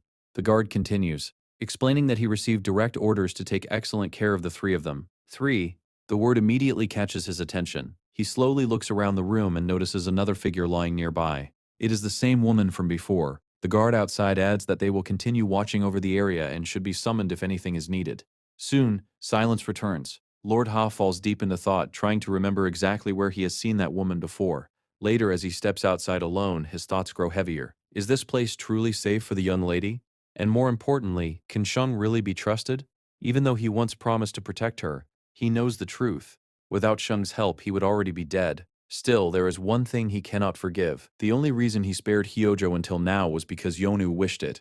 But things are different now. A line has been crossed, and because of that, he silently swears that he will tear that man apart. Just as his resolve solidifies, a voice suddenly comes from above, as if it has been waiting for the exact moment his mind became clear. Startled, he quickly looks up. Standing there is Lord Utah. At that exact moment, a sharp pain pierces his head. Confusion overwhelms him, as he wonders how Utah suddenly appeared before him. Then memories begin to surface. In a flashback, he recalls meeting a mysterious woman long ago. She was the bride of the former god of death. It was she who met him on a lonely road and bestowed upon him the title of god of death. The memory leaves him stunned. How could he have forgotten something so important? Furthermore, he clearly remembers being alone that day, the very day he became the god of death. With that in mind, he stares at Utah and asks the question weighing heavily on his heart. How did he become the god of death as well? As far as he knows, he was the only one who was chosen. Utah merely sighs.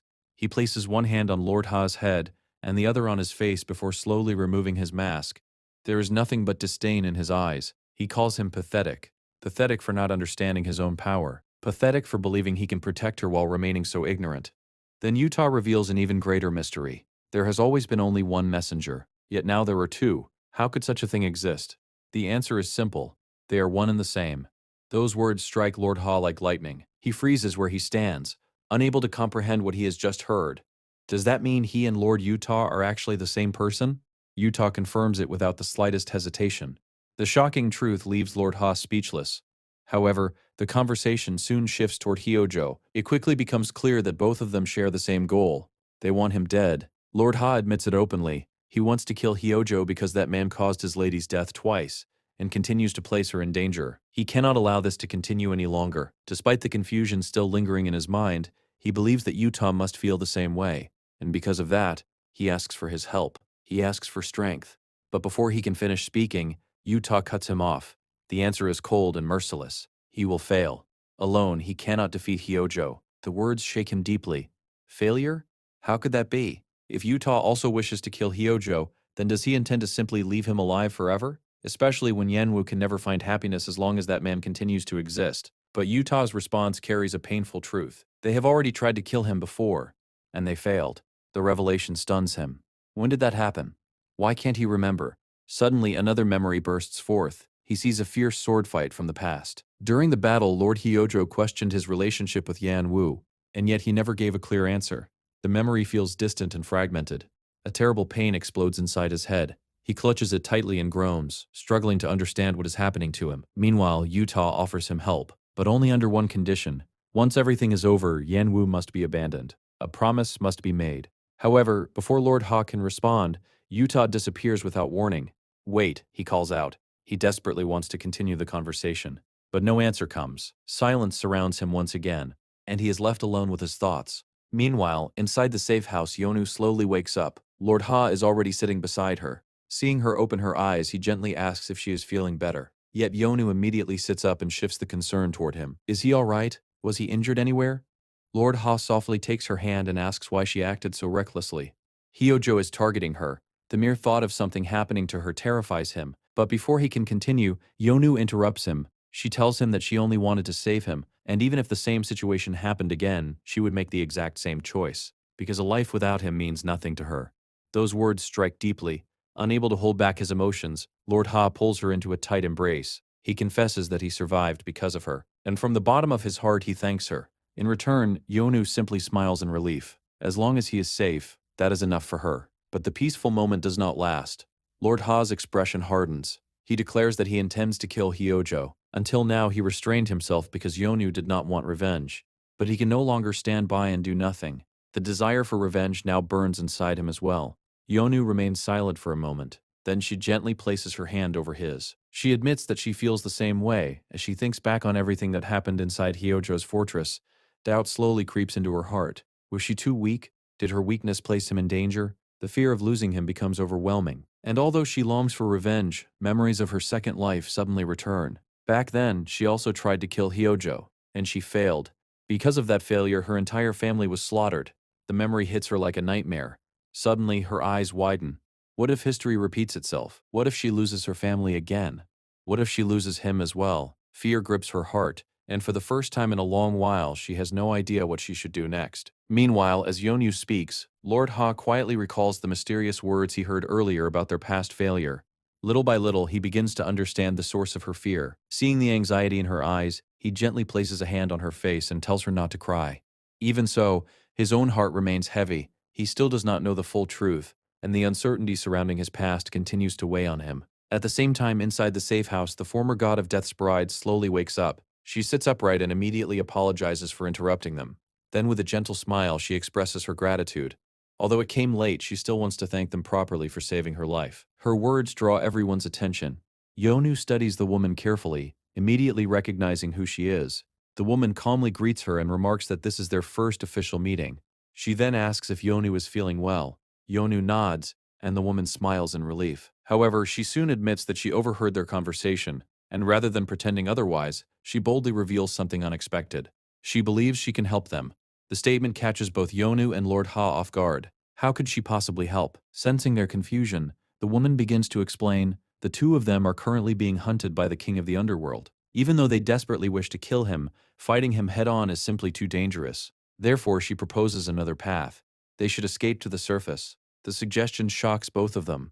Yonu's eyes widen as she asks what exactly she means by the surface. The woman explains that a long time ago, someone from her village successfully left the underworld and reached the surface world. Unfortunately, she does not know the exact method. However, she remembers hearing about a hidden shrine deep within the forest. It is a shrine dedicated to Tamya, and according to legend, the answers they seek may lie there. Because of this, she offers to guide them personally. Hearing her words, Yonu instinctively covers her mouth. Her mind begins racing. The surface, a place she has longed to reach. If such a place truly exists, then perhaps everything can change. Perhaps they would never have to run from Hyojo again. For a brief moment, she imagines her family living peacefully, smiling, laughing, living the life they once had. But that hopeful thought is quickly followed by another. What about Lord Ha? Would he even want to go to the surface? Would he follow her? The conflict in her heart appears plainly on her face. Noticing her troubled expression, Lord Ha softly calls her name. Embarrassed, Yonu lowers her gaze and apologizes. She admits that she was only thinking about herself. But Lord Ha immediately shakes his head. Without hesitation, he tells her that wherever she chooses to go, he will follow. No matter where, no matter how far. Furthermore, he suggests visiting the shrine first so they can find the truth for themselves. At the same time, he promises that he will make sure her family is taken somewhere safe. Hearing those words, Yonu finally smiles. She thanks him sincerely. And just like that, a new plan begins to take shape. Meanwhile, elsewhere, Soho receives a letter. It is from Lord Ha. As he opens it and begins to read, he learns that Lord Ha intends to be away for some time. The letter also contains an important request. Yonu's family must be moved to a safe place. Yet instead of feeling reassured, Soho becomes uneasy. Why send a letter? Why not return in person? The more he thinks about it, the more worried he becomes. Has something happened? Unable to ignore the feeling, Soho immediately heads toward the residence where Lord Hyojo and Yonu's family are staying. But the moment he opens the door, he freezes. Standing before him is Lord Hyojo himself. The sudden encounter leaves him utterly stunned. Before Soho can react, Hyojo smirks. He recognizes him instantly. With mocking eyes, he calls him a dog and asks why he has come without his master. The atmosphere immediately grows tense. Danger silently fills the room. Soho remains frozen. Shock slowly gives way to fear. Why is Hyojo here? And more importantly, has something already happened to Lord Ha? As his thoughts spiral, Hyojo suddenly bursts into laughter. He waves away the tension as though it means nothing. Why look so frightened? After all, he says, he has not done anything yet. Those words only make Soho feel even more uneasy.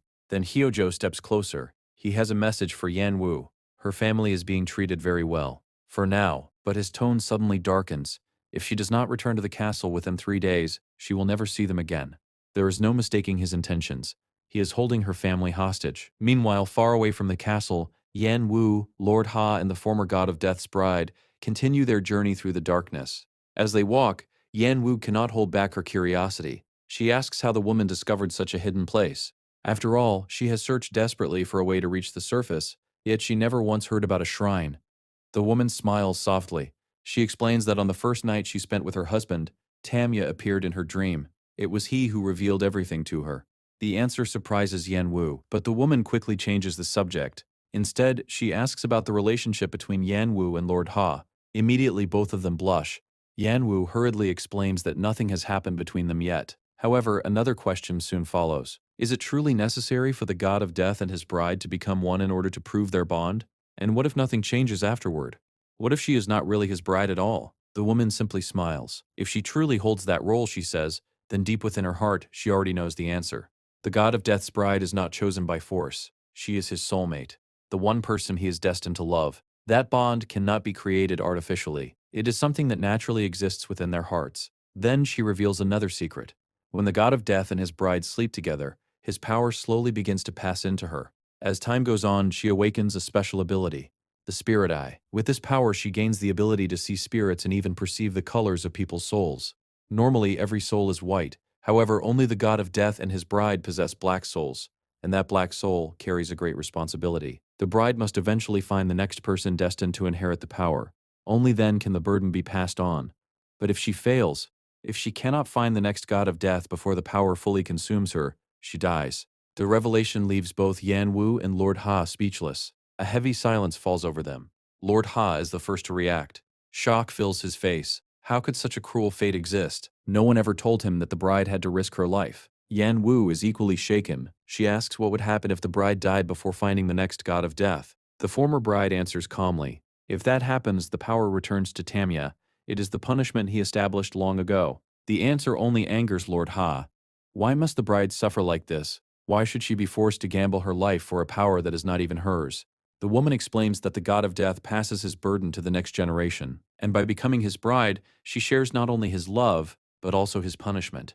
The truth hits Lord Ha harder than anything before, and at that moment, he makes up his mind: if Yan Wu's life must be placed in danger for his sake, then he will abandon the search entirely. He will never look for the next god of death. Yan Wu stares at him in disbelief. She cannot understand why he would make such a choice.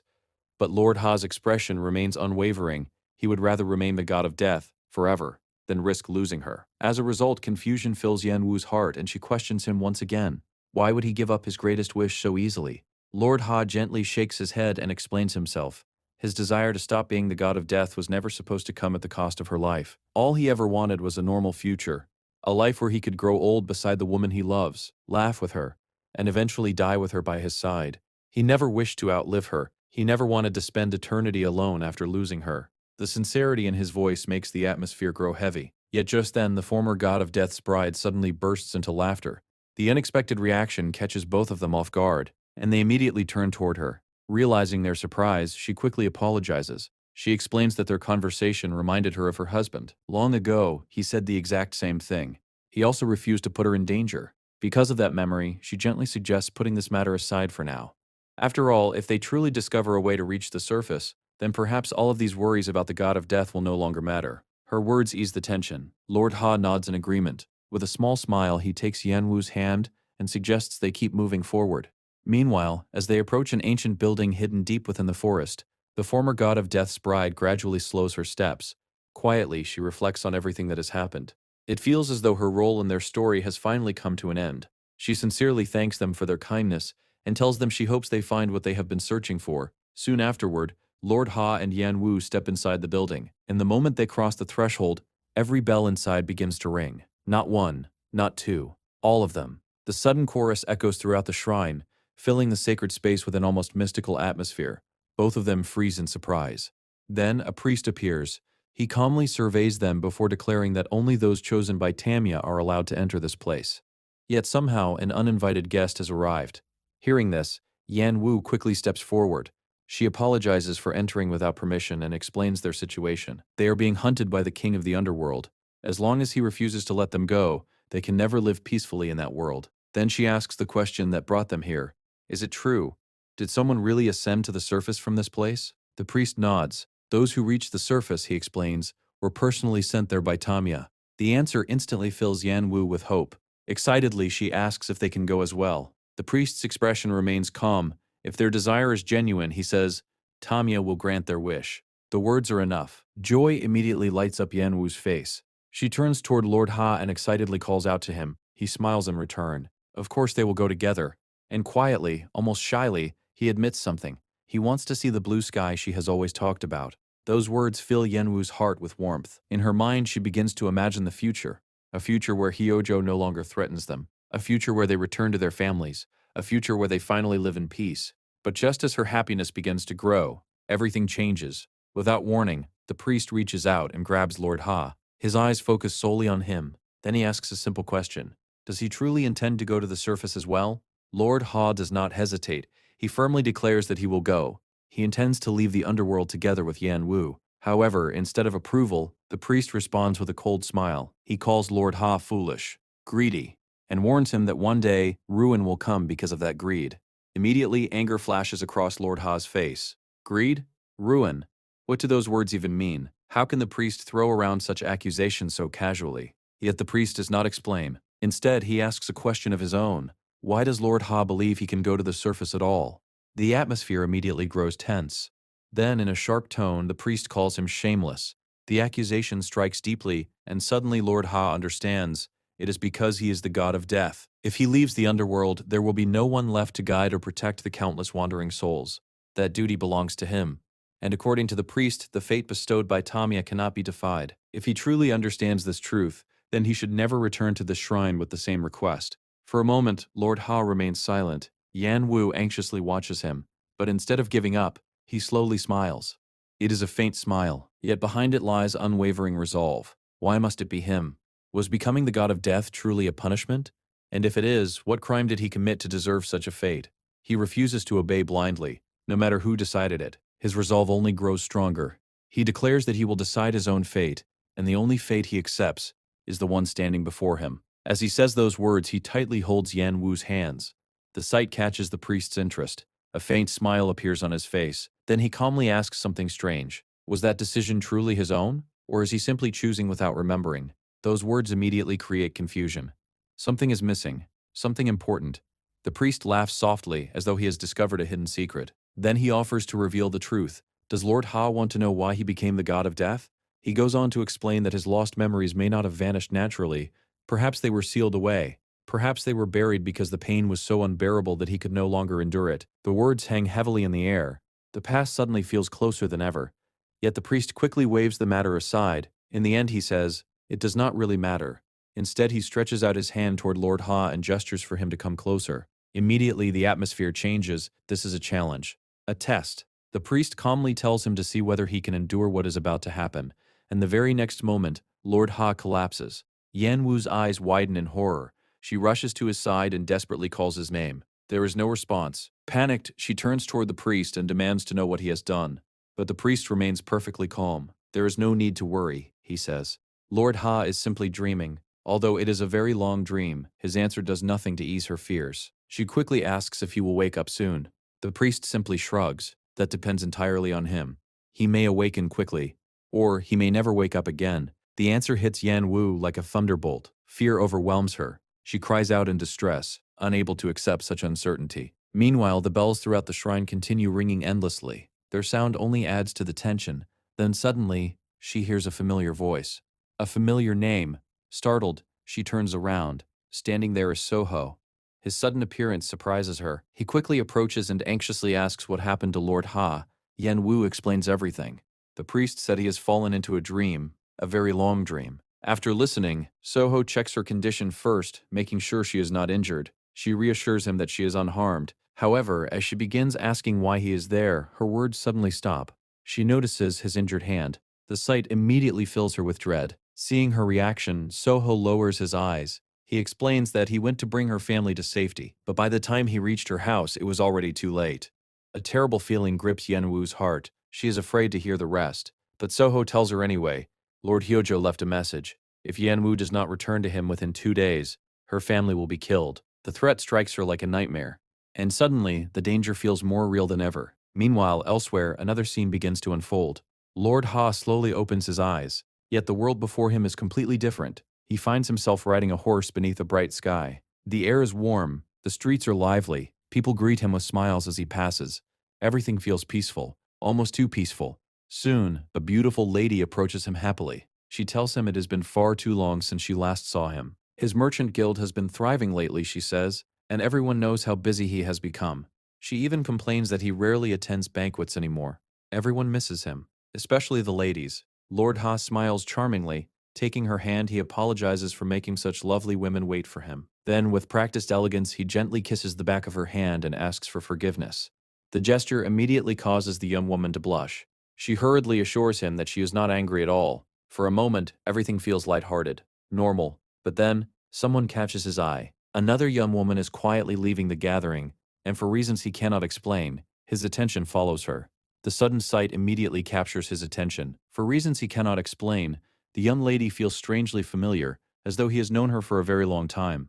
The feeling is so strong that his thoughts come to a halt. Then, at that exact moment, the tag hanging from her waist slips loose and falls to the ground. Noticing it, he quickly excuses himself from the others and bends down to pick it up. Without wasting any time, he hurries after her. As he closes the distance, he instinctively calls out to her, "My lady." The words leave his mouth before he even realizes it, and the strange sense of familiarity inside him only grows stronger. Before he can reach her, however, her maid rushes forward. She urgently explains that the item in his hand belongs to her mistress, and that they had not even realized it was missing. Relieved to have it back, she repeatedly thanks him. Lord Hua merely smiles and waves it off. "It is nothing," he says. "No need to make such a fuss over it." But before the conversation can continue, the maid suddenly pushes her lady forward. She urges her to leave immediately. The abrupt action confuses the young woman, who asks why she is acting so strangely all of a sudden. Yet the maid refuses to explain. She insists that it is safer for them to return home and quickly guides her away. And just like that, the moment ends. Lord Hua watches quietly as the two disappear into the distance. A faint smile forms on his lips. To him, she feels like a gentle breeze. someone who appeared suddenly and vanished just as quickly. Yet somehow he cannot stop thinking about her. Later that day, he stands alone beneath the open sky. Even now, her face lingers in his mind. The more he tries to forget, the more he remembers. Eventually, he calls out for Soho. Moments later, Soho appears and immediately bows. Lord Hua casually suggests they go out together for a while. Soho is surprised, but he obediently follows. As they walk through the busy streets, the same ladies from before gather around Lord Hua. They greet him warmly and tease him, wondering if he finally came outside to see them. Lord Hua smiles apologetically. Unfortunately, he says he has an urgent matter to attend to. The answer leaves Soho confused. Urgent matter? What urgent matter? Still, he decides not to ask. And so, they continue walking. The day passes, then another day comes. And once again, the exact same thing happens. Seeing this repeated behavior, Soho begins to notice something strange. It is happening again. Meanwhile, Lord Hua sits alone and quietly reflects. Everything feels odd. If that young woman truly lives nearby, then surely he should know who she is. And yet, no matter how much he searches, he cannot find a single trace of her. Not her name, not her family, nothing at all. The mystery only deepens his curiosity. Eventually, regret begins to creep into his heart. At the very least, he should have asked for her name that day. But suddenly, his thoughts take a sharp turn. He looks towards Soho and begins criticizing his training. He points out that Soho loses strength toward the end of his techniques. His arms are unstable, his breathing is uneven, and he must maintain tension all the way through, or he will never be able to endure difficult battles. The sudden lecture catches Soho completely off guard. He stares at Lord Hua suspiciously. Has something been bothering him lately? The question causes Lord Hua to immediately become defensive. What does he mean by that? Why ask something so strange all of a sudden?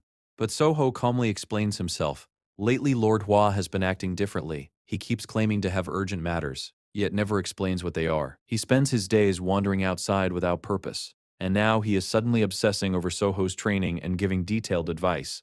None of this is normal. Hearing those words, Lord Hua falls silent. Then he softly calls Soho by name. Soho immediately responds. Lord Hua's expression becomes unusually gentle. He tells Soho that he cares deeply for him. After all, no one follows his wishes more faithfully than Soho does.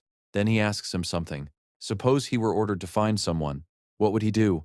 The answer comes without hesitation. He would search places where many people gather. Lord Hua nods. Then he asks again. And what if he searched everywhere and still could not find them? Soho shrugs. Then he would go to places with even more people. The simple answer immediately frustrates Lord Hua. He sighs. Clearly, Soho does not understand what he is trying to say. Eventually, he gives up and mutters that asking him was foolish in the first place. Some things are simply beyond Soho. But then, his eyes suddenly widen. Wait. Places with more people, the words suddenly take on an entirely different meaning. A new possibility forms in his mind. Quickly, he calls Soho again. When Soho turns around, Lord Hua stares at him for a moment before admitting something. Perhaps his suggestion was not so foolish after all. He repeats that he truly cares about him. But this time, his tone sounds different, as if his thoughts are somewhere else entirely. Soho can only stare at him with concern. These days, Lord Hua has been acting very strangely, and Soho has absolutely no idea what is going on inside his master's mind. Meanwhile, inside Hyojo Castle, a grand banquet is taking place. Lavish dishes cover the tables, musicians fill the air with melodies, and elegant dancers move gracefully across the hall. The entire castle is alive with celebration. At that moment, Lord Hua arrives.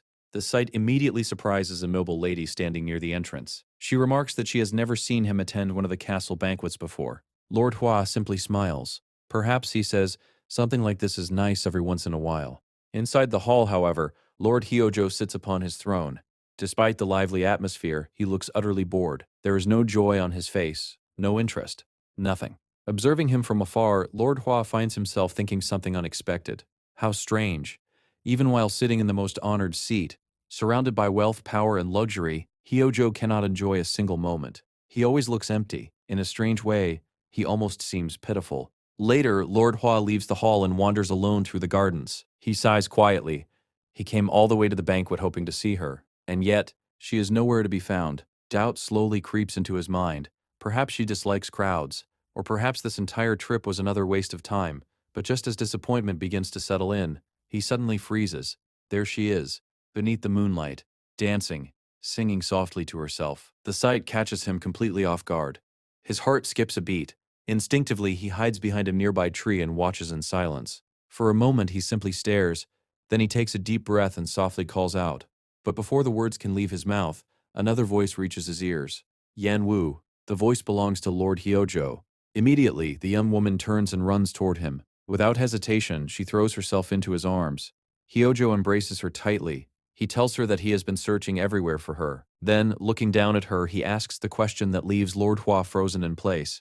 Why is she here? In response, she calmly says that she has heard those kinds of words many times before.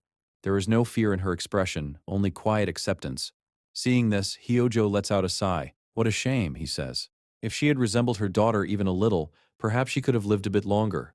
Despite the threat hidden in his words, she does not panic. Instead, she looks directly into his eyes and asks a simple question. Does he intend to kill her? Hyojo answers without hesitation. He probably should. Especially if her daughter fails to arrive by the end of today. Hearing this, she calmly changes the subject. She points out that killing her would be a foolish decision. If he truly wishes to keep Yanwu under his control, then her mother is far too valuable to throw away. Furthermore, she begins speaking about her daughter. Ever since Yanwu was a child, she says, she has always been obedient. She listened to her mother and followed her words faithfully. After all, she carried her for 10 months. She raised her with her own flesh and blood. No one understands Yanwu better than she does. Yet, as she says those words, doubt suddenly creeps into her voice. Can she still call herself a mother? If she cannot even control her own daughter, the unexpected question catches Hyojo off guard. For a brief moment, he falls silent. Then suddenly, Hojo, a voice echoes through the room. Everyone turns. Yan Wu has arrived. The moment she sees her mother lying helplessly on the ground, panic overtakes her. Mother, she rushes forward and throws her arms around her. Tears immediately fill her eyes. Again and again she apologizes. She is sorry. She is so sorry. Her mother must have been terrified. As she clings tightly to her, she desperately tries to comfort her. Only after confirming that she is safe does Yan Wu stand and turn toward Hyojo. Her expression hardens. She came exactly as he demanded. Now he must release her family. However, Hyojo simply smiles. Promises are important, he says, especially after someone has already tried to deceive him once. After all, Yan Wu previously tried to kill him. He is not foolish enough to fall for the same trick twice. Then his smile slowly disappears, and he gives an order. Yan Wu must remove everything she is wearing. The atmosphere in the room changes instantly. Shock spreads across every face. The guards and maids quickly avert their eyes, covering their faces with their sleeves as if pretending not to see. Yan Wu stands frozen. Only now does she fully understand what he is demanding. After a long silence, she carefully asks if he truly means for her to undress here, in front of everyone. Hyojo answers without hesitation. Exactly.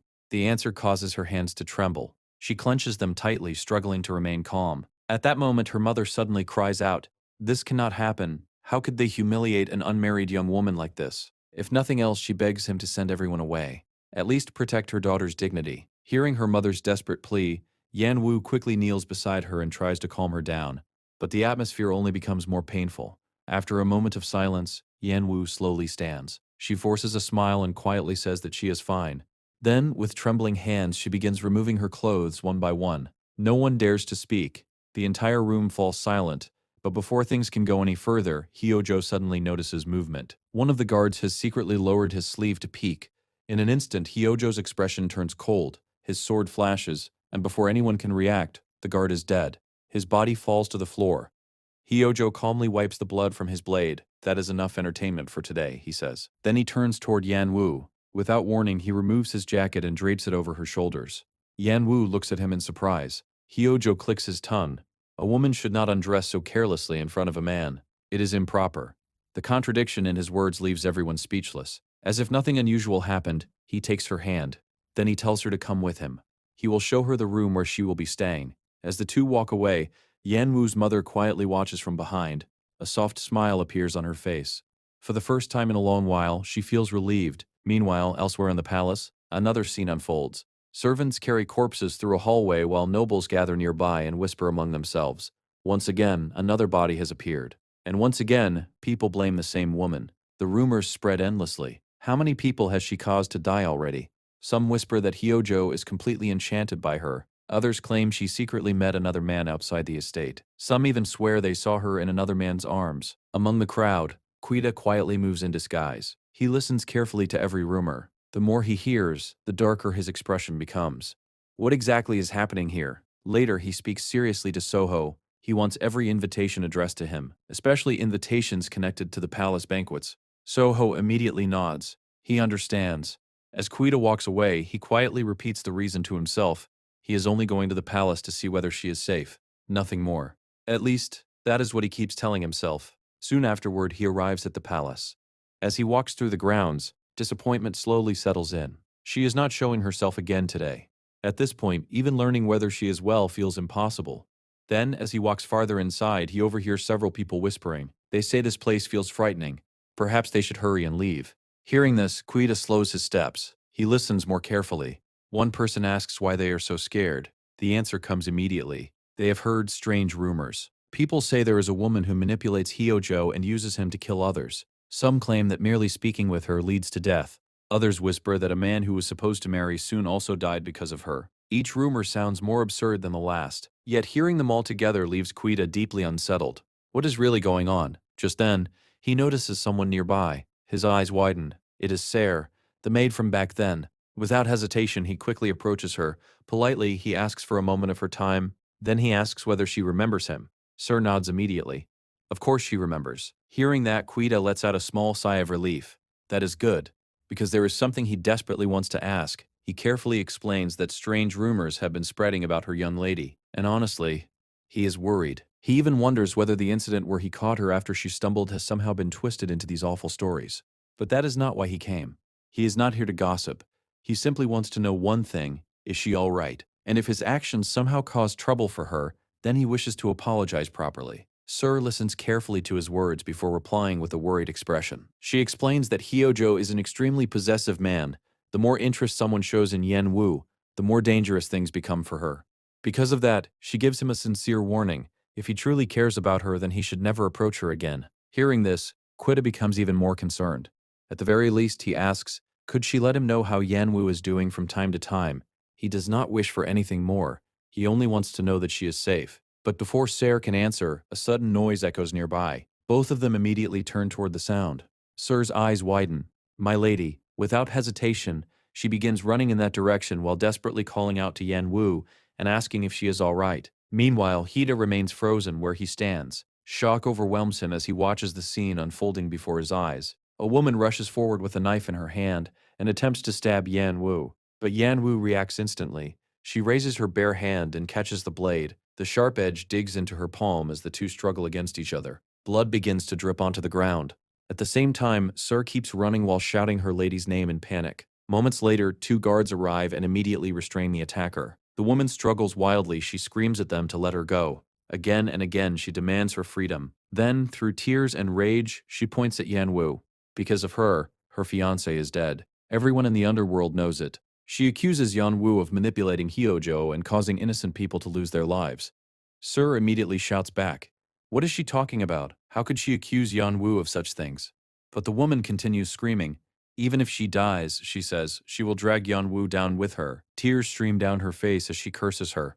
Yet Yan Wu does something no one expects. She slowly lowers her head. In a calm but sorrowful voice, she apologizes. Because of her, the woman has lost someone precious. The attacker freezes. She never imagined Yan Wu would apologize. Then Yan Wu speaks again. Her voice trembles slightly, but she forces herself to continue. She tells the woman not to throw her life away, even if it feels like everything has been lost, even if the pain seems unbearable. She admits that she may not have the right to say such things. Still, she believes that the man she loved would never want her to spend the rest of her life drowning in hatred. Because of that, she begs her to keep living, no matter how strange, no matter how difficult. Just keep living. Hearing those words, the woman breaks down completely. Her cries grow louder. The hatred in her eyes begins to crumble. After a long silence, Yan Wu turns toward one of the guards. She calmly orders them to escort the woman safely beyond the castle walls. And after that, they should carefully ask her what happened today. However, the guard quickly reassures her. Nothing about this incident will reach Hyojo's ears. Hearing this, Yan Wu simply smiles and thanks him. Soon afterward, the soldiers gently escort the grieving woman away. Serre immediately runs to Yan Wu's side. The moment she sees the blood still flowing from Yan Wu's hand, she gasps, "My lady!" But Yan Wu only smiles softly. It is all right. A little medicine will heal it quickly. However, Serre only cries harder. Even if the wound heals, what about her heart? She did nothing wrong. Why does she have to suffer like this? Serre's voice trembles with anger and sadness. She cannot accept any of it. Yan Wu gently pats her shoulder. Sometimes she says people need someone to blame in order to keep living. If becoming that person helps them survive, then she can accept it. Besides, as long as Sir stays by her side, that is enough. Hearing those words, Sir bursts into tears once more. She promises that she will always remain by her lady's side, no matter what happens. She only asks one thing: please do not get hurt anymore. Yan Wu smiles warmly and quietly thanks her. Meanwhile, from a distance, Hida watches everything. Not once does he step forward. Not once does he say a word. Eventually, he turns around and walks away. As he leaves, he reflects on everything he has seen. Yan Wu is far stronger than he imagined, and perhaps he never truly knew her at all. Back in the present, Hyojo walks slowly beside Yanwu through the castle gardens. The atmosphere is strangely peaceful. As they stroll among the flowers, Hyojo tells her that this is his favorite place in the entire castle. He always wanted to walk here with her. Yanwu listens quietly. In her heart, she remembers that he always loved this place, even in the past. Yet somehow it never suited her. Suddenly, Hyojo reaches out and plucks a flower. He offers it to her. "Take it," he says. It is his favorite flower. Yan Wu remains silent. For a brief moment she remembers her former self. Back then, she would have smiled. She would have treasured moments like this. But now, she simply stares at him. Seeing her hesitate, Hyojo frowns. Why is she just standing there? Hurry up and take it. Slowly, Yan Wu reaches out and accepts the flower. The moment she does, Hyojo smiles with satisfaction. Then he turns around. Suddenly, he says he is hungry. They should go inside. The scene shifts to the dining hall. A table full of food sits before them. Yan Wu glances at Hyojo and asks why he is not eating. After all, he was the one who claimed to be hungry. Hyojo smiles. That is true, but for now simply watching her eat is enough. He can eat later. He wants to watch her a little longer. The answer leaves Yan Wu speechless. Her chopsticks slip from her fingers and clatter onto the table. She stares at him in disbelief. What exactly is he trying to do? What does he want from her? But Hyojo calmly shakes his head. He does not want anything in particular. He simply enjoys moments like this. Yan Wu can only think one thing. This man is completely insane. As if reading her thoughts, Hyojo continues. Is she disappointed that he has not done anything? Or is she still waiting for Haida? He slowly stands up. It has been days since she returned, and yet Hida has not come to see her even once. Hyojo reminds her of something she said. She claims she left Haida to protect her people. But what if the truth is the opposite? What if Hida abandoned her instead? The words hit Yan Wu like a slap. Before she can answer, Hyojo suddenly grabs her hand. He begins pulling her along. Yan Wu struggles to keep up. Where is he taking her? And why does he seem so excited? Soon they arrive in front of a room. Hyojo opens the door and tells her to greet the person inside. Confused, Yan Wu steps forward. Then Hyojo casually explains, this is his mother. Yan Wu freezes. His mother is trapped. Slowly, she looks around the room. There is no one there, only a portrait. She approaches it cautiously and studies the woman in the painting. Then she remembers something. Once upon a time, Hyojo told her that she resembled his mother. The memory makes her frown, so she asks him directly, does he still think that? Hyojo smiles. Of course, he said it before, and now he wants to know what she thinks. Yan Wu looks back at the portrait. After a moment, she shakes her head. The woman does not resemble her at all, but inside her mind she scoffs. The comparison is ridiculous, completely absurd, and the more she looks at the portrait, the less she understands why Hyojo ever believed such a thing. Hyojo looks at Yan Wu for a moment before speaking again. This time he focuses on her eyes. They are the same as his mother's, he says. The very same eyes she had right before she died. At those words, a memory suddenly flashes through his mind. He sees himself as a child standing helplessly beside his dying mother. With her remaining strength, she looks at him gently and tells him one last thing. Always remember what your mother says. The memory vanishes as quickly as it came. Back in the present, Hyojo quietly continues. On the day she died, she looked at him with those same eyes, and that is why Yan Wu reminds him of her. Yan Wu watches his expression carefully. Then she suddenly asks him a question. What are you laughing at? Hyojo's smile slowly fades. His voice becomes softer, but somehow even more unsettling. He tells her that she should understand something. The two of them are not that different. Both of them have been abandoned by the people they loved most. And because of that, they need each other. Before Yan Wu can react, Hyojo suddenly pulls her closer. He leans in, trying to kiss her, but Yan Wu quickly turns her head away. As a result, his lips brush against her cheek instead. She immediately pushes herself back and covers her cheek as if she has been struck. Anger flashes across her face. Hyojo, however, only smiles. He calmly reminds her that in the end, there is only one person who will love her forever, and that person is him. Meanwhile, the scene shifts once again into Hida's dream. Yan Wu stands at the palace gate. The moment she looks up, Her expression freezes. Hanging before her is the dead body of the maid who once tried to attack her. Sir cries out in shock. Yan Wu stands motionless as memories of that day return to her. That woman came to her in tears. She said her fiancé had died, and now, she herself is dead as well. Before Yan Wu can continue staring, Sir quickly rushes in front of her and blocks her view. "Don't look," she says. "Please go back to your room." But just then, a guard suddenly grabs Sarah's wrist. Startled, she asks what is happening. The guard coldly informs her that she has been reassigned to Hyojo's palace and must leave immediately. Sarah stares at him in disbelief. What is he talking about? But the guard repeats himself. She must go. Right now, Sir struggles desperately. She cries and shouts for him to let her go. However, the guard only raises his voice. Is she planning to disobey Hyojo's orders? Those words leave Sarah speechless. Tears stream down her face as she is forcibly dragged away. At the same time, Yan Wu tries to run after her, but two maids quickly rush forward and hold her back. She struggles. She calls out Sarah's name, yet there is nothing she can do. A soldier throws Sarah over his shoulder and walks away without hesitation. Yan Wu can only watch helplessly. Elsewhere, outside the palace walls, Hua stands among a crowd of uneasy citizens. Everyone looks frightened. Everyone looks angry. As he watches them, his heart grows heavier. What exactly is happening in this kingdom? One person mutters that too many people have died because of a single woman from the surface. Another says the situation is terrifying. Soon, more voices rise. The king of the underworld has gone mad. Hearing those words, Hua looks up. Then suddenly, he notices a familiar face. It is the woman who once attacked Yan Wu. The realization shocks him. How did everything become this bad? Around him, the voices grow louder. People insist that Yan Wu must die. Only then will this nightmare end. If things continue like this, they say, the underworld itself will be destroyed. The hatred in their voices sends a chill down Hua's spine. Then his attention shifts again. Among the crowd, he notices a woman walking alone with her face covered. Something about her feels familiar. Quietly, he follows. Eventually, the woman arrives at a small house. She opens the door and steps inside. Just as Hua tries to follow her, a sword suddenly presses against his neck. He freezes instantly. The man holding the sword glares at him. Who is he? And why is he following them? Hua quickly lowers his hands. He apologizes and explains that he only recognized someone he once knew. He followed without thinking. He has no ill intentions. But the swordsman does not believe him. Instead, he pushes the blade closer to Hua's throat. His voice becomes harsher. Who sent him? Answer. The tension rises sharply, but before things can become even worse, a familiar voice suddenly interrupts. Stop. Sir steps forward. She tells the man to lower his sword. Then slowly, she removes the cloth covering her face. The moment Hua sees her clearly, he relaxes. And so does she. The danger finally passes. Soon, the two are left alone. Sir asks him why he followed her.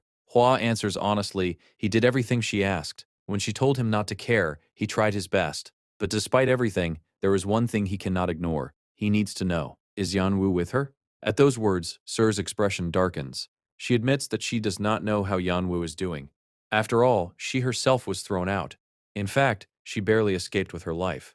Hyojo tried to kill her. The revelation leaves Hua stunned. Sir continues. Hyojo is trying to isolate Yan Wu completely. Removing Sir from her side was only the beginning. Sooner or later, her family will likely become targets as well. Thinking about it fills Sir with dread. Yan Wu has always been kind, too kind. She cannot even imagine how she is enduring all of this alone. Hearing these words, Hua closes his eyes for a moment. Then he takes a deep breath. He has made his decision. He will lend his strength as well. Sir stares at him in surprise. Why would he go this far for Yan Wu? Especially after everything that happened between them. Hua falls silent. To be honest, he does not fully understand it himself. But there is one thing he knows for certain. He wants to see her smile again. Just one more time. He looks at Sarah. Isn't that reason enough? For a moment, Sarah says nothing. Then she slowly smiles. Finally, she nods. All right, she will take him to her. He only needs to follow her. Meanwhile, in another part of the underworld, a minister stands before a gathering of nobles and soldiers. He thanks everyone for coming. He knows it was not an easy decision, but some things must be done, no matter the cost. Then, in a firm voice, he announces their goal. Today, they will kill Hyojo. The declaration sends a wave of tension through the room. Everyone understands what is at stake, but just then, a guard suddenly rushes inside. He looks terrified. The minister immediately demands a report. The guard struggles to catch his breath before delivering shocking news. The woman is dead. Hyojo's concubine. For a moment, the room falls completely silent. Everyone stares at him. Fear spreads instantly. The guard continues. Because of her death, the castle has descended into complete chaos. This is their chance. They must act now. At the same time, Sir suddenly grows dizzy. Her face turns pale. She murmurs something under her breath, unable to believe what she just heard. Then her legs give out. She collapses onto the floor. The minister reacts immediately. He asks what happened. But a moment later, his expression changes. A smile slowly appears on his face. Perhaps heaven is finally on their side. Without another moment of hesitation, he raises his voice and gives the order. Gather all forces. Prepare to march. They will attack the castle immediately. The others shout their agreement. And just like that, the wheels of rebellion begin to turn.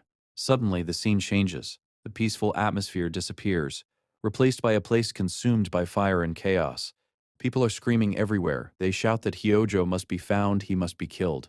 This is their only chance. Others encourage their comrades to keep pushing forward, warning them not to retreat no matter what happens. The entire castle has become a battlefield. Meanwhile, Wida stands in the middle of the chaos. He looks around in confusion, overwhelmed by the sight before him. Yet despite everything happening around him, only one thought fills his mind. Yan Wu. My lady? He repeats those words silently. Then he draws his sword. His eyes burn with determination as he shouts loudly, demanding to know where Hyojo is. The more he thinks about Yan Wu, the stronger his anger becomes.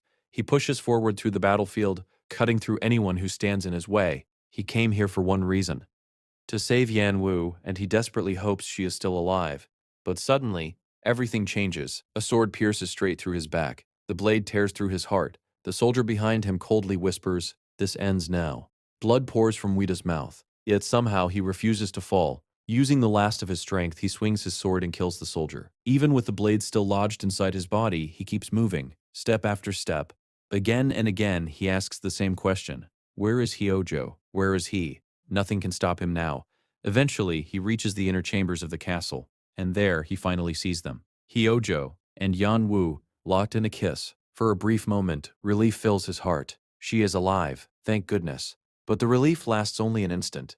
As the reality sinks in, his expression completely changes. Shock, confusion, pain, everything crashes into him at once. His hand tightens around his sword. Then, unable to hold himself back, he roars. "Get your filthy hands off her!" His voice echoes through the room.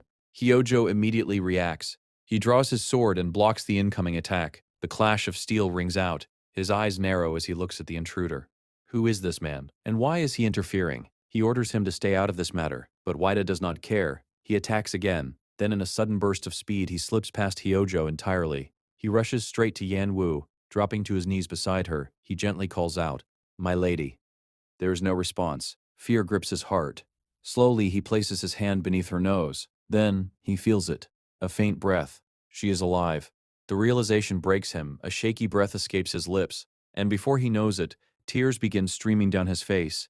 Everything, it is all his fault. If he had not held on to her, if he had not searched for her, if he had never met her that day, perhaps none of this would have happened. But before he can think any further, a sword swings toward him from behind. Hyojo attacks without hesitation. Wida quickly turns and blocks. The impact shakes his already weakened body. Hyojo is furious. How dare he touch his woman? How dare he kneel before her? He swears he will tear him apart right there. But Wida slowly rises. His expression is calm. And strangely enough, that is exactly what he wants. Then suddenly his body begins to change. Bones crack, muscles swell, dark fur spreads across his skin. He throws his head back and roars Hyojo's name. In the next moment, he fully transforms into a massive wolf. Without hesitation, he charges. The battle that follows is fierce, but it quickly becomes obvious. No matter how strong Wida is, he is no match for Hyojo. One by one, his attacks are crushed. Eventually, he is thrown to the ground. His wolf form disappears. Once again, he becomes human, broken, covered in blood. Barely breathing, Hyojo stands over him. Then he asks a simple question. What is his relationship with Yan Wu? Wida laughs weakly. Does he really need to answer? The answer is enough. Hyojo already understands. With cold eyes, he orders his men to kill him. As his life slowly slips away, Wida thinks of only one thing, Yan Wu. Her smile, the smile he wanted to see just one more time. Then, a mysterious voice speaks. It asks him if he remembers. This was his true wish. The voice explains that fate has already been decided, even if time is turned back. Changing destiny is almost impossible, but there is a price. If his wish is granted, he will lose the memories of what he cherishes most. The words confuse him. What does that even mean? But the voice continues. It says that it has met him once again, and asks him one final time, does he still want his wish granted? Wida falls silent. Then he smiles. If he can see her again, if he can save her, then he is willing to defy fate itself, no matter the cost. The voice answers softly, "Very well." A hand touches his head. Immediately a strange sensation spreads through his body, his memories, his fate. Everything begins to shift. Then the voice declares that a chance will be granted. Suddenly, everything changes. He finds himself standing at the very beginning, the day he first saw Yan Wu. The scene is exactly the same. The surroundings, the people, even the sunlight feels familiar. It is as if time itself has been reversed. The ladies around him notice his strange expression and ask if something is wrong. Wida simply smiles. "It is nothing." Then he turns towards Soho. "It is time to leave." Soho nods. Together they begin walking away. Yet Wida suddenly stops. He turns around. For some reason, it feels like he is waiting for someone, but he cannot understand why. The feeling is strange and deeply unsettling. Later that night, he lies outside beneath the open sky. The stars shine overhead, yet his heart feels restless. He stares into the darkness and thinks to himself, he has forgotten something, something important, something incredibly precious. The feeling grows stronger. Again and again he repeats the same words. Something is missing. Then suddenly, a name appears clearly in his mind, Yan Wu. His eyes widen. At that moment he becomes certain. Everything he has done, everything he has searched for, it was all for her. And because of the wish he made, she has become the center of his world. My lady, he quietly repeats the words in his heart. But just as he tries to remember more, the world changes again. He is pulled into another realm. A voice greets him. It says that it is the one who remembers everything. The one memory itself could not erase. Then it reveals a painful truth. Yan Wu suffered terribly. Not once, but twice. And every bit of that suffering was because of him. The words weigh heavily on him. This, the voice says, is why he was told to give up on her. Now, does he finally understand? The only way to make amends, the only way to save her, is to kill Hyojo and send his soul back to the world of the living. The burden of those words is immense, yet Hida does not hesitate. He agrees immediately. He will do it. He will give Yanwu hope. No matter what it takes, a strange wind begins to blow around him, and in that mysterious moment, he silently speaks from the depths of his heart. From now on, this power belongs to Yanwu, because once, they were one and the same. The words leave his lips. Then suddenly his eyes fly open. Tears stream down his face. He wakes up from the dream in shock. Meanwhile, elsewhere, Yan Wu sits quietly before a mirror. She washes her face slowly, trying to calm her restless heart. But the peace does not last. The door suddenly bursts open. Zong rushes inside, and the worry written all over her face tells Yan Wu that something terrible has happened. Zilong rushes into the room and immediately looks Yan Wu over from head to toe. The first thing she asks is whether Yan Wu is safe, but before Yan Wu can even answer, more questions come pouring out. What happened? Why is she alone? Where is Haida? And what exactly have the two of them been doing all this time? The barrage of questions leaves Yan Wu speechless for a moment. Eventually, she lowers her head and apologizes. She admits that disappearing without saying a word was wrong. However, she explains that she was desperately trying to find another way, a way for all of them to escape. But along the way, something unexpected happened. Hida suddenly became unable to move. Because of that, she had no choice but to come back alone. Hearing this, Zhilong's expression immediately changes. Concern fills her eyes. What happened to him? She asks. But Yan Wu hesitates. She struggles to find the words. No matter how hard she tries, she cannot explain. All she can do is apologize once more. That reaction only makes Zilong more suspicious. She narrows her eyes. Is it something Yan Wu cannot speak about? Because from the way she is acting, it is obvious that both she and Hida are in serious trouble. Then Shilong makes up her mind. If Yan Wu will not tell her everything, then she will simply go herself. She insists on knowing where Haida is. She will rescue him personally. Yan Wu looks startled. She quickly shakes her head. The truth is, she does not know where Hida is right now. But Shilong refuses to accept that answer. How could she possibly believe something like that? Yan Wu takes a deep breath and repeats herself. It is true. By now, the royal guards should have already taken Hida somewhere safe. She parted ways with him before that happened.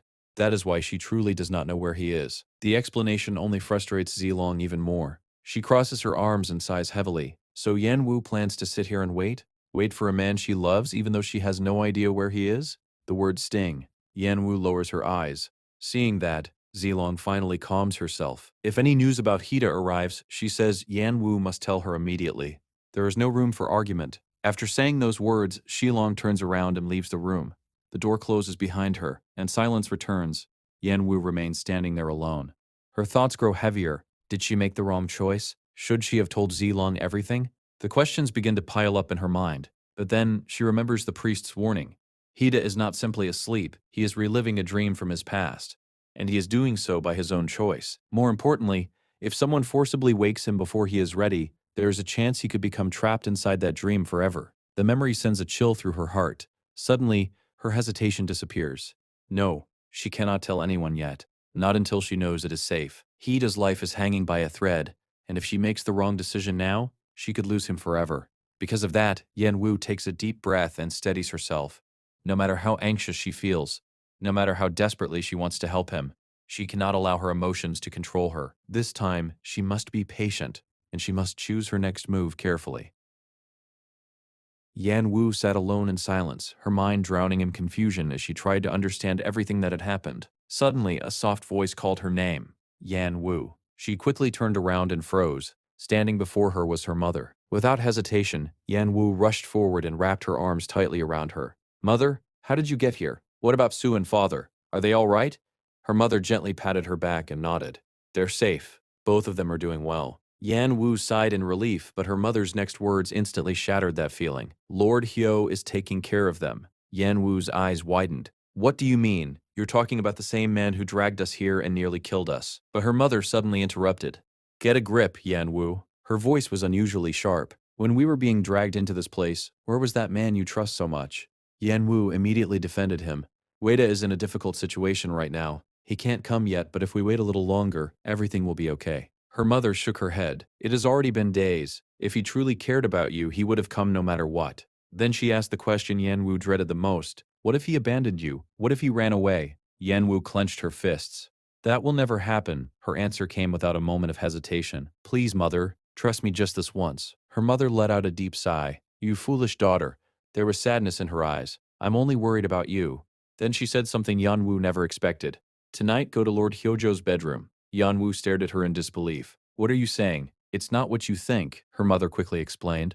"In the underworld, nobles are always attended while they sleep. I only mean you should stand by his side, nothing more." She continued, "Lord Hyojo already likes you. He won't hurt you." Then she added, "He is the strongest man in this kingdom." Yan Wu stood frozen. Her mother looked at her with pity. "You're still young. You think love is everything. But in the end, power and influence matter far more." Yan Wu couldn't believe what she was hearing. It felt as if the mother she knew was slowly disappearing before her eyes. "Mother," but her mother kept calling her name softly, trying to reach her. Finally, Yan Wu exploded. "No, you're the one who needs to wake up." Her voice trembled with anger. "You ruined everything today." Tears filled her eyes as years of pain burst out all at once. "I don't care about the things Hyojo gives me. I never wanted any of them." She pointed angrily at the dress she was wearing. "This dress was forced on me. Every decision has been made without my permission." She clenched her chest tightly. "I hate these accessories. I hate this castle." Her voice broke. "I never want to come back here again." Then she remembered that horrible day. "You saw it all." She glared at her mother. "You saw how Hyojo treated me. You saw what I went through." Her lips trembled. "So tell me, what kind of mother sends her daughter to a bastard like him?" Her mother slowly stepped closer. "Yan Wu, look at me." Her voice was gentle now. "There's a misunderstanding between you and me." She lowered her eyes. "I know Lord Hyojo isn't a good person." Then she looked back at her daughter. "But all I want is for you to survive, even if it meant sacrificing happiness, even if it meant enduring pain. I just want you to live safely beside the strongest man." Yan Wu immediately pushed her hands away. "Don't say it's for me." She shook her head desperately. "I never wanted a life like that." At that moment, Wada's words echoed in her mind. "If I truly cared about you, I would go anywhere with you." Her chest tightened. She closed her eyes and took a shaky breath. "Please don't talk about enduring or forcing yourself to survive." Then, with a trembling voice, she said, "Just go home today." Her mother quietly left the room. The door closed. Click. Yan Wu locked it from the inside. Then she stood there alone, breathing heavily, trying to hold back the pain threatening to consume her. Later that night, Soho was stunned to see Hida finally open his eyes. He hurried to his side. "Are you feeling better?" But Hida ignored the question. "Where is Yan Wu?" His voice was filled with urgency. Soho took a deep breath and explained everything. He told him how Yan Wu had stayed strong while he was unconscious, how she waited, how she believed he would wake up, and finally he revealed the truth. "She's at Hyojo's castle." The atmosphere instantly turned cold. Hida lowered his head, his expression darkening. How could she make such a decision? Then he turned sharply toward Soho. "And how could you let her go alone?" Soho immediately bowed. "I'm sorry," he explained, "that Yan Wu went willingly. She believed in Hida. She trusted he would wake up, and because of that faith, she decided to wait for him at the castle." Hearing those words, Hida finally calmed down. A moment later, he raised his head. Assemble the soldiers. The order spread instantly. Soon, Hida was riding toward Hyojo's castle with his army. But on the way, someone blocked their path. Seo Hong. It's been a while, she said. Hida looked surprised. How are you here? Seo Hong's expression grew serious. Hyojo has placed ambushes around the castle. Her voice became colder. They're there to stop you. They're there to kill you. Everyone fell silent. But I replaced some of them with my own people. Hida looked at her with gratitude. I won't forget this. However, Seo Hong shook her head. Don't thank me yet. She pointed toward the castle. I only replaced a few guards. The rest of Hyojo's soldiers are still hiding. Then she looked directly into his eyes. Do you really think your small army can protect you? Hida remained silent. Seo Hong lowered her head. That's why I'm proposing an alliance. She slowly revealed her true ambition. I want Hyojo dead. And after that, she lifted her gaze. I want to become the next ruler. Then she delivered her condition. Marry me. Meanwhile, far away, Yan Wu dreamed of her childhood. She was standing on the surface world beside her father. Together, they softly sang a poem called White Snowflake. The night was cold. The wind blew fiercely. They were lost, yet neither of them felt afraid. Slowly, white snowflakes drifted down from the sky. They covered the world in silence, and eventually father and daughter fell asleep beneath the snow, wrapped in a quiet and peaceful cold. Then suddenly, Yan Wu, a voice called her. It's time to wake up. Her eyes slowly opened. It was only a dream. A maid stood beside her bed. My lady, I will help you prepare for tonight's banquet. Yan Wu rubbed her aching head. Do I really have to go? It won't matter if I'm absent. The maid bowed respectfully. This is His Highness's order. Yan Wu sighed. Fine. As she changed clothes, the maid smiled. Would you like to wear any jewelry? Your fair skin would suit anything. Yan Wu shook her head. Anything is fine. The maid began suggesting more accessories, but Yan Wu interrupted. I don't want any of it. She looked away. I just want to be comfortable. Deep inside, she thought, I don't want to dress up for Hyojo. At that exact moment, the door opened. Hyojo walked inside. He looked at her and smiled. Why do you look so gloomy? He stepped closer. This banquet is for you. Yan Wu looked at him skeptically. For me? He nodded. You've looked unhappy lately, so I prepared this especially for you. Then he picked up a red rose and gently placed it in her hair. Looking at her, he smiled with satisfaction. Red suits you. Soon, the grand banquet hall filled with nobles. The atmosphere was strange. Everyone whispered nervously. Many couldn't understand why such a grand event had been prepared. Some nobles looked toward Seo Hong. Why aren't you beside His Highness Hyojo? Before she could answer, the gatekeeper suddenly shouted, His Highness Hyojo has arrived. Instantly, the entire hall fell silent. Every conversation stopped. Everyone held their breath. Fear and curiosity spread through the room as all eyes turned toward the entrance, waiting to see what would happen next. At that moment, Hyojo entered the grand banquet hall with his usual cold and imposing presence. His expression was stern, and beside him was Yan Wu, whom he dragged along without the slightest concern for her protests. Let me go, Yan Wu cried, struggling to free herself, but Hyojo ignored her completely. Instead, he calmly announced something that left her stunned. It's all right, he said. I've invited your family to today's banquet. Yan Wu's eyes widened. My family. Hyojo glanced at her and repeated himself. Yes, your family. I thought you'd want to know how they're doing inside the palace. At that moment, Yan Wu saw them. Her mother, her father, everyone she loved. They looked safe. They even looked happy. Yet instead of relief, a wave of bitterness washed over her. She had been holding herself together all this time, forcing herself to endure everything. But standing beside Hyojo once again, in front of the people she cared about most, felt unbearable. Soon, Hyojo led her to the throne. The two of them sat side by side, instantly becoming the center of attention. Whispers spread throughout the hall. Isn't she Lord Haida's fiancé? Then why is she sitting beside His Highness? What's going on? The murmurs grew louder until finally one noble stepped forward. He bowed respectfully before Hyojo. Your Highness, please forgive my boldness, but it is improper for two queens to exist within the palace. He looked toward Yan Wu. This young lady is known to have ties with Lord Haida. I humbly ask your Highness to reconsider her place. Before the man could finish speaking, Hyojo's eyes turned cold. In one swift motion, he drew his sword. Slash! The noble collapsed onto the floor. Blood spread across the polished stone. The entire hall froze. Haijo slowly lowered his sword and spoke in a chilling voice. Anyone who forgets the duty between king and subject will meet the same fate. Silence swallowed the room. No one dared speak another word. After a moment, Hyojo let out a breath and turned to Yan Wu. Come with me. Before she could refuse, he grabbed her wrist and dragged her away. Where are you taking me? She shouted. He ignored her. As they hurried through the palace corridors, Hyojo finally spoke. They say you belong to Hida. His voice was frighteningly calm. Then I'll cut out the tongue of anyone who says such nonsense. Yen Wu's heart sank. Then Hyojo smiled. But perhaps there's an easier way. He turned toward her.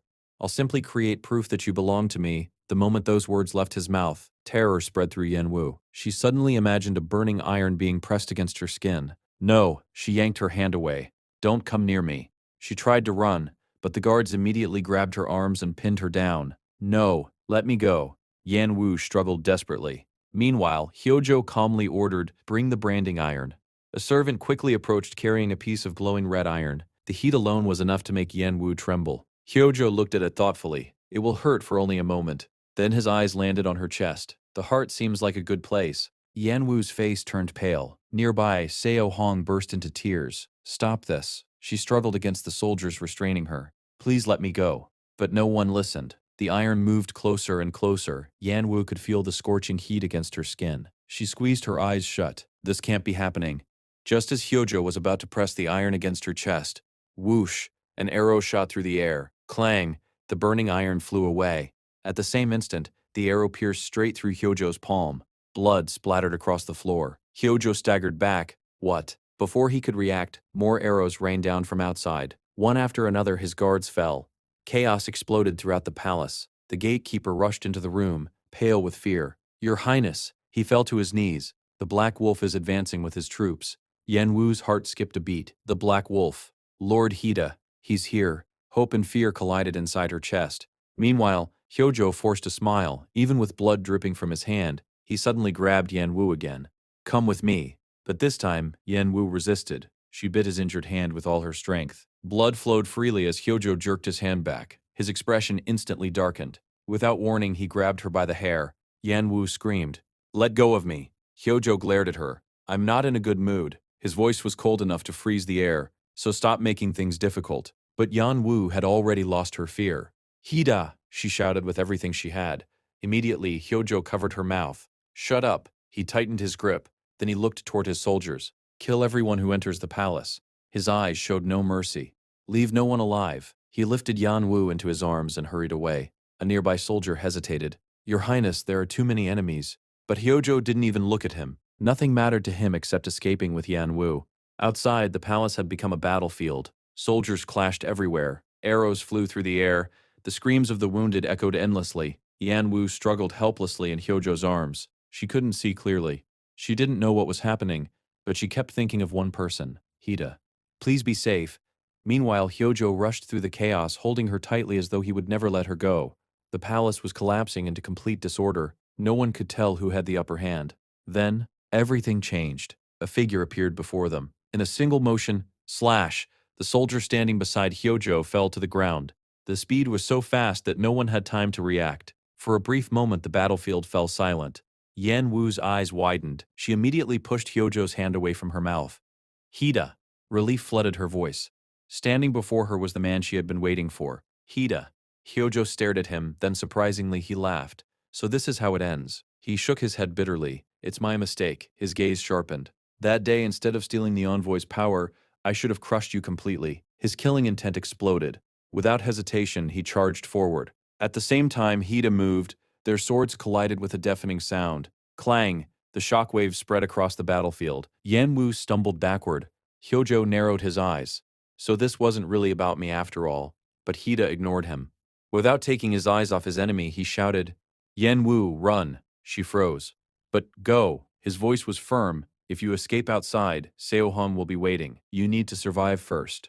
Yan Wu bit her lip. Everything inside her wanted to stay. But she knew he was right. At that moment, Hyojo attacked again. What do you think you're doing?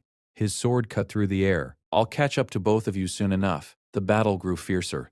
Steel clashed endlessly. Hida stood between Yan Wu and death itself, and as he fought, an old memory surfaced.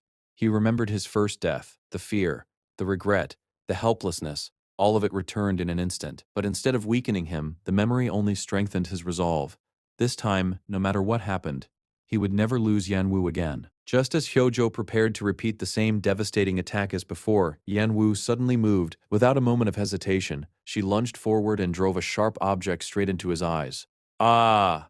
Hyojo let out a furious scream. He stumbled backward, clutching his face as blood poured through his fingers. For the first time in a long while, the terrifying ruler looked vulnerable. You dare. But Yan Wu had no intention of waiting. Haida, run. Immediately she grabbed his hand and pulled him away. The two fled without looking back.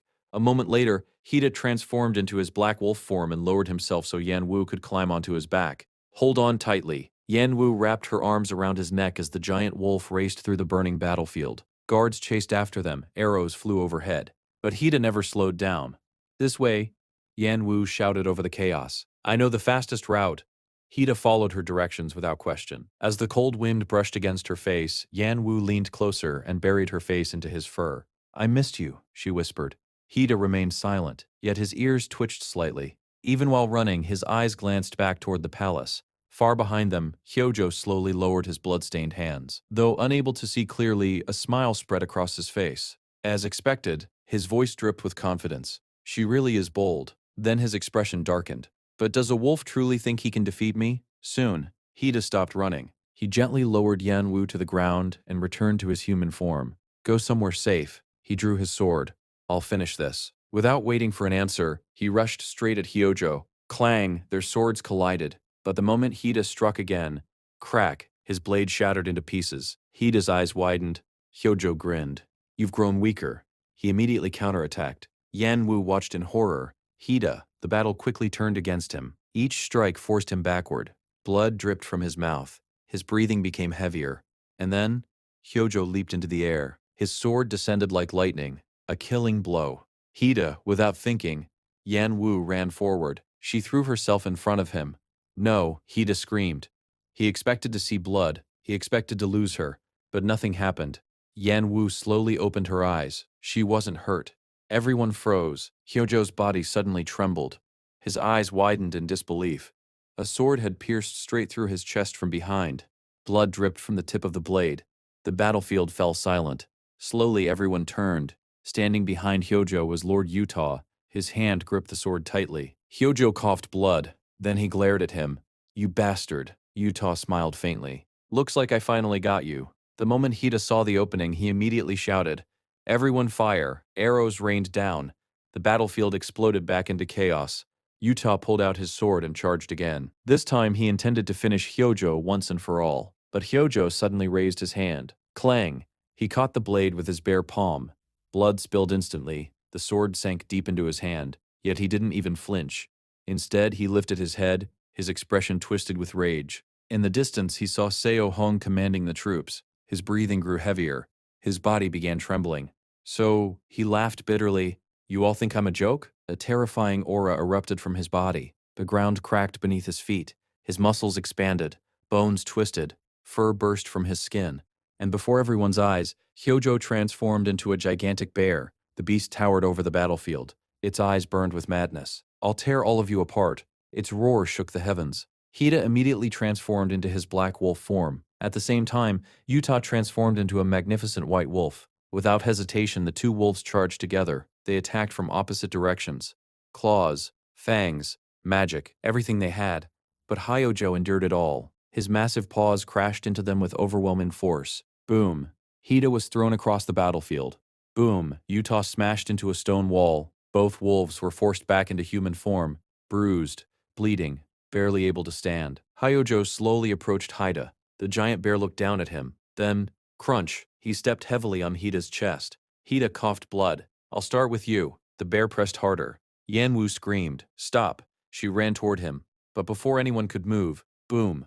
A massive explosion erupted. A blinding shockwave spread across the battlefield. Everyone was thrown backward. Yan Wu slammed into a wall. Soldiers were sent flying. Some collapsed instantly. Dust and smoke covered the sky. When the dust settled, Hyojo was still standing. He slowly lowered his hand. It was his power. He had released the explosion himself. And now he raised his fist. This ends here. He prepared to kill Hida, who was lying motionless on the ground. But suddenly, Utah rushed forward one last time, his sword aimed directly at Hyojo. I won't let you. Unfortunately, Hyojo reacted faster. Without even turning fully around, thud, his hand pierced straight through Utah's chest. Utah's body froze. Blood spilled from his mouth. His sword slipped from his fingers. Ha ha, Hyojo laughed. Pathetic. Yuta's body went limp, but then a sharp sound cut through the air. Slash! A sword pierced Hyojo's chest. His laughter stopped. Slowly he looked down. The blade had gone all the way through him. What? Standing behind him was Hida, alive. His eyes were cold. He had pretended to be dead. He had waited. And now he had struck at the perfect moment. Hyojo stared at him in disbelief. Then his body collapsed heavily onto the ground. The battlefield finally fell silent. It was over. At last. Hida slowly lifted his head. Then his eyes widened. Not far away, Yan Wu was leaning against a broken wall. She wasn't moving. Yan Wu, panic overtook him. He rushed toward her and dropped to his knees. Yan Wu, he gently held her face. Open your eyes. His voice trembled. Please. For the first time, fear was written all over his face. Nearby, Yuta slowly walked toward them. His chest was still bleeding heavily. Every step looked painful, yet he still smiled softly. Lady Yan Wu, he called her name, hoping she would wake up, but before he could say anything else, cough, he suddenly spat out blood. Hida immediately stood. Yuta, he hurried over. Are you all right? But Yuta simply smiled. There is no need to make such a fuss. His voice was calm. This was bound to happen someday. Hida frowned.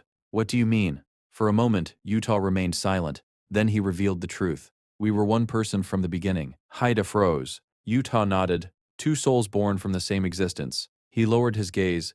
So it was only natural that one of us would disappear in the end. The air suddenly became heavy. Even Hida couldn't speak. Yuta looked at Yan Wu. A gentle smile appeared on his face. Still, I'm happy. His eyes softened. I'm glad the last person I get to see is Lady Yan Wu. Those words pierced everyone's heart. Then, before anyone could stop him, Yuta raised his hand and cast a spell. A faint light surrounded his body. Little by little he began to fade. His hands disappeared first. Then his shoulders, then his smile, like mist vanishing in the morning sun. And as Hida watched helplessly, he realized that this farewell was one he could never fight against. Yuta was slowly disappearing from the world itself. Before disappearing completely, Yuta looked at Hida one last time. A faint smile remained on his face despite the sadness in his eyes. Don't forget the promise we made. Those simple words struck Hida harder than any wound he had suffered in battle. His lips parted slightly, as if he wanted to say something, but no words came out. He could only stand there in silence and watch as Yuta's body slowly dissolved into countless specks of light. Soon, even that gentle smile disappeared. And then, there was nothing left. The battlefield finally fell silent. The screams, the clashing of swords, and the endless chaos that had consumed the underworld for so long had all come to an end. Hida slowly lifted his head. His eyes wandered across the ruined battlefield, broken weapons, collapsed walls, countless soldiers kneeling in exhaustion. And finally, his gaze stopped on Yan Wu. She was still unconscious, lying quietly nearby. For a moment, Hida simply looked at her. Then he took a deep breath. His voice was tired but firm. Hyojo's era ends here. The words echoed across the battlefield. Everyone fell silent. Hida slowly turned his gaze toward the remaining soldiers. If anyone still opposes me, he paused. Step forward now. No one moved. Not a single soldier dared raise their head. Instead, one by one, they dropped to their knees. Then more followed, and more. Soon, the entire battlefield was filled with kneeling soldiers. Their voices rose together. Long live Lord Hida. We pledge our loyalty. Our king. The cries grew louder and louder. They echoed throughout the ruined palace and spread across the underworld itself. After years of fear and bloodshed, the long war had finally ended. Victory belonged to Hida, yet despite the cheers surrounding him, his expression remained solemn. Because Yuta was gone, and that loss still weighed heavily on everyone's hearts. Still, the balance of power had changed forever. The terrifying reign of Hyojo had collapsed, and a new era was beginning. An era ruled by Hida. 3 days later, the room was quiet. Sunlight filtered softly through the curtains as Hida sat beside Yan Wu's bed. He hadn't left her side, not once. He simply sat there in silence, watching over her, almost as if he feared that the moment he looked away, she would disappear again. Suddenly, Yan Wu stirred slightly. A soft sound escaped her lips. Hida's eyes widened. He immediately leaned closer. Yan Wu? Slowly, her eyelashes fluttered. Then her eyes opened. For a moment she looked confused, but the instant she saw him, recognition filled her face. Lord Hida, hearing her voice again, left him speechless. Relief washed over him so suddenly that he almost laughed. Instead, he smiled softly. You're awake. Yan Wu blinked. What happened? You've been unconscious for 3 days. What? She stared at him in disbelief. 3 whole days, Hida nodded. So don't move too much. He gently adjusted her blanket. Your body is still weak. But Yan Wu wasn't listening anymore. Tears slowly gathered in her eyes. For a moment she simply stared at him, then she slowly raised her hand. Her fingers touched his cheek. Warm, real, not a dream. Her eyes immediately filled with tears. The next moment she wrapped her arms tightly around him. I missed you. Her voice trembled. I missed you so much. The words she had held back for so long finally came pouring out. Hida froze for a second. Then he smiled and hugged her back. I know. He held her tightly. Neither of them moved. Neither of them wanted to let go. After all the pain, after all the fear, after nearly losing each other forever, simply being together again felt like a miracle. For a while, the room was filled with nothing but warmth and silence. But suddenly, Yan Wu stiffened. Her expression changed. As if remembering something important, she quickly pulled back. Lord Utah, her voice became anxious. What happened to him? She remembered the terrible wound in his chest. She remembered him smiling despite the pain. Haida looked away for a moment. Then he answered calmly, He's safe. Yan Wu immediately sighed in relief. But before she could smile, he disappeared again. Hida let out a small sigh. Just like always, Yan Wu blinked, then a soft laugh escaped her lips. That really does sound like him. Still, a trace of sadness remained in her eyes. Deep inside, she wished she had the chance to thank him properly. He had saved her life, and yet he disappeared without leaving anything behind. Once again, as the room grew quiet, Yan Wu's expression slowly became serious. She looked at Haida. Lord Haida. Her voice trembled slightly. Fear returned to her eyes.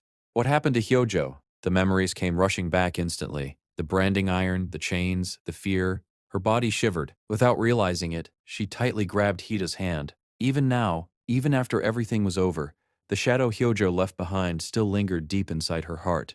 Hida gently squeezed her hand. You don't have to worry anymore. His voice was calm. It's over. Yan Wu stared at him. For a moment she couldn't believe it. Really? Her eyes trembled. He's truly gone? Hida nodded. Yes. The tension in her body slowly disappeared. Relief flooded her face, but before she could fully relax, Hida lowered his gaze. There was something heavy in his expression.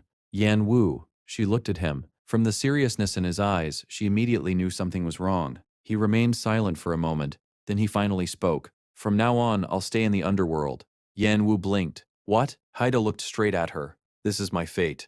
His voice was calm. I will become the god of death. The room instantly fell silent. Yan Wu stared at him as though she had misheard. Her mind went blank. The happiness she had just regained suddenly felt fragile. Slowly, she shook her head. No, her voice was barely a whisper. What are you talking about?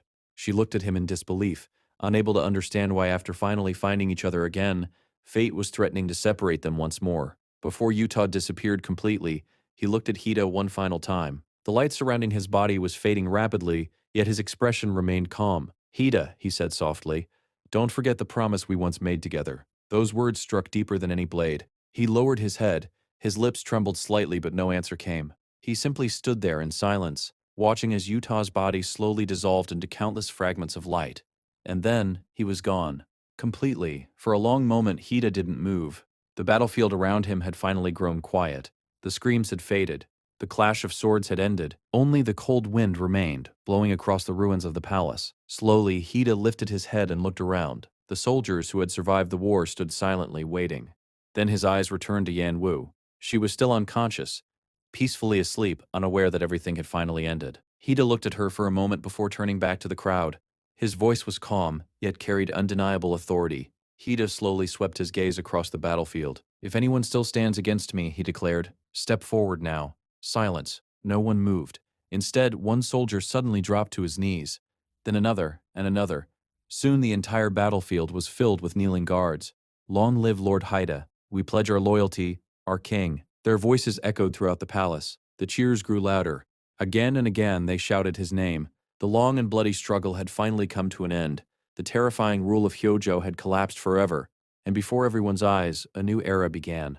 An era led by Hida. Yet despite the victory surrounding him, one painful truth remained. Utah was gone, and his absence weighed heavily on everyone's hearts. 3 days later, the room was quiet. Warm sunlight filtered through the windows. Hida sat beside Yanwu's bed, his eyes fixed on her sleeping face. He hadn't left her side once. He simply stayed there, silently watching over her, almost afraid that if he looked away, she would disappear again. Suddenly, Yanwu stirred. A faint sound escaped her lips. Hida immediately leaned forward. Relief flashed across his face. Yan Wu. Slowly, she opened her eyes. Everything looked blurry at first. But the moment she saw him, she smiled weakly. Lord Haida. The sound of her voice startled him. For a second he simply stared. Then he smiled. A small, genuine smile. You're finally awake. Yan Wu blinked. How long was I asleep? 3 days. What? She immediately tried to sit up, but Hida gently stopped her. Don't move too much. He carefully adjusted her blanket. Your body is still recovering. Yan Wu stared at him, then suddenly tears began gathering in her eyes. She slowly reached out. Her fingers brushed his cheek, warm, alive, real, as if confirming that he truly existed. The next second, she threw her arms around him. I missed you. Her voice trembled. I missed you so much. Hida froze. Then he quietly wrapped his arms around her. I know. He held her tightly. Neither of them spoke. They simply stayed together after all the pain, after nearly losing each other forever. Being in each other's arms again felt like a miracle. For the first time in a long while, Yan Wu felt safe. But then, her eyes widened. A memory flashed through her mind. She quickly pulled away. Lord Utah, her voice was filled with worry. What happened to him? Hida looked away for a moment. Then he answered, he's safe. Yan Wu sighed in relief. But Hida continued. Though, he disappeared again. Yan Wu blinked. Then she let out a small laugh. That really sounds like him. Still, her smile slowly faded. Deep inside, she wished she could thank him properly. He had saved her life, and disappeared without asking for anything in return. Just like always. The room fell silent again. This time, Yan Wu's expression slowly became serious. She looked at Haida. Lord Haida, fear quietly returned to her eyes. What happened to Hyojo? The painful memories instantly came rushing back. The branding iron, the prison, the fear. Her hands began trembling. Without realizing it, she tightly grabbed Hida's hand. Even now, the shadow Hyojo left behind still haunted her. Hida gently squeezed her hand. You don't need to worry anymore. His voice was gentle. Everything is over now. Yan Wu stared at him. Really? Her voice trembled. He's gone forever. Haida nodded. Yes. Relief slowly spread across her face. But before she could fully accept it, Hida suddenly lowered his eyes. There was something heavy in his expression. Yan Wu, she immediately spoke. From now on, I'll stay in the underworld. Yan Wu frowned. What do you mean? He looked straight into her eyes. This is my fate. His voice was calm. I will become the god of death. Yan Wu stared at him in disbelief. The happiness she had just regained suddenly felt fragile. Confusion and pain slowly filled her eyes. Then she shook her head. No. Tears immediately formed. You once called me your destiny. Her voice trembled. You told me to stay by your side forever. She looked at him desperately. So why are you saying this now? Her eyes overflowed with tears. Do you not need me anymore? Her lips quivered. Or, she struggled to finish the sentence. Do you not love me anymore? The room instantly fell silent. Hida slowly closed his eyes. The question weighed heavily on him. For a long time he said nothing. Then finally he began speaking. When I was unconscious, I dreamed for a very long time inside Toma's shrine. Yan Wu listened quietly. Hida lowered his gaze. In that dream, I saw your first life. Yan Wu's eyes widened. Hida smiled bitterly. I met you by chance, and I fell in love with you at first sight. His voice was filled with sadness. But back then, you belonged to Hyojo. You didn't even know I existed. Yan Wu remained silent. Hida continued. That's why, when I met you again in this life, I couldn't stop looking at you. He laughed softly. I didn't understand why. For a brief moment, hope returned to Yan Wu's heart. Maybe he was finally opening up. Maybe everything would be all right. But then, Hida slowly withdrew his hand from hers. His expression turned distant. That was all it was. Yan Wu froze. Hida looked away. I never truly loved you. The words struck like lightning. I only pitied you. Yan Wu's eyes widened. For a moment, she forgot how to breathe. Everything inside her shadowed. The warmth she had just begun to feel disappeared instantly. She stared at him, unable to believe what she had heard. The man who once called her his destiny, the man who promised to stay beside her forever, was now denying every feeling they had shared. The room suddenly felt unbearably cold. Then Hida spoke again. A week from now, my coronation will take place. Yan Wu looked at him blankly. And on that day, I'll marry Seo Hong. Her tears immediately began falling. Hida continued speaking calmly. You should leave for the surface with your family. I'll arrange everything. Every word pierced her heart. He even added, it would be easier if you didn't attend the wedding. That was the final blow. Yan Wu completely broke down. Tears poured endlessly from her eyes. Meanwhile, Hida slowly stood up. Take care of yourself. He didn't look back. He simply walked away. The door closed softly behind him. Yan Wu remained alone. The room suddenly felt emptier than ever. She curled up on the bed and cried. No matter how hard she tried, she couldn't stop, because the person she loved most was the one pushing her away. Just then, bang, the door suddenly burst open. My lady, Serene, rushed into the room. Yan Wu quickly wiped her tears and looked up. It's been a while. Serene immediately ran to her bedside. My lady, what happened? She looked as if she were about to cry. You disappeared without a word.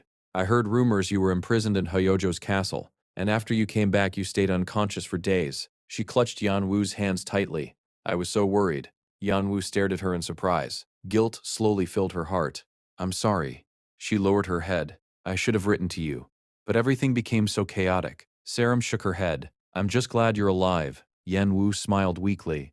Then her expression became serious. There is something I need to tell you. Saram immediately sat upright. What is it?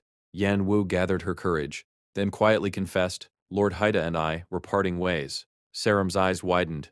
What? Yan Wu forced herself to smile. He said I'll leave within a week. She looked out the window. So, thank you. Saram blinked. For what?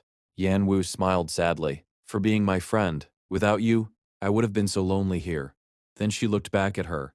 Can we still be friends? Saram immediately hugged her. Of course, she smiled brightly. We'll always be friends. No hesitation. No doubt.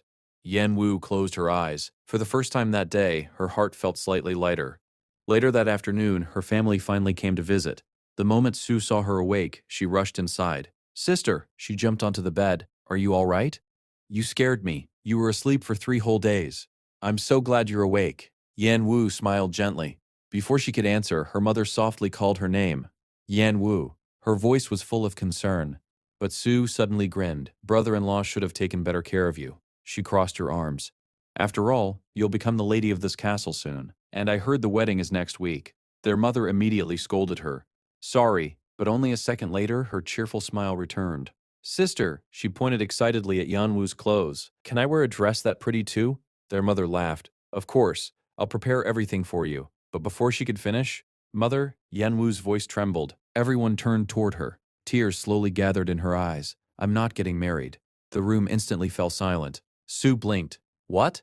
I heard the wedding is next week. Yan Wu lowered her eyes. It is. Then she forced herself to say the word she hated most. But, it's not my wedding. She looked up. It's Lord Haida's and Lady Seo Hong's. Shock spread across the room. Yan Wu slowly continued. He told me himself. And we'll all be leaving this place soon. As the words left her mouth, the pain she had been holding back quietly returned once again. The moment Yan Wu finished speaking, the room fell into silence. Her mother looked at her daughter's face carefully. For the first time, she truly saw the pain hidden behind Yan Wu's calm expression. Slowly, she walked closer and gently held her hand. Are you really all right? She asked softly. Yan Wu lowered her eyes. But before she could answer, her mother sighed sadly.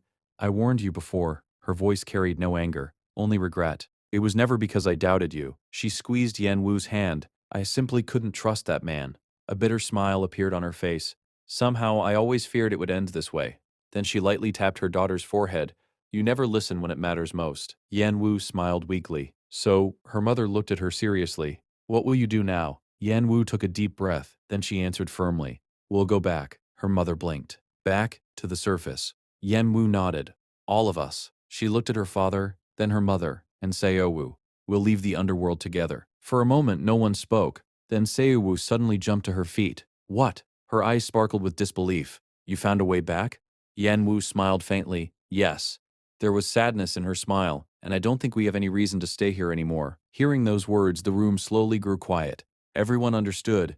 Yan Wu was not only leaving the underworld, she was leaving behind the man she loved. Soon, the family began packing their belongings. Memories were folded away. Gifts were placed into boxes, and little by little, the reality of goodbye settled over them. Meanwhile, Serene cried endlessly. Tears streamed down her cheeks as she held Yan Wu's hands tightly. My lady, she sniffled, I'll never forget you. Yan Wu smiled gently. Even though her own heart was breaking, I won't forget you either. The two embraced tightly. Neither of them wanted to let go, but time continued moving forward, and soon the day of the festival finally arrived. Early that morning, Yan Wu and her family quietly left the palace. A carriage waited outside. No servants, no farewell ceremony, only silence. Everyone sat quietly inside. No one knew what to say. Eventually, Xiaowu peeked outside and puffed her cheeks. Do we really have to leave this quickly? She turned toward Yan Wu. I heard there's a huge festival at the castle today. Her eyes sparkled. It would be nice to watch it before leaving. Immediately their mother frowned. Xiaowu, her voice grew stern. Watch your words. She lowered her voice. The wedding today belongs to your former brother-in-law. She crossed her arms. Why would we stay to watch something like that? Then she added sharply, do you have no dignity at all? Xiaowu immediately lowered her head. Sorry, but those words had already reached Yan Wu. Her gaze slowly drifted toward the window. The wedding. Lord Haida's wedding. She closed her eyes. Even now, her chest still hurt. She remembered everything, the promises, the laughter, the moments they spent together. And despite everything, she couldn't hate him. In fact, she owed him so much. If she had never met him, she would have remained trapped under Hyojo forever. She knew that, and yet, knowing it didn't make the pain disappear. Just then, boom, colorful fireworks exploded in the distance. Yan Wu's eyes widened. Boom, boom, the sky lit up beautifully. Seo-Wu immediately smiled. The festival has started. She pressed her face against the window. It looked so fun. But suddenly, stop. Yan Wu's voice was barely a whisper. Sao-Wu turned around. Huh? Yan Wu slowly raised her head.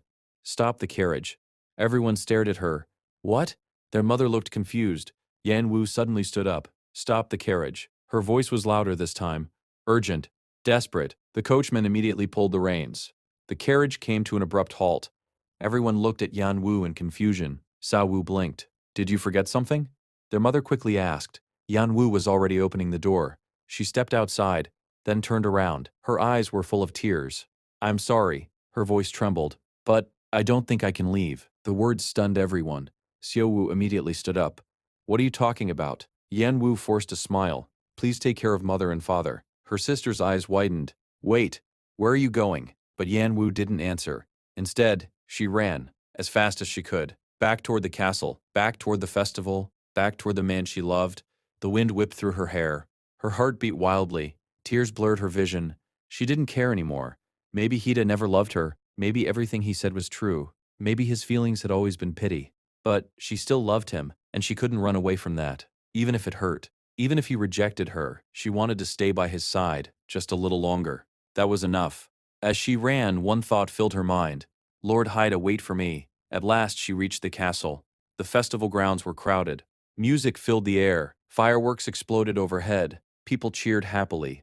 But Yan Wu heard none of it, because the moment she arrived, she froze. Standing at the center of the crowd was Hida, and beside him Seo Hong was holding his hand.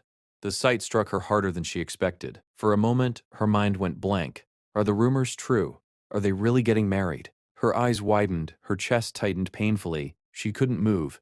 Meanwhile, Hida stepped forward and looked at the crowd. His voice echoed across the festival. I am the man who defeated the tyrant Hyojo. Cheers erupted immediately, but Hida raised his hand. However, he shook his head. This victory wasn't mine alone. The crowd quieted. Hida turned towards Seo Hong.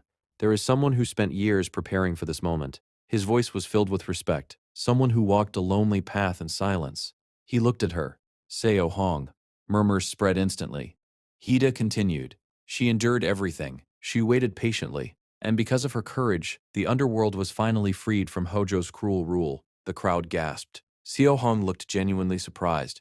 Meanwhile, Yan Wu stood frozen. Her heart was still in chaos. But as she watched Haida speak, something began to feel strange. Then, a memory surfaced. It was shortly after Hyojo's death. Hida sat atop his horse. Seo Hong stood before him. Her expression was calm. Now that Hyojo is gone, she looked directly at him. I want you to become king, and I want to become empress. She took a breath. So, marry me. The atmosphere instantly became tense, but Haida answered without hesitation. No. Seo Hong blinked. Hida looked straight into her eyes. Even if being your husband is only a title, the only woman I could ever choose. His expression softened. Is Yan Wu? Seo Hong remained silent. Hida continued. So I can't accept your offer. For a moment, disappointment flashed across Seo Hong's face. Then she lowered her head.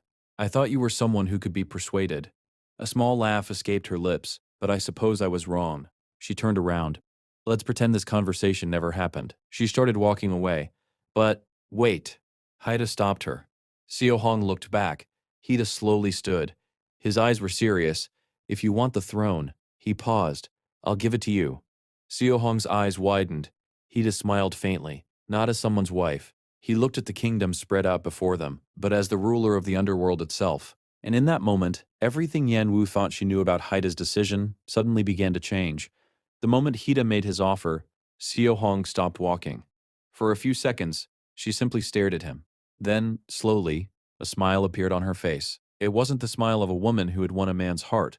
It was the smile of someone who had finally been recognized for her own worth. Back in the present, the festival grounds fell completely silent. Everyone waited to hear Hida's next words. Then, before anyone could understand what he intended to do, Hida slowly removed the sacred heart that symbolized the ruler of the underworld. Gasps spread throughout the crowd. Holding the ancient relic in his hands, he raised it high. From this moment onward, he declared, "The ruler of the underworld will be Xiao Hong." The crowd exploded in shock. Xiao Hong herself lowered her head respectfully, but Hida stepped forward and gently placed the sacred heart upon her head. "There is no one more deserving than her." His voice carried absolute certainty. "She is the one who protected this world from the shadows." Xiao Hong slowly lifted her head. For a moment her eyes trembled, then she turned toward the crowd. The cheers disappeared. Everyone listened. Her voice was calm, but every word carried power. "I promise you all, I will never rule the way Hyojo did." She paused. "I will not govern through fear. I will not threaten lives with violence." The crowd remained silent, but then her gaze sharpened. "However, if anyone dares disturb the peace of this world," a cold smile crossed her face, "they will face someone far more ruthless than Hyojo ever was." The warning sent chills throughout the crowd. Yet strangely, no one felt fear, because everyone understood this woman was not threatening innocent people. She was promising to protect them. Xiao Hong raised her hand toward the sky. "Today marks the beginning of a new era." Her voice echoed throughout the festival. "A world where families can live without fear. A world where peace is protected." Silence followed. Then, "Long live Lady Xiao Hong," a single voice shouted from the crowd. Everyone turned. Then another voice joined, and another. Soon, the entire festival erupted. "Lady Xiao Hong, our queen, long live the queen." The cheers grew louder and louder. People laughed. Some cried. Others simply smiled in relief. At last, the underworld had hope. Meanwhile, Hida quietly stepped away from the stage. He didn't wait for praise. He didn't look back. Silently, he walked toward the palace. But the moment he entered, he stopped. Standing in front of him was Yan Wu. She had been waiting. Their eyes met, and instantly all the emotions they had been trying to hide came rushing back. Yan Wu looked at him with trembling eyes. "Why did you lie to me?" Her voice cracked. "Why did you pretend you were marrying Xiao Hong?" Haida said nothing. He simply lowered his eyes. The silence between them felt unbearable. Yan Wu bit her lip. Her heart hurt even more. Finally, Hida spoke. "I saw your death." Yan Wu froze. "What?" He slowly looked up. There were tears in his eyes. Inside those memories, his voice trembled. "I saw your first life, and your second." He clenched his fists. "In both of them, you suffered because of me." Yan Wu stared at him, unable to understand. Hida lowered his head. "If I ask you to stay with me," his shoulders trembled. "I'm asking you to risk your life again." The guilt he had buried for so long finally broke him. He covered his face, and for the first time, Yan Wu saw him cry. Not as a warrior, not as a king, but simply as a man terrified of losing the woman he loved. "I can't do it." His voice broke. "I can't watch you die again." Yan Wu's heart shattered. Slowly, she reached out. Her fingers gently touched his face. But Hida grabbed her hand. "Please." He held it tightly. "Go back to the surface. Forget Hyojo, forget me, forget everything." His tears continued falling. "Just live happily. That's enough for me." But Yan Wu shook her head. Immediately. No. Her own tears began spilling over. She looked directly into his eyes. "You know," her voice trembled. "I've always felt alone." She smiled bitterly. "No matter where I went, I always felt like I didn't belong." She lowered her gaze, but for the first time, a small smile appeared. "I found a place I want to stay." Then she looked at him again. "And that place is beside you." Hida's eyes widened. Yan Wu took a deep breath. Then she asked the question she had been afraid to hear the answer to. "So tell me honestly." She held his trembling hand. "Do you love me?" The moment those words reached him, Hida completely broke down. More tears spilled from his eyes. He gently lifted her hand and pressed it against his forehead. His voice shook. "I love you more than anything." His shoulders trembled. "No matter how many times I'm born, no matter how many lives I live, I could never stop loving you." The confession shattered the last wall between them. Tears immediately filled Yan Wu's eyes. A smile slowly appeared through them. Then she gently rested her forehead against his. "I love you too." Her voice was soft. "And more than anything, I just want you beside me." For a moment, everything disappeared. The fear, the sadness, the misunderstandings. Only the two of them remained. Hida carefully wrapped his arms around her. Yan Wu closed her eyes, and slowly they kissed. It wasn't passionate, it wasn't hurried, it was gentle, a promise, a reunion. Everything they had been unable to say was contained in that single moment. Time itself seemed to stop. Later, inside Hida's castle, the atmosphere remained warm. The two sat close together, neither wanted to let go. Yan Wu leaned against his shoulder and looked up at him. Then, with a faint blush, she smiled softly. "Hold me." Hida blinked. For a moment, he looked completely stunned. Yan Wu laughed quietly. But instead of pulling her closer, Hida suddenly looked away. His expression became awkward and strangely nervous. He scratched his cheek. "I don't think we should continue." Yan Wu tilted her head. "Huh?" She blinked several times. "What do you mean?" Hida's ears slowly turned red. He avoided her gaze. For a man who had faced death countless times, he suddenly looked unbelievably helpless. Yan Wu stared at him in confusion. Meanwhile, Hida struggled to find the words. He opened his mouth, closed it, then sighed heavily. There was a reason he was hesitating, and admitting it to Yan Wu somehow felt more terrifying than fighting Hyojo himself. Hida lowered his eyes and spoke quietly. "Once we spend our wedding night together, everything will change." Yan Wu blinked in confusion. He hesitated for a moment before continuing. "Someday you'll have to search for the next god of death." His voice grew weaker. "And if something happens to you because of my selfishness," he clenched his fists. "I could never forgive myself." The thought alone terrified him. After everything he had seen, after witnessing Yan Wu die in other lifetimes, he could no longer bear the idea of putting her in danger again. But before he could finish explaining, thump, Yan Wu suddenly pushed him backward onto the bed. Hida's eyes widened. For a moment his mind went completely blank. "Yan Wu?" She leaned over him and stared directly into his eyes. "Do you not trust me?" He blinked. "What?" Or, her voice softened. "Do you simply not want to be with me like that?" Those words hit him harder than any attack. He immediately sat upright.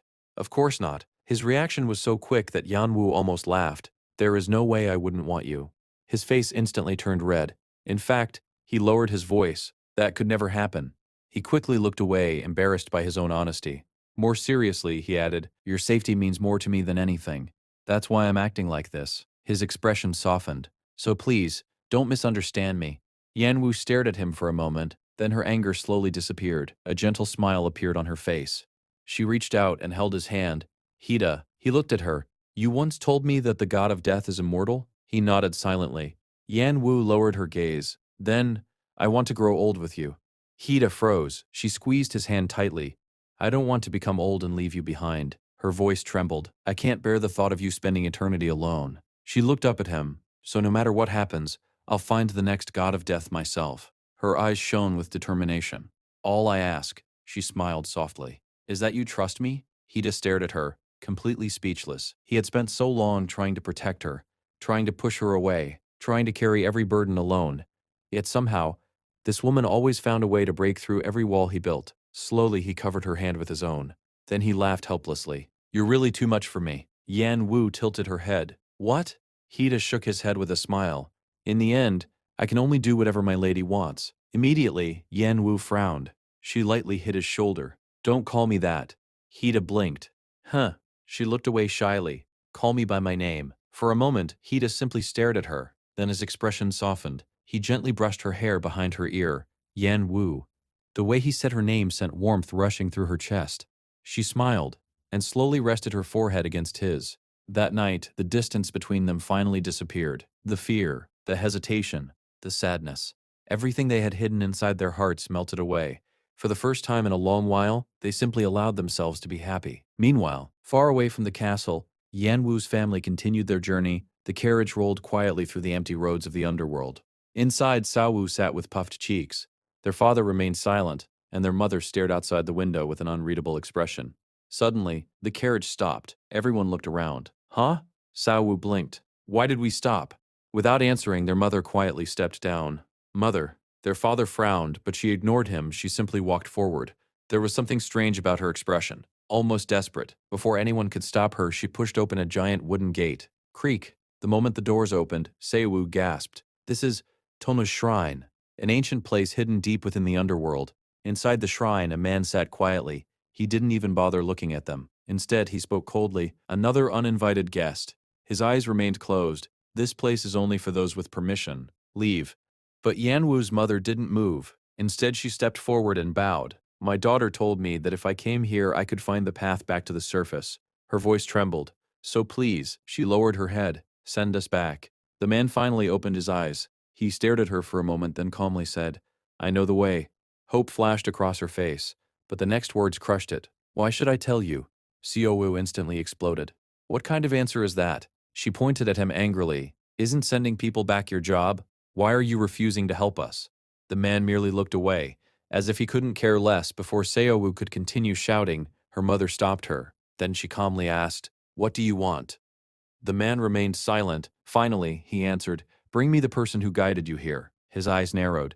You have no right to return on your own. Those words immediately silenced everyone. Yan Wu's mother lowered her head, deep in thought. A short while later, she returned to Hida's palace. The moment she entered, she saw Sareem waiting quietly. I thought you had already left for the surface. She looked confused. Why have you returned? Yan Wu's mother ignored the question. Where's Yan Wu? I need to speak with her. Sareem hesitated. My lady isn't here right now. For a moment, silence. Then Yan Wu's mother let out a dry laugh. You expect me to believe that? Her eyes narrowed. Yan Wu has no connections anywhere else. There is nowhere she could go except this palace. She stepped closer, then suddenly pressed her finger against Sareem's forehead. Know your place. Her voice turned cold. You're just a maid. Don't interfere in family matters. But Sareem didn't back away. Instead, she grabbed the woman's wrist, firmly. Yan Wu's mother gasped. My lady is Lady Yan Wu. Sareem's voice was calm. Not you. Her grip tightened slightly. The only reason I'm still speaking politely, she looked directly into the woman's eyes, is because you're her mother. The woman cried out, My hand, it burns. Sareem immediately released her, then sighed softly.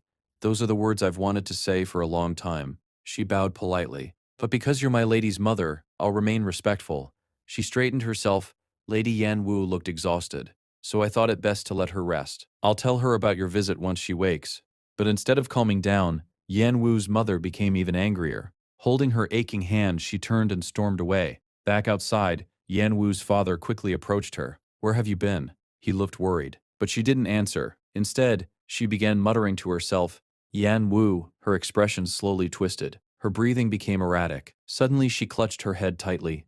Everything, her voice rose. Everything was ruined because of Yan Wu. Mother, Seowu screamed. Yan Wu's father rushed toward her. Calm down, but she couldn't hear him anymore. If it weren't for Yan Wu, she screamed louder, none of this would have happened. And then, everything changed. In a single instant, the air around them suddenly became cold, unnaturally cold. A strange energy spread across the ground. Even the wind stopped blowing. Everyone froze, because something or someone had finally awakened inside Yan Wu's mother. In a quiet voice, Hida finally revealed the reason behind his hesitation.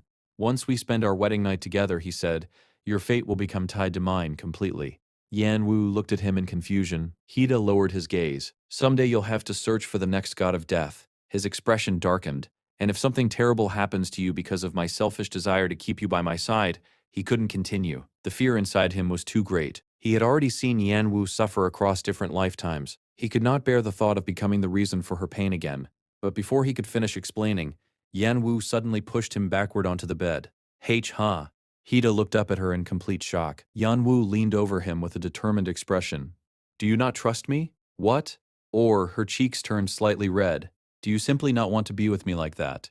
Hida's eyes widened. Immediately, he sat upright. Of course not. He answered so quickly that even Yan Wu blinked in surprise. There is absolutely no way I wouldn't want you. The moment he realized what he had just admitted, his ears instantly turned red. He looked away awkwardly. He coughed softly.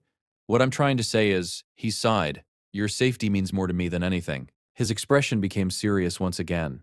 That's why I'm acting this way. He gently held her shoulders. So please don't misunderstand my feelings. Yan Wu stared at him for a moment. Then she smiled softly. Slowly, she took his hand into hers. You once told me that the god of death is immortal. Haida nodded. Yan Wu lowered her gaze. Then I want to grow old together with you. Those words immediately stunned him. She smiled sadly.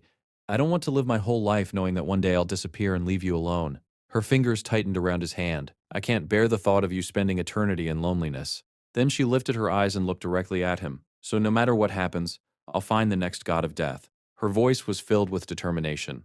All I ask, she smiled gently, is that you trust me? Hida stared at her, and then he laughed helplessly. You're impossible.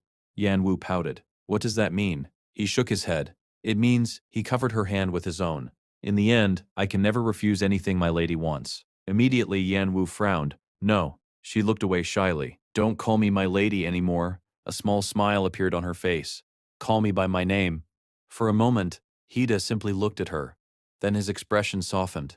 Yan Wu. The way he said her name made her heart flutter. And finally, the two of them closed the distance between them. The fears they carried, the loneliness, the misunderstandings. Everything melted away.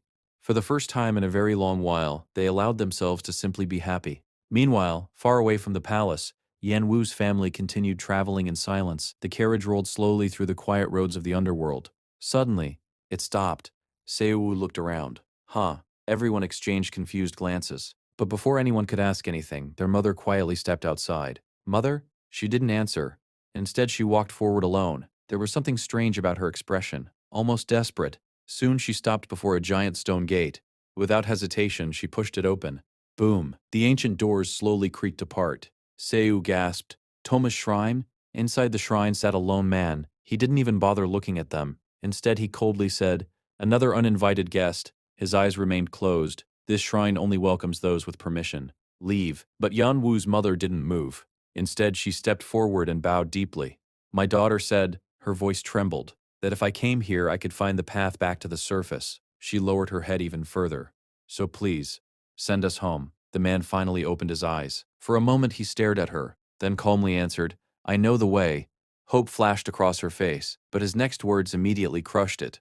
But why should I tell you? Seo Wu instantly exploded. What kind of answer is that? She pointed at him angrily. Isn't guiding people your duty? Why are you refusing to help us? The man merely looked away, completely indifferent. Before Xiaowu could continue yelling, their mother stopped her. Then she quietly asked, What would it take? The man remained silent, then finally answered, Bring me the one who guided you here. His eyes narrowed. You have no right to return to the surface on your own. Those words immediately silenced everyone. Yan Wu's mother lowered her head, deep in thought. Later that day, she returned to Hida's palace. The moment she entered, she saw Sarum waiting quietly. Sarum politely bowed. I thought you had already left. She looked surprised. What brings you back? Yan Wu's mother ignored the question. Where is Yan Wu? I need to see her. Sarim hesitated. My lady isn't here right now. Yan Wu's mother laughed coldly. You expect me to believe that? She crossed her arms. Yan Wu has no friends here. There is nowhere else she could be. Then suddenly, she raised her hand and pressed her finger against Sarum's forehead. Know your place. Her voice was sharp. You're just a maid. Don't interfere in family matters. But Sarum immediately grabbed her wrist, firmly. Yan Wu's mother gasped. My master is Lady Yan Wu. Sarum's voice remained calm. Not you. She tightened her grip slightly. The only reason I'm still speaking politely, she looked directly into the woman's eyes, is because you're her mother. The older woman cried out. My hand, it burns. Sarum finally let go. Then she sighed softly. Those are the words I've wanted to say for a very long time. She bowed. But because you are my lady's mother, I'll continue being respectful. She straightened herself. Lady Yan Wu looked exhausted. So I thought it best to let her rest. I'll tell her about your visit when she wakes. But instead of calming down, Yan Wu's mother became even angrier, holding her aching wrist. She stormed out. When she returned to her husband in Seowu, her husband immediately approached her. Where have you been? He looked worried, but she didn't answer. Instead, she began muttering to herself. Yan Wu. Again and again. Her voice slowly grew unstable. Everything, she clutched her head tightly. Everything is ruined because of Yan Wu. Mother, Sao Wu screamed. Her husband rushed forward. Calm down, but before anyone could stop her, a sword suddenly pierced straight through his chest. Everyone froze. Blood slowly dripped onto the ground. Yan Wu's mother's eyes widened in horror. She slowly turned around and watched helplessly as her husband collapsed before her. The next morning, Yan Wu slowly opened her eyes. Warm sunlight shone through the windows. Beside her, Haida was still asleep. A soft smile appeared on her face. Good morning. Hida lazily opened one eye. Morning. After getting dressed, Yan Wu suddenly stopped. She stared at Hida's chest. Hida, he looked down. What is it? Yan Wu slowly placed her hand over his heart. There. Her voice was filled with surprise. A black mark. Hida frowned. Yan Wu quickly looked at her own chest. The same mark had appeared there too. For a moment, both of them remained silent. Then Hida slowly smiled. Perhaps, this is what the priestess meant. He gently held Yan Wu's hand. The spiritual sight has opened. Even so, worry lingered in his eyes. Finding the next god of death won't be easy. He sighed. We don't know who they are. We don't know how much time we have. But his expression softened. We'll definitely succeed. He squeezed her hand. We'll search together, so we can stay by each other's side for a very long time. Yan Wu smiled. I promise. Then she quietly added, and thank you. Hida blinked. For what? For believing in me, just then. Knock. Knock. Saram hurried into the room. My lady. She bowed apologetically. I'm sorry to interrupt. Yan Wu smiled. What is it? Saram hesitated. Last night, your mother came looking for you. Yan Wu blinked. What? Saram lowered her head. You looked exhausted. So I sent her away. I'm sorry for acting on my own. Yan Wu immediately stood up. Shock filled her face. She had assumed her family had already returned to the surface, but they hadn't. Still, she gently shook her head. No, she smiled. Thank you for thinking of me. Then she looked at Hida. I'll go explain everything to them. Immediately, Hida frowned. But we need to start searching for the next god of death. Yan Wu laughed softly. I'll only be gone for a little while. She smiled warmly. I promised to return to the surface with my family, but I ran away. Her expression softened. They must be worried. Hida looked at her for a moment, then sighed. Fine. Soon afterward, they headed toward the place where her family was staying. But the moment they arrived, Yan Wu stopped. The front door was wide open. An uneasy feeling spread through her chest. Mother? She called out nervously. No answer. Then suddenly, Sister! Xiao Wu's desperate cries echoed from inside. Help me! Yan Wu's heart stopped. She ran inside, and immediately froze. Her father lay motionless on the ground. Blood covered his chest. Xiao Wu knelt beside him, desperately pressing both hands against the wound. Tears streamed endlessly down her face. Sister! Yan Wu staggered backward. Her entire body trembled. Hida immediately shouted, Saram, bring a physician, now. Yes. Saram rushed away. Meanwhile, Yan Wu dropped to her knees. What happened? She looked at Xiao Wu desperately. Xiao Wu cried harder. I don't know, I was asleep. When I woke up, her voice broke. He was already like this. Yan Wu covered her mouth. Her vision blurred. No, no, this couldn't be happening. Suddenly Hida wrapped his arms around her. She collapsed against him. Hold on. His voice was gentle. The physician will arrive soon. But Yan Wu couldn't stop crying. Later, she and Xiao Wu sat silently against the wall. Their eyes were swollen from crying. Xiao Wu hugged her knees tightly. What do we do now? Her voice trembled. Will father survive? Yan Wu couldn't answer. Then suddenly, her eyes widened. Mother? She turned towards Xiao Wu. Where is mother? Xiao Wu blinked. I thought she was with you. Yan Wu froze. No. Xiao Wu blinked. I thought she was with you. What if tears began flowing? What if something happened to mother too? Before Yan Wu could answer, the door slowly opened. Hida stepped inside. Both sisters immediately stood up. Yan Wu rushed toward him. How is father? Is he all right? But Hida lowered his head and quietly said, I'm sorry. The world around Yan Wu suddenly stopped. I did everything I could. His voice was heavy. But he lost too much blood. There was no way to save him. Yan Wu stared at him, unable to breathe. Then Hida gently said, You should say goodbye. Tears instantly filled both sisters' eyes. They rushed into the room. Their father was barely breathing. His face had grown pale. Yet when he saw them, he smiled, weeping already. His voice was weak. Yan Wu, Xiao Wu. Tears streamed down his cheeks. I'm sorry. I can't stay with you any longer. No, Yan Wu immediately grabbed his hand. Don't say that. You can't leave us. You can't leave mother and Xiao Wu alone. But her father slowly shook his head. With the little strength he had left, he looked at his daughters one last time. Listen carefully. There is something I must tell you before I go.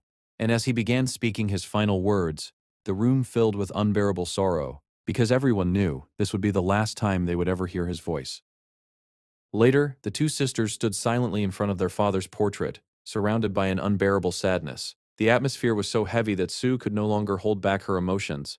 Tears streamed down her face as she broke down completely. I'm tired of all these lies and all this suffering, she cried. I don't want any of this anymore, I just want to go home. Seeing her sister in such pain, Yan Wu gently approached and urged her to go inside and rest before exhaustion overwhelmed her as well. But So remained where she was. After a moment of silence, she quietly asked the question that had been haunting her ever since their father's death. Do you really believe what father said before he died? That neither of us is actually his real child? Yan Wu froze. The shocking words left her speechless. Before she could answer, Daisy suddenly rushed into the room in panic. Your mother has been found near the forest, she exclaimed. She's badly injured. Everyone hurried outside at once and brought her back home. They carefully laid her on the bed and treated her wounds. After some time, she slowly regained consciousness and opened her eyes. Yan Wu immediately leaned forward. "Mother, are you all right?" So stood nearby, watching anxiously. Their mother weakly turned toward them, and Yan Wu's heart began to race. Ever since hearing their father's final words, a terrifying question had been tormenting her. Gathering her courage, she finally asked, "Mother, is it true? Are you not really our mother?" The woman slowly shook her head and weakly whispered, "No." However, before anyone could understand her answer, Lord Wida entered the room. "Are you feeling any better?" he asked calmly. The moment their mother saw him, her eyes widened in terror. "Don't come near me," she screamed. She hurriedly sat upright and pointed at him desperately. "Get out! Leave right now!" Yunmu quickly rushed to her side and tried to calm her. "Mother, what's wrong? Why are you acting like this again?" But she refused to listen. She kept shouting at Lord Wida to leave until, suddenly, her body went limp and she collapsed unconscious onto the bed once more. Later, Lord Ha sat together with Yan Wu and Su as an oppressive silence filled the room. What could Mother have experienced to become like this? Yan Wu asked quietly. Su wiped her tears and explained that their mother had been found deep inside the forest. "I've never seen her act this way before," she said. "She was always calm and composed, but now we can't even communicate with her properly." Yan Wu nodded slowly before asking another question. "Mother went out to look for you and never returned. Why didn't you both leave for the surface that day? What happened at the shrine?" Su lowered her head. "It wasn't our choice to stay," she said through tears. "The shrine officials told us we weren't qualified to return to the surface." She paused before continuing. "They said the only way back was to bring Yanmu with us. That's why Mother went searching for her." At that point, Su completely lost control of her emotions. "I can't live in the underworld anymore," she sobbed. "There's no internet, and I thought things would at least become manageable with my brother-in-law's help." She shook her head helplessly, but dangerous things keep happening one after another. Father suffered terribly, and now Mother has become like this. She must have gone through something horrifying. Her voice trembled. "If we can just return to the surface, maybe everything will get better." Those words immediately reminded Yan Wu of the promise she had made to find the next god of death. Later that evening, she sat outside with Lord Wida and quietly asked, "What should we do now?" She admitted that Su was right. Even if they couldn't return immediately, the underworld had become far too dangerous. "We could be attacked by a siren at any moment," she said. "We no longer have a guardian spirit protecting us, and we still don't know who attacked Father." Before she could continue, Lord Hua spoke gently. "Let's go to the shrine first." He explained that the shrine's condition might not necessarily mean Yan Wu herself had to return to the surface immediately. "If possible," he said, "we can send your mother and younger sister back first. The two of us can stay behind, search for the next god of death, and return afterward." Everyone agreed.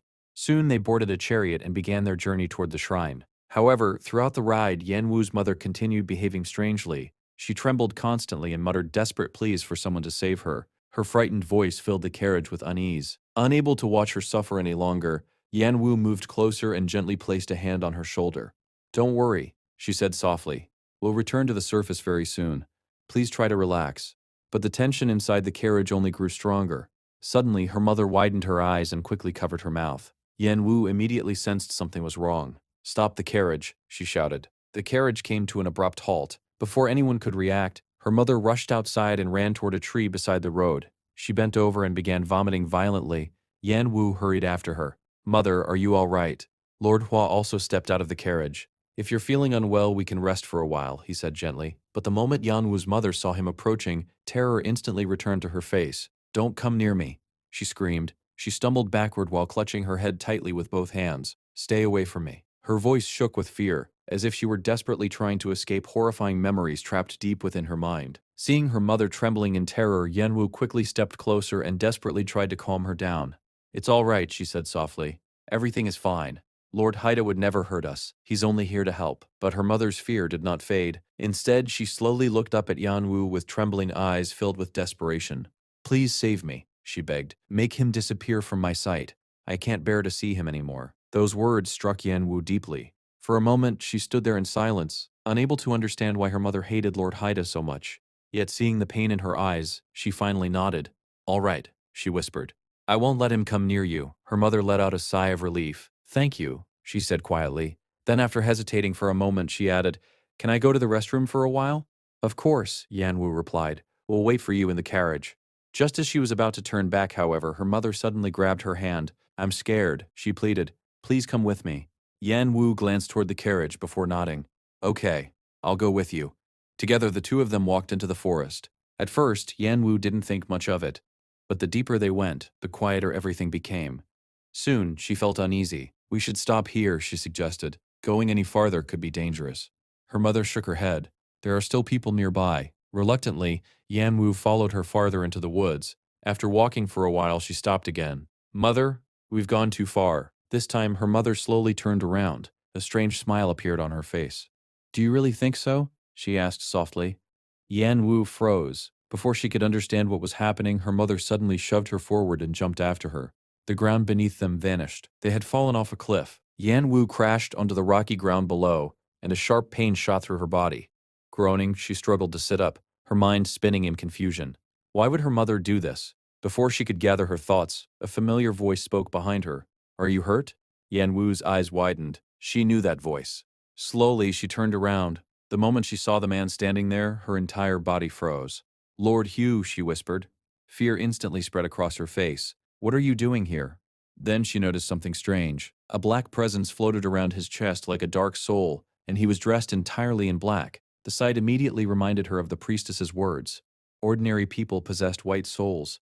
Only the god of death and his brides carried black souls. And somewhere in the world existed another person with a black soul, the one destined to become the next god of death. Until that power was passed on, the bride herself had to find that person and hand over the divine authority. If she failed, she would die. As those memories flooded her mind, Yan Wu slowly covered her mouth. Her face turned pale. A horrifying realization struck her. Lord Hyo-hee was the next god of death. Before she could even process the truth, her mother slowly rose to her feet. I kept my promise, she said calmly. I've brought Yan Wu to you. She looked at Lord Hyo. Now it's your turn to keep yours. Yan Wu stared at them in disbelief. What promise, she demanded. What are you talking about? Why are you acting like this together? Her mother slowly lowered her head and gently touched her face. My poor child. For a brief moment, Yan Wu thought she would finally receive an explanation. Instead, cruel words followed. This is all your fault, her mother said coldly. I already gave you a chance, but you let it slip away. Her expression grew bitter. You and Sue should have died back then. If you had, none of us would be suffering now. Yan Wu felt as though her heart had shattered. Suddenly, memories flashed through her mind. She remembered the hospital. She and Sue had been hit by a car and were lying unconscious while their parents spoke nearby. Then she remembered her father's final confession. You are not our biological daughters. And his desperate warning, be careful of your mother. Tears filled Yan Wu's eyes. She looked at the woman standing before her. Then are you really not my mother? But the woman avoided the question. Instead, she stood up and coldly said, let's go. We still have a long way to travel. That was the final straw. All of Yan Wu's grief, anger, and confusion exploded at once. She rushed forward, grabbed her mother, and shoved her to the ground. Why? She screamed. Why did you do this to me? But before anything else could happen, Lord Hyo moved. In a single strike, he knocked Yan Wu away. She fell heavily onto the ground while her mother calmly stood up and walked toward him. Lead the way, he ordered. And with those words, the mystery surrounding everything only became darker. Lying helplessly on the ground, Yan Wu slowly lost consciousness. Her vision blurred. Then, strangely, memories she had long forgotten began to surface. She saw herself as a little girl. A gentlewoman stood beside her. Her real mother, smiling warmly. She pointed toward another woman nearby. Say hello, she said. She's my friend. Little Yan Wu obediently looked at the woman. The stranger smiled kindly. So you're Yan Wu. The scene changed. Snow covered the forest. Her real mother walked beside that same friend, the two women laughing happily as they made their way through the white landscape. Everything seemed peaceful. Then little Yan Wu noticed an injured puppy lying nearby. She hurried over and carefully examined its wounded leg. Without hesitation, she untied the ribbon from her hair and wrapped it gently around the puppy's injury. There, she said with a sweet smile. You'll feel better soon. Just then she heard familiar voices calling out to her. Yan Wu. Her parents were hurrying toward her. When did you wander off so far? They asked anxiously. Don't move. We're coming to you. Excited little Yan Wu stood up and pointed at the puppy. Can we take it home? She asked happily. But the moment she took a step forward, a loud crack echoed beneath her feet. The frozen ground shattered. Before anyone could react, Yan Wu, along with both of her parents, plunged into the darkness below. That tragic accident became the moment Yan Wu lost her real parents forever. As snow continued to fall around the shattered ice, her mother's friend finally arrived at the scene. Beside her stood the man Yan Wu would one day believe was her father. The man was horrified by what he saw. We have to call for help immediately, he said. But the woman showed no emotion at all. There's no need, she replied coldly. They're unlucky children. Whether they live or die doesn't matter. The man looked at her in disbelief. How can you say that? He wanted to argue further, but before he could, a weak cry interrupted them. Little Yan Wu slowly raised her trembling hand. Her body was covered in wounds, and tears streamed down her face. Mother, she sobbed, please don't leave me alone. The woman looked down at the child. For a moment she hesitated. Then she slowly walked over, took Yan Wu's hand, and knelt beside her. I'm here, she said gently. Don't be afraid. At that moment the little girl clung to her desperately. And from that day onward, Yan Wu unknowingly began calling her mother's friend her real mother. The memories faded. Back in the present, Yan Wu suddenly opened her eyes. Lord Hyojo was standing nearby. He noticed her awakening immediately. You're awake, he said calmly. But Yan Wu ignored him. The moment she regained consciousness, she sat up and demanded, Why? Her voice trembled. Why would my mother do something so cruel to me? Lord Hyojo remained silent for a moment. Then he slowly began speaking. Do you remember the day you stabbed out my eye? Yan Wu stiffened. He lowered his gaze. When my heartbeat was slowing down and death was approaching, there was only one person I wanted to see. He looked directly at her. You. His voice was strangely gentle. Before I died, I desperately wanted to see your face one last time. He paused. So I came back. Yan Wu stared at him in shock. At first, he continued, I only wanted to kill you and then die beside you. His expression darkened. But everything changed after your mother told me something. Yan Wu's heart skipped a beat. Lord Hyojo slowly explained. According to her mother, death was not the end. There was supposedly a way to start life all over again. And more importantly, in one of their previous lives, Yan Wu and Lord Hyojo had been husband and wife. Yan Wu's eyes widened. Her mother had convinced him that no matter who Yan Wu loved in this lifetime, one fact would never change. He had been her first. And because of that, she suggested something terrifying. They should die together and begin again from the very beginning. The atmosphere instantly grew heavier. Lord Hyojo slowly drew his sword. The cold blade pointed directly at Yan Wu. His eyes were filled with pain and obsession. I love you, he confessed. Yan Wu's body trembled. Tears began flowing uncontrollably down her face. Yet even as death stood before her, she suddenly reached forward. Ignoring the sharpness of the blade, she grabbed it tightly with her bare hand. Blood immediately flowed from her palm. But she didn't let go. You want to start over? She asked bitterly. Fine. Her voice shook with heartbreak. Yes, once upon a time we were husband and wife. She looked straight into his eyes.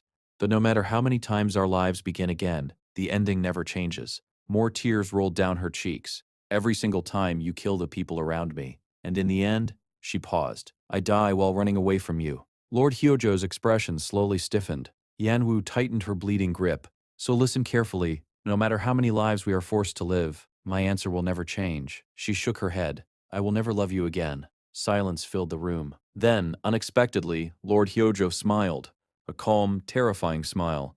If that's truly your answer, he said softly, then let's see it through until the end. His gaze never left her. Among all our countless lifetimes, perhaps one day you'll finally love me. The obsession in his eyes sent chills through Yan Wu's body. Finally, she released the sword.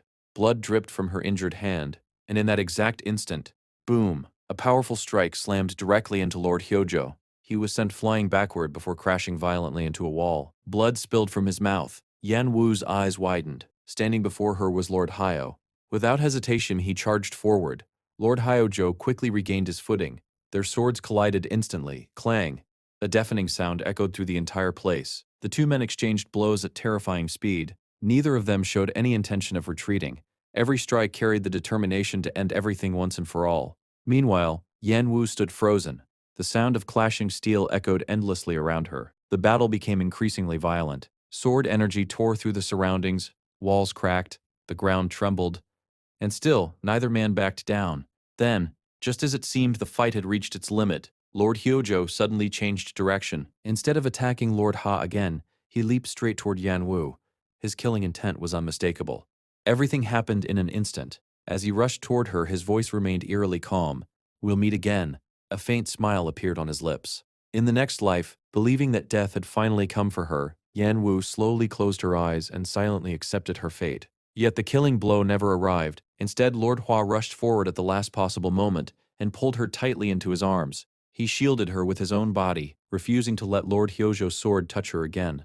But protecting her came at a terrible price. The blade sliced straight through Lord Hua's hand, leaving him gravely injured. Blood splashed across the ground, but even then, he refused to loosen his embrace.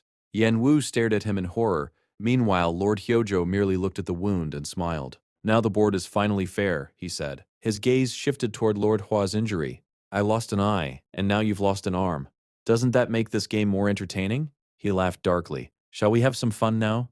The moment those words left his mouth, both men charged at each other once again. Their swords clashed violently. Sparks flew through the air as the battle resumed with even greater intensity. Meanwhile, Yan Wu remained standing in place. Her mind was in chaos. Fear, grief, anger, desperation, every emotion swirled together inside her heart. But amidst all that confusion, one thought slowly became clearer than everything else. She could not allow Lord Hyojo to escape again, no matter the cost. Even if she had to sacrifice her own life. As she watched the brutal battle unfold before her, she silently made up her mind. This time, Lord Hyojo had to die. Suddenly, her consciousness drifted away. Yan Wu slipped into a strange trance and found herself standing in an endless space connected to Tamiya. Everything around her was silent. Then a calm but firm voice spoke from behind. Why would you choose such a path? Yan Wu quickly turned around. Tamiya stood there. His expression was serious. If the next god of death dies here, he said, then you will die as well. He slowly approached her. So don't make a foolish choice. Yan Wu clenched her fists. Then tell me why, she cried. Why does the next god of death have to be Lord Hyojo? Her eyes filled with pain. If it wasn't him, none of this would have happened. Tamiya remained calm. No matter what happens, the role of the god of death must be passed on. He looked directly at her. And at this rate, I will have no choice but to intervene myself. His voice softened slightly. So choose wisely. Then, without warning, he raised his hand and touched her forehead. If you die here, he warned, you won't have another chance. The moment his fingers touched her skin, the trance shattered. Yan Wu returned to reality. In front of her, Lord Hua was preparing to deliver the final blow to Lord Hyojo. But just as his sword descended, a violent force suddenly pushed him backward. The sword rejected him. Lord Hua stumbled in shock. What? He stared at the weapon in disbelief. Why would it refuse him now? At that moment, Lord Hyojo burst into loud laughter. The sound echoed darkly through the battlefield. Of course, he said smugly, Tamiya is helping me. His eyes gleamed. Because I am the underworld, and the underworld is me. Yan Wu stood silently at a distance, but his words made her think. Was the role of the next god of death truly so important? Was Tamiya willing to go this far just to preserve that fate? Slowly, she raised her hand and touched her chest. There she felt the black soul resting inside her. Immediately the priestess's words returned to her mind. Ordinary people were born with white souls. Only the god of death and his bride possessed black souls. And whoever inherited the black soul was destined to become the next god of death. Yan Wu's eyes widened. A shocking realization slowly formed inside her heart. Suddenly, she screamed. The cry echoed throughout the battlefield. Both Lord Hua and Lord Hyojo immediately stopped fighting and turned toward her. Yan Wu looked straight ahead. Her eyes were filled with determination. The next god of death, she took a deep breath, will be me. The moment those words left her mouth, a strange light erupted from her body. A powerful aura spread in all directions. The atmosphere instantly changed. Lord Hua's expression filled with alarm. Yan Wu. But before he could reach her, she fell into Tamiya's realm once more. This time, Tamiya looked at her with calm seriousness. If this is truly your decision, he said, then understand something. The road ahead will never be easy. He paused. You are going against the natural order to become the god of death. Because of that, you will never have a bride. He looked into her eyes. Do you still wish to continue? Yan Wu slowly lowered her head. A bitter smile appeared on her face. My entire life, she said quietly, I've only been pushed around by others. My family chose for me. The man I once loved chose for me. Her voice trembled. The only thing I ever thought belonged to me was my own life. She closed her eyes, but even death wasn't my choice. I was dragged back to life again and again. Then she remembered the words she had heard. This would be the last time. Strangely, those words brought her peace. A faint smile appeared on her face. At least now, she said, I can finally end everything myself. She raised her head.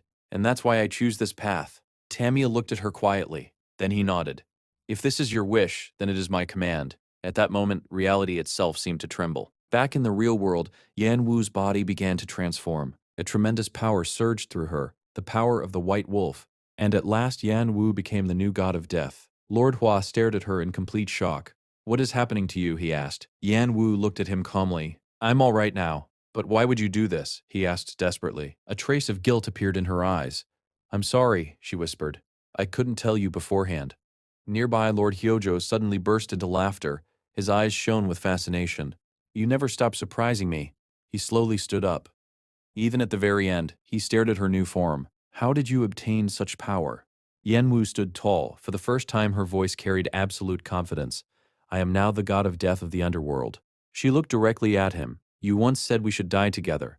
A faint smile appeared on her lips. But now, there is no chance I'll die by your hand. Her eyes hardened. So if you want to die, you'll have to do it alone. For a moment, Lord Hujo fell silent. Then he laughed once more. Very well, he said. If that's truly your will, so be it. Suddenly, a terrifying darkness erupted from his body. His black soul fully revealed itself. Yan Wu frowned. Something was wrong. Even though she had already become the god of death, his soul remained black. Why? She asked. Why is your black soul appearing again? Lord Hua carefully observed the phenomenon. Then his expression changed.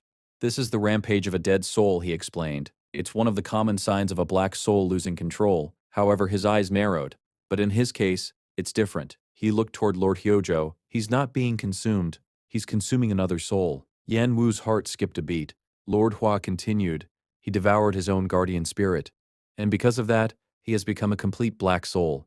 Meanwhile, Lord Hyojo spread his arms wide. A strange feeling of freedom filled his face. This is new, he said. I feel completely free. His lips curled into a smile, as if I can do anything. Then he looked at Yan Wu. His obsession had not disappeared, not even now. You belong to me, for eternity. The moment those words were spoken, Lord Hua immediately stepped forward and drew his sword. I'll cover you, he said. But Yan Wu quickly stopped him. Calm down. Yet Lord Hua shook his head. You don't need to hold back anymore. His voice was gentle. Lord Tamia has already given you something precious. He looked at her knowingly. You can feel it too, can't you? The power of your guardian spirit. The white tiger, a faint smile appeared on his face. So this time, do whatever your heart desires. In response, Lord Ha looked at Yan Wu with unwavering eyes and made her a promise. No matter what choice you make, he said softly, I will remain by your side and protect you. His words echoed deep inside her heart. Yan Wu slowly closed her eyes and thought about everything that had happened. After a long silence, she finally understood. Lord Ha was right. This battle had never been about anyone else. It was a battle between her and Lord Hyojo. And if it was going to end, then she had to be the one to end it. At that moment, Yan Wu felt an overwhelming power awakening inside her. It was unlike anything she had ever experienced before. Warm, ancient, and immensely powerful. Instinctively, she knew what it was. This was Tamiya's gift, a power meant to protect the people of the underworld. Suddenly, a brilliant blue light gathered in her hand. Moments later, it took the shape of a glowing sword. Yan Wu looked at Lord Ha and smiled faintly. Thank you, she said. But before she could move, Lord Ha rushed forward first. Lord Hyojo frowned. Don't interfere, yet Lord Ha ignored him completely. With a swift swing of his sword, he severed one of Hyojo's arms. Blood sprayed into the air. At the same moment, Yan Wu leaped from behind and launched her own attack. Yan Wu, Lord Ha shouted. Be careful, he looked at her urgently. His goal isn't to kill us, it's to devour our souls. Hearing those words, Yan Wu hesitated for the briefest moment. Meanwhile, Lord Hyojo looked at the blue sword in her hand and sneered. So this is what you're relying on. He narrowed his eyes, a mere fragment of a black soul. But Yan Wu didn't answer. She rushed at him once more. Their swords collided. Lord Hyojo grabbed her blade with his bare hand and tried to stop her. Yet Yan Wu continued pushing forward. Harder and harder. The pressure between them grew unbearable. Cracks spread across the ground beneath their feet. Finally, Lord Hyojo could no longer endure it. Yan Wu broke through his defense and struck him with all her strength. Boom! He was thrown backward and staggered several steps before barely managing to steady himself. For a moment, silence filled the battlefield. Then he slowly raised his head. Pain filled his eyes. Did you ever love me? He asked quietly. Even once? Yan Wu didn't hesitate. She turned her face away. I find you disgusting, she said coldly. That's all. Those simple words struck him harder than any sword. Lord Hyojo stood frozen. How? He whispered. How can you say something like that? His voice trembled. Did you really never love me? Not even until the very end?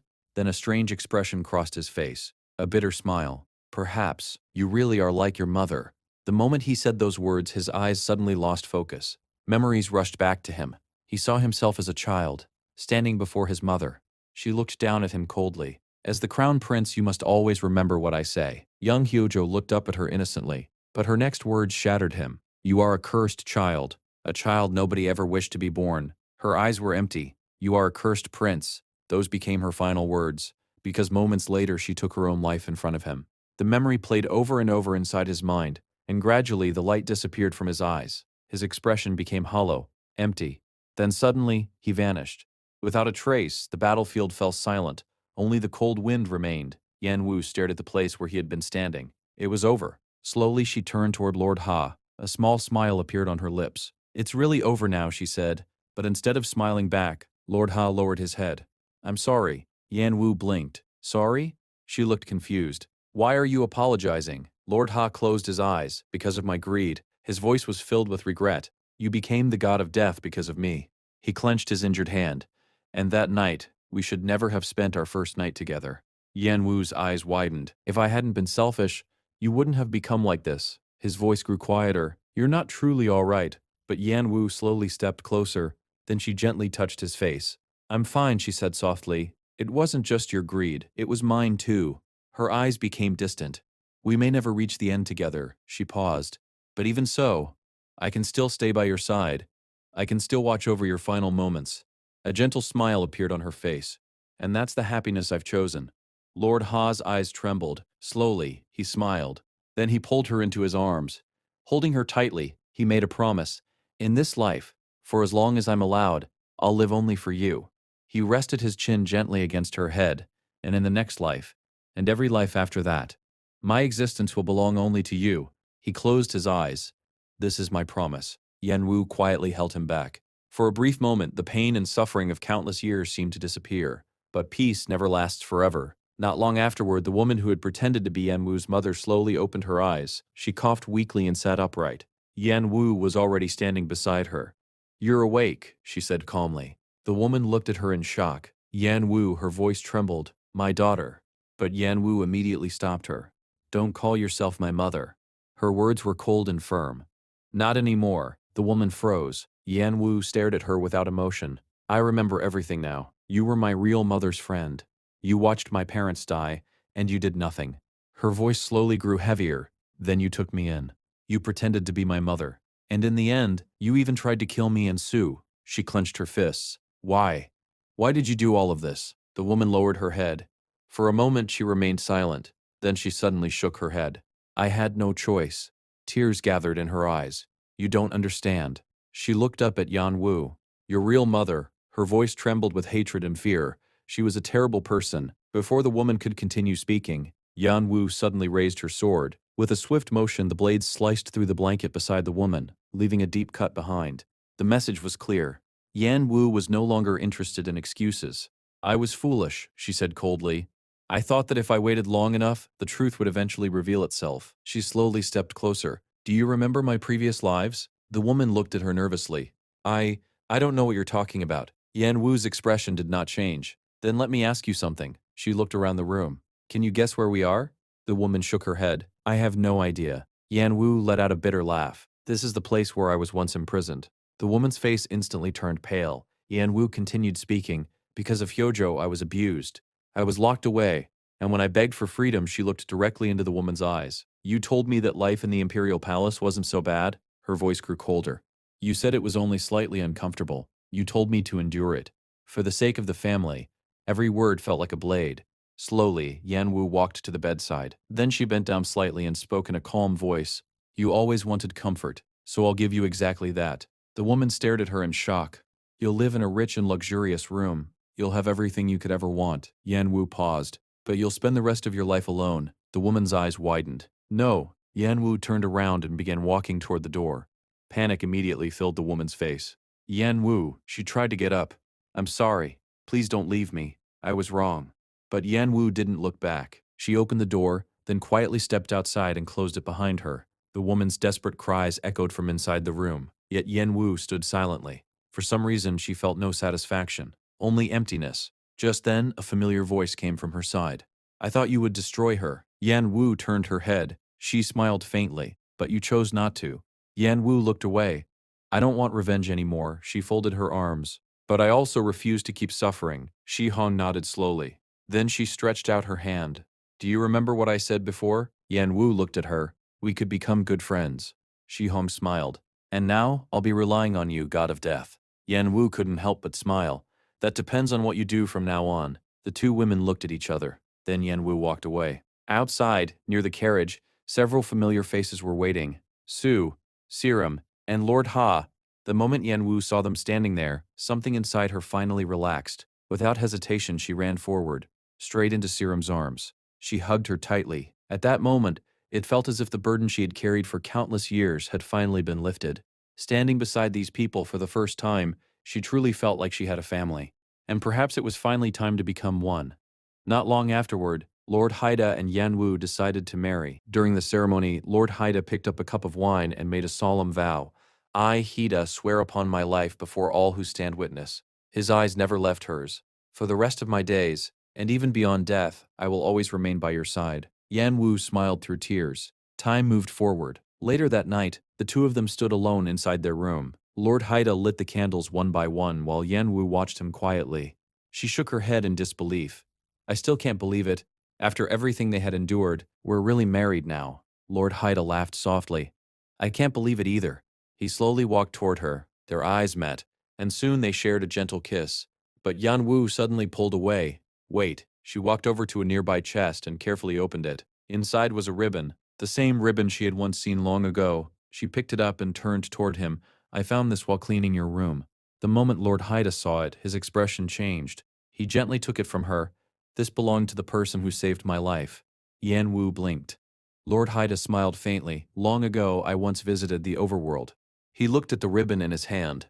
It was winter, a terrible blizzard. My guardian spirit went out of control and sent me there. His voice softened. I wandered through the forest and injured my legs. Then someone found me. He looked at the ribbon lovingly. They treated my wounds with this. I kept it all these years. He laughed quietly. Although I never thought I'd see its owner again. Yan Wu stared at him. Then she smiled. That's because, she pointed at herself, the owner is me. Lord Haida blinked. What? Yan Wu laughed. I only remembered recently too. When I was little, I went hiking with my parents. I found an injured puppy. She gently touched the ribbon, so I wrapped its wounds with this. Then she looked at him. I never imagined that puppy was actually you. For a moment, Lord Haida was speechless. Then he slowly laughed. So that's how fate works. Yan Wu stepped closer. It's strange, isn't it? The one I saved as a child, she smiled warmly, returned years later to save me. Lord Haida gently brushed her hair aside. If that's true, his eyes softened. Then maybe I'm bold enough to call you my destiny. Yan Wu smiled, and this time when they kissed again, neither of them pulled away. I love you, he whispered. Yan Wu smiled through tears. I love you too. Lord Haida held her tightly. Maybe I was born only to meet you. He looked at her lovingly. It took me 3 lives and decades of searching, but if I could meet you again, I would choose the same path. Even if I had to suffer through all those years again. A trace of sadness appeared in his eyes. I'm only sorry that I made you spend so many lonely years. Time continued to pass. Years became decades. And eventually Lord Haida passed away. Yan Wu cried as she mourned him. She remembered their wedding, his promise, his unwavering love, and as the god of death, she gently released his soul. Then she looked toward the sky and smiled sadly. Who keeps a promise like that, she whispered. But deep inside, she knew he had. 800 years passed. Yan Wu continued her duties as the god of death. She wandered through forests and guided lost souls. Follow me, she would say gently. I'll lead you home. Yet no matter how much time passed, she still missed him. Sometimes she wondered how Lord Haida had endured waiting for her for so many years. Other times, she simply replayed their memories over and over again. And on the hardest days, she kept moving forward with a single thought. Maybe if she died one day, she would see him again. But then she would smile bitterly. What if she still missed him even after all that? One day, after finishing her work, Yan Wu sat beneath a large tree. She leaned against the trunk and closed her eyes. Then a familiar voice suddenly spoke. You look exhausted. Yan Wu sighed. It's obvious, isn't it?